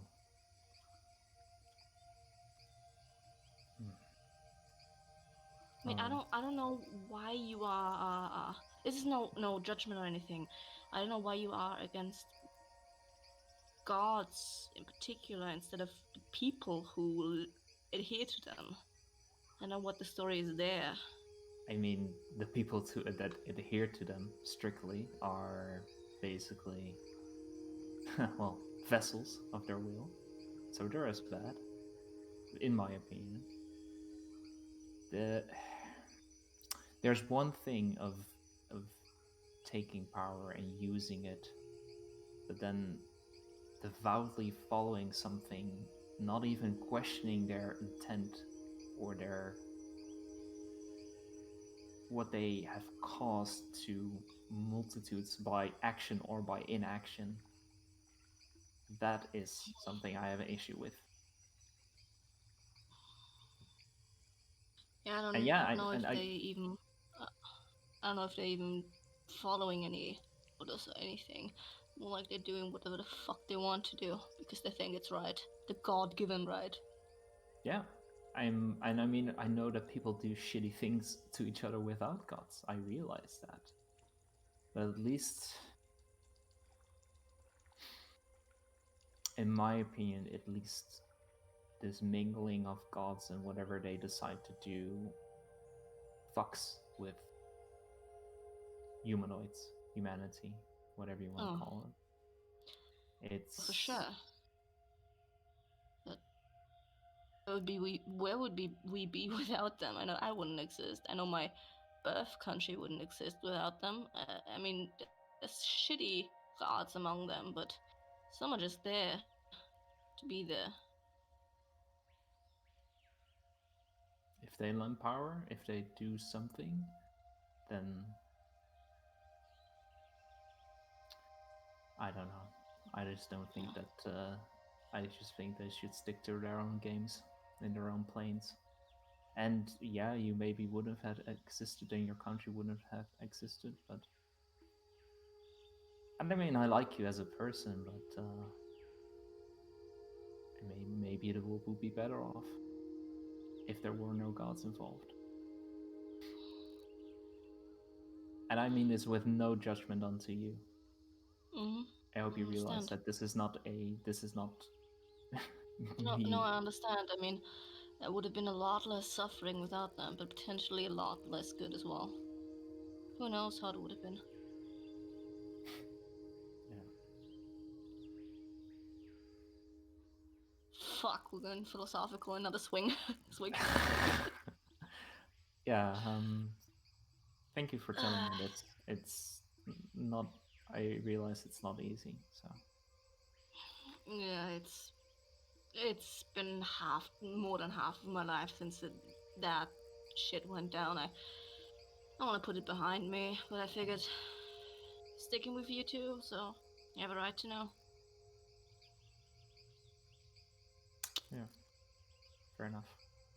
Yeah. All right, I'm gonna. Let's finish this bottle at least. I wanna. Sounds One good. night getting drunk. Yeah. Mm. So, if your cousin doesn't come back, what do we do? Oh, if she doesn't come back at all, or if she's gonna take a few more hours? At all. At all. Go search for her in the morning? Yeah, okay. Yeah, I don't know. I don't know how she would have vanished. That woman is good in the wild. I mean, yeah, she basically dragged us here by this, you know, kicking. Well, not kicking and screaming. We went willingly, but I don't think we would. Yeah, I think we would have been dead somewhere in the Hulak. Oh, yeah, for sure. 100%. We'd be dead already. Or at least maybe made it up with our lives and decided never to risk it ever again for this fucking tower. So,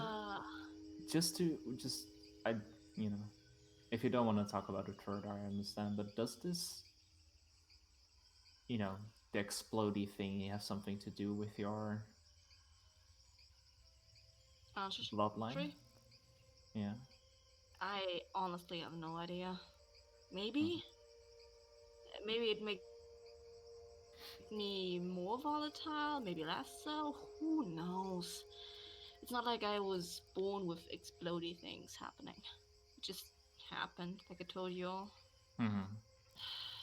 I have no idea. And honestly, the people that I asked back home had no idea as well. Well, I can imagine they pretended that they knew, so. Yeah, if they pretended, they pretended pretty hard to get me away from them. They were scared shitless when I mentioned exploding like that. I mean, not really can't look at the future, but who knows? I don't really blame them. Yeah, imagine living with it. Yeah. Oh. I don't know how much that says about. It says a lot about me. Let's be honest. Hmm. So how are you feeling about the potential you exploding? I think with me it's less of it's not the same. I think it's more that I need to find better ways to channel this raw energy. And the first times I tried it, it didn't really. Well, it went well. I didn't explode. So, I think it's more my inexperience with it. Really. So. Hoping so. You don't need another time bomb in here. Nope. No, definitely not. I reserve the rights to that. Yeah, I don't want to cramp your style or anything. So it seems like a you thing. So yeah. No, maybe. The funny thing is actually, I don't know. I know that this world doesn't have gods, it has these spirits, which are arguably the same thing. Well, who knows if they have one? We only asked these people here. No, I actually also asked Time Dad. Oh yeah, you did that. Yeah, and he seemed offended that I called him a god. So, really not the same thing. But this, I've been thinking about it with what you told, what happened to you, and what seems to be some kind of like connection. I mean, this guy in this crystal that I encountered definitely gave me some shit. All the new things that I can do.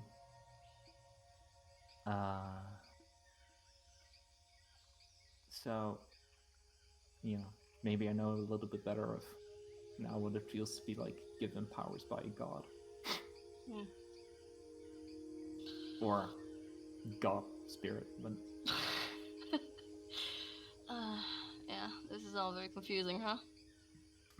But did you communicate with yours when you made Winnie?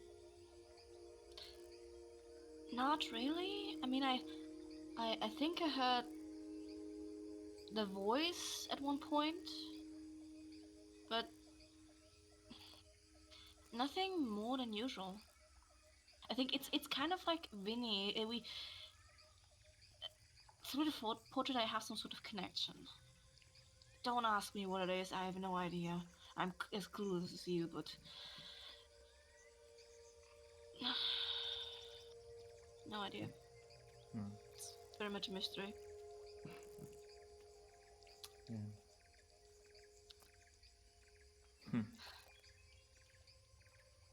Well, I'm not gonna try anything when I'm buzzed, but maybe Why? later. What do you want to try?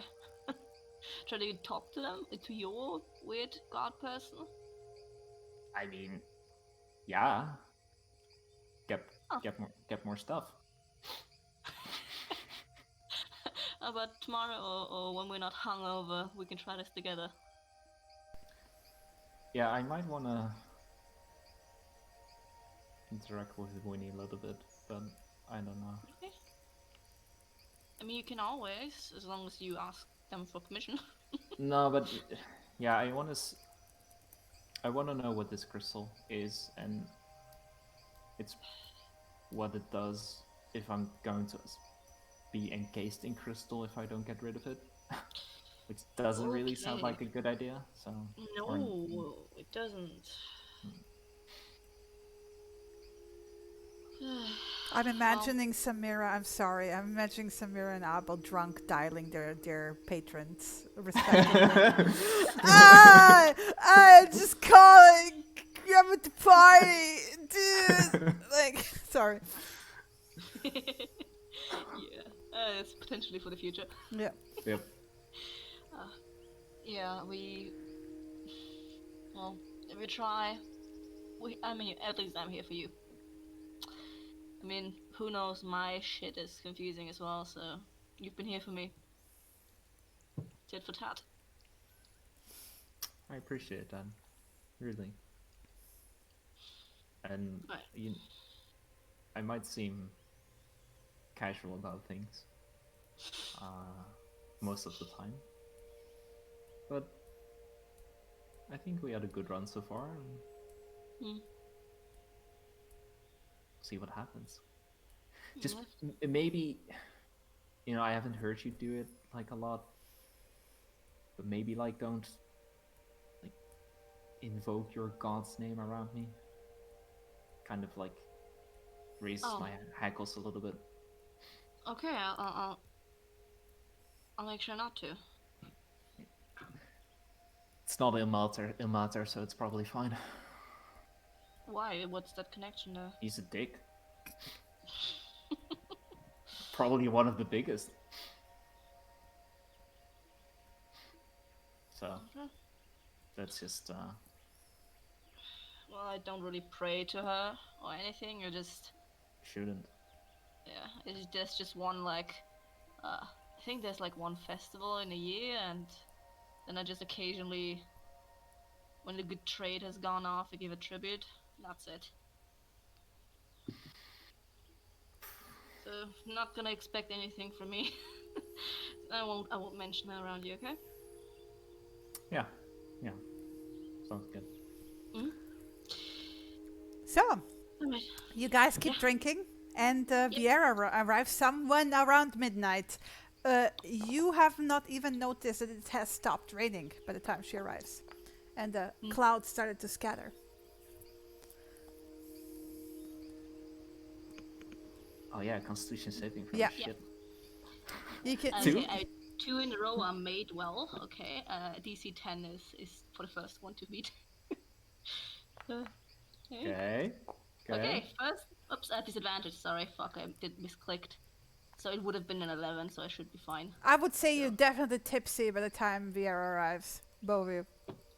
Especially Cassius. He's been drinking for way longer. Yep. Alright, let's just say I'm on tipsy. Good to know.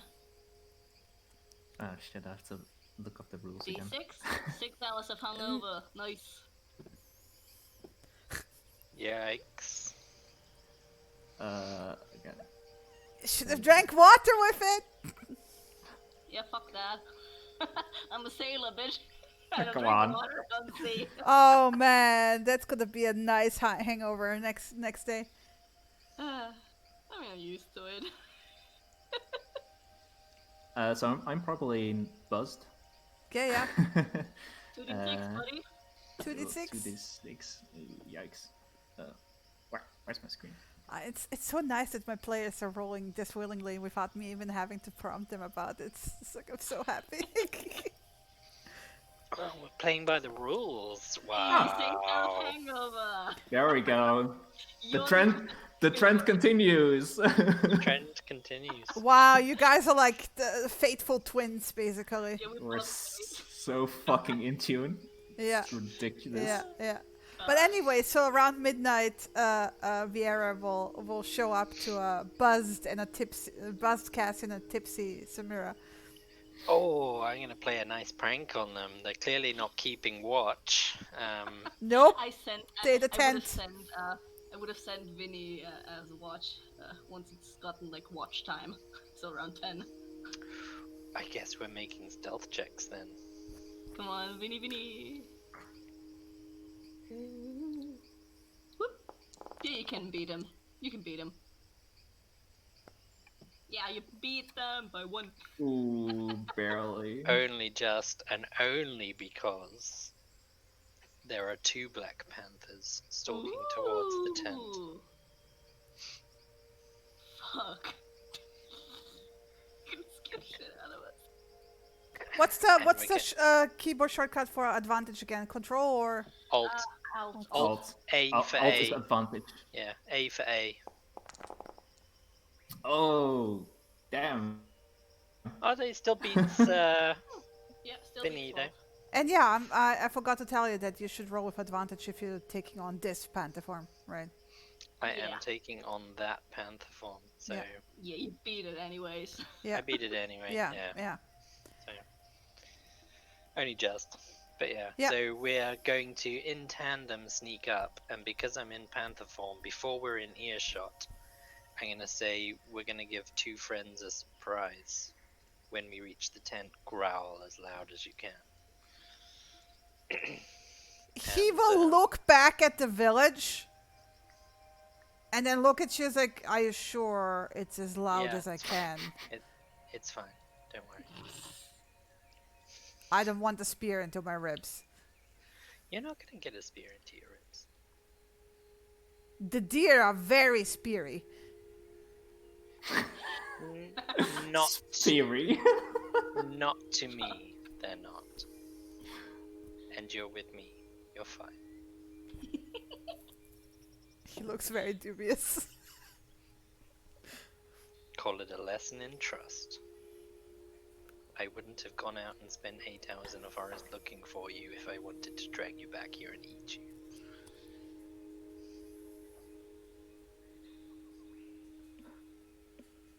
That's not my concern, but sure.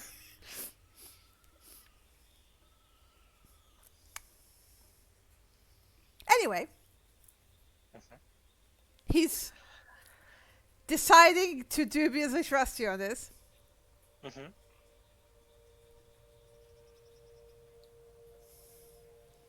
Waiting for a signal. And we sneak towards the tent. Yeah. And when we get close enough, we growl.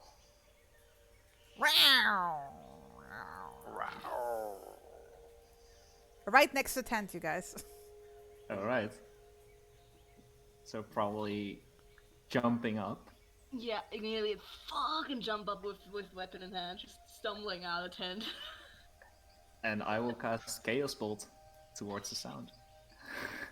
Same with me and color spray. Wow. This panther will never trust you ever again. I'm standing in the way of it. Okay. Well, you roll then the saving throw. If there's... I think Chaos Ball is just an attack. Yeah. Yeah, I need to. I think. Can I do it without targeting? I think so. And it's going to be with disadvantage because I can't see shit in the dark. Oof. Is that with disadvantage? Nope. Okay. It didn't work with the control, so I'm just gonna do it again without consuming a resource, and then it's the same. Yep.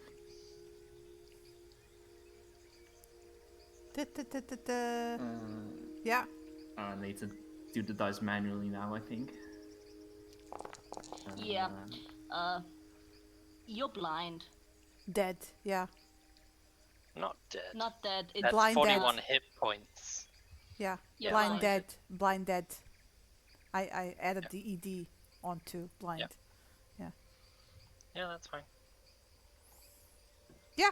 And oh, this is not going to be fun.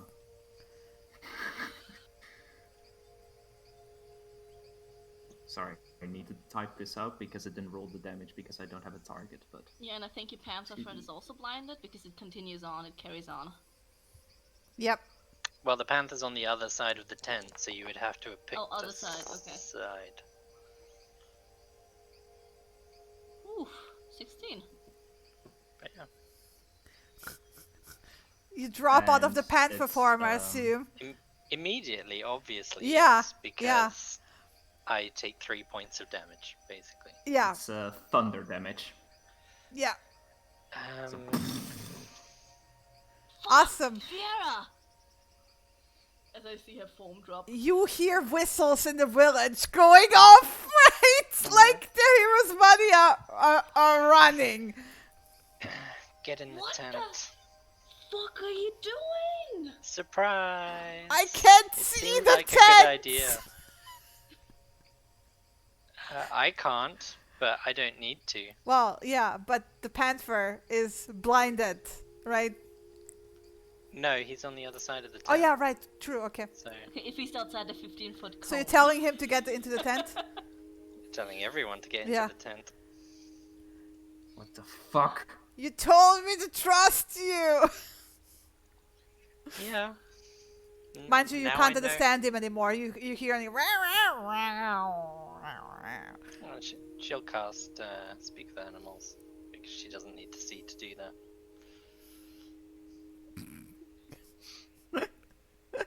So yeah, Good to know Cassius, you realize it's actually Vieira.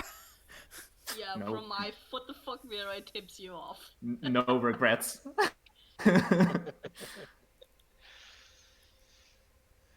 But yeah, the hero's money, like the sentries basically come running. Yeah, What I happened? got it up. Blindness last. I got it up, Vinny, to hide him on my body again. She can drop it willingly if she wants to. I think. If it's a concentration one, is it a concentration? Milk, it is. If it's concentration, you can drop it. If not, it lasts as long as it lasts. Yeah, it lasts Yeah. for one round, just so you know. Okay, 6 seconds. You can see again. Yeah. Interesting choices. Good to know that you guys weren't ready, but also were slightly prepared. What the actual fuck, Vera? Meow. You lucky that didn't explode. Well, perhaps you should You're lucky- work on that. You hear low You're lucky growling from the You tent. didn't explode more. Shh, it's fine. It's fine. But yeah, the hero's money come running Mhm. and basically start asking what happened. What was that noise? Are you being attacked? We're fine. We're fine. Alchemy experiment. Gone wrong. It's all fine. They give you that look, Cassius. You can see people, he's good. It's like you're just hopeless, basically. Does he chaos bolt the closest? Well, yeah, they will reluctantly leave, right? Kind of looking over your shoulder towards the non-existent fire. But it's like, okay, you guys are weird, so they're gonna go. They, you know, They just give you that look, Cassius. But they leave again. 20 with disadvantage, come on.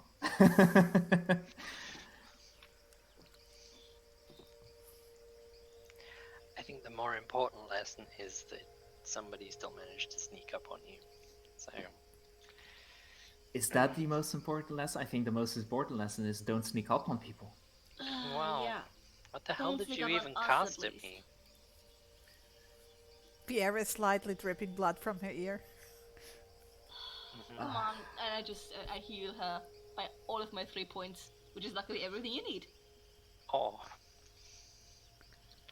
Yeah, so when he actually cast it, to kind of go back, so you saw like a warble energy coming from his chest, going alongside his right arm in his hand, and it was kind of like a mass of energy, different shifting colors, and it just blasted towards you. And as it hit you, it was it was a loud bang basically, and you felt knocked off your feet with the thunder damage. Yeah. Not really electrifying, but like. And for me, it was like Samira made a defensive like swipe into defense position with her maul, but also something kind of came off of her at that moment and just flew into your face, almost as if like powdered sand or color just blinded you for a second, just in your eyes. Very irritating. That's one way to find out what more you can do. I already knew I could do that. But I didn't. To scare me. Are you wounded? Why? No, I think Samira healed anything that I took. I think. Are you guys still standing outside, or did you get into the tent in the meantime? No, we crawled into the tent. Yeah, you have a giant panther in the tent. Yeah, it's a little bit crowded. Sorry about that. Do we even have room? He's wet. Yeah, he's wet. Get him out. We don't have room. Your bedrolls are wet. If your guy's allowed in, my guy's allowed in. Can you dry him off? He can probably dry off a little bit. He gets up and starts shaking himself. Oh no. Okay. Not in the tent. Take responsibility of this. First you scare us. Then you whipped our entire inside of a tent. Then this? Yeah. Well, I mean, to be fair, it wasn't me who soaked the inside of the tent. Oh. That's a little unfair. It's your pet. Basically, the best thing is that the panther right now is making the same annoyed face as Cassius. I mean, I think he likes it just as much as Cassius does. They actually have strikingly similar expressions on their face. Yeah, resting cat face for the win. But yes, a breath. Come on out. What's it called now? A breath. A breath. What does that mean? Spell it in chat. It means friend. Friend. Now you're still naming conventions for me. Are you kidding me? I'm not stealing naming conventions from you. That's not his full name. I named Win first. And you can now get that she's very much tipsy and just not as inhibited as she should have been. So what does Win mean then? Friend! She told us. Okay. Well, if you want his full name, it's Neve Thairbreath. Shadow Sky Friend.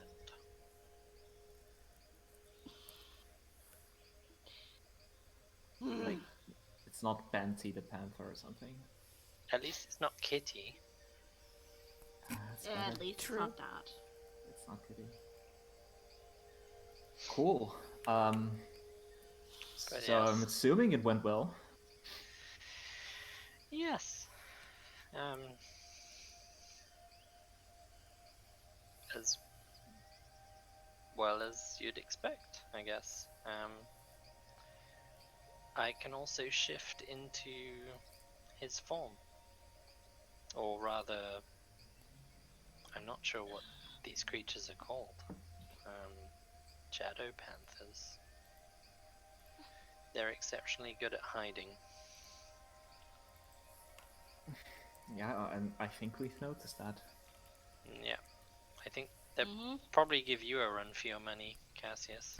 At hiding. Sitting in the tent, by the way, because it's dark, right? It's mostly black fur. But yes, Ebrath, if you can come out of the tent. He comes out of the tent. I know. It's not your natural home anyway, but if you can stay nearby, keep watch, and obviously don't attract the deer people. They won't come over this way anyway. You go off as well, Vinny. Same thing. You can both keep watch tonight. So what's the plan for tomorrow? Rest. I'm tired. Same. I'm not arguing with that. I've been sitting in the cold all day, waiting for him to show up. So, we'll see. We'll probably speak to the chieftain, especially after the growl. I dare say that attracted some attention. Yes. That's fine. We'll probably come up with something. Yep. I mean, you already had that alchemy mishap excuse. What's the fastest thing I could think of? Come on.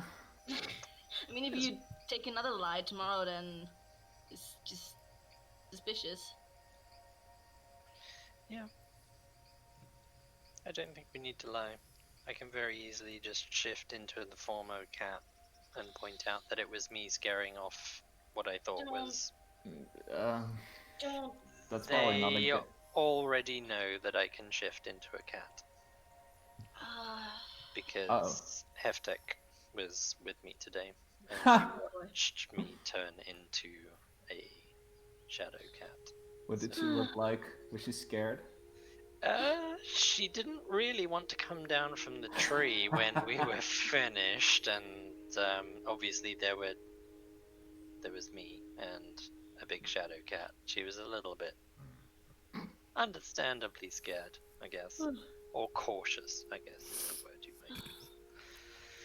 But yes, for the most part, I suspect the others will probably know. I wouldn't be surprised if they ask us to leave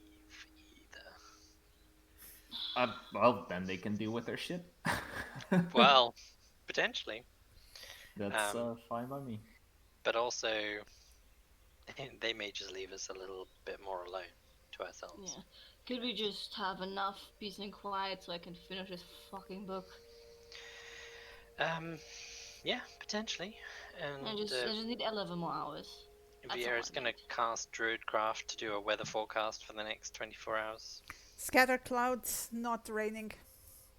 You'll be pleased to know the rain has stopped, at least for the next day. Good. I'm gonna go to sleep now. Good night. And she just burrows into a sleeping bag, still wet. I guess I'll take the first watch. Grunts in your general direction. I don't think you want any, like, me or Samira on watch right now. I'm not gonna lie. And he's, like, holding up the empty gourd of rum. It's fine, I could smell it. Even just approaching the tent, I could smell it. Yeah. You guys reek. I hope you both had a good time. It was good. Yeah. We had some... Surprisingly, a good talking partner. A drinking buddy. How do you mean surprisingly? Peeking out of the sleeping bag, giving you a wink. Sticking you my tongue out. Back down. Yeah. Smear told me everything. She's an elf. Bet you didn't know that. I didn't. Bag is shaking from laughter. That's interesting, given... nothing, I guess. Yeah. Any other exciting revelations that you want to share? We should have stayed in the huts. They have Because? really good food and drinks. It's also dry. Yes. Mm-hmm. So, something to think about. So tomorrow you want to ask them if we can stay in the huts? Yeah. Okay. Well, I suspect the answer will be no, but... I mean, you don't know until you ask. We'll see. Maybe they'll let us sleep in the meeting hut where no one sleeps. Yeah. Probably. Our own private hut. Anyway, as much fun as this is, we're almost an hour over. Oh wow. We're already an hour over. We're over an hour over. Yeah. By the way, before we call it, I wanted just to tell you that your personality trait for your panther is I put my friend.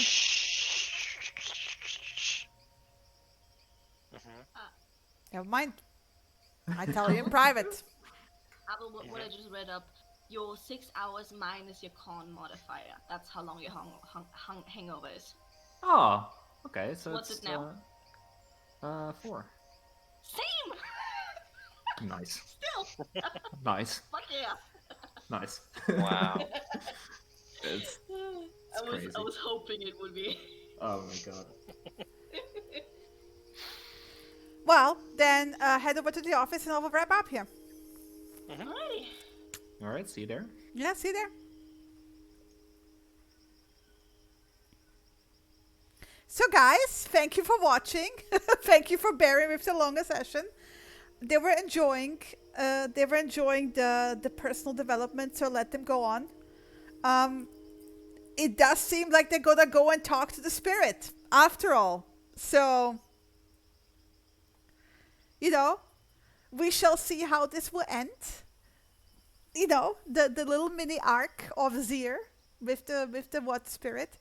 But Viera has her kitty cat now, and Samira has her shadow, Vinny and Ebref. And yeah, next time they will finally go to the hut. Woo! Anyway, thank you for watching. I hope you enjoyed the stream. Yeah. Thank you for watching. I love you all.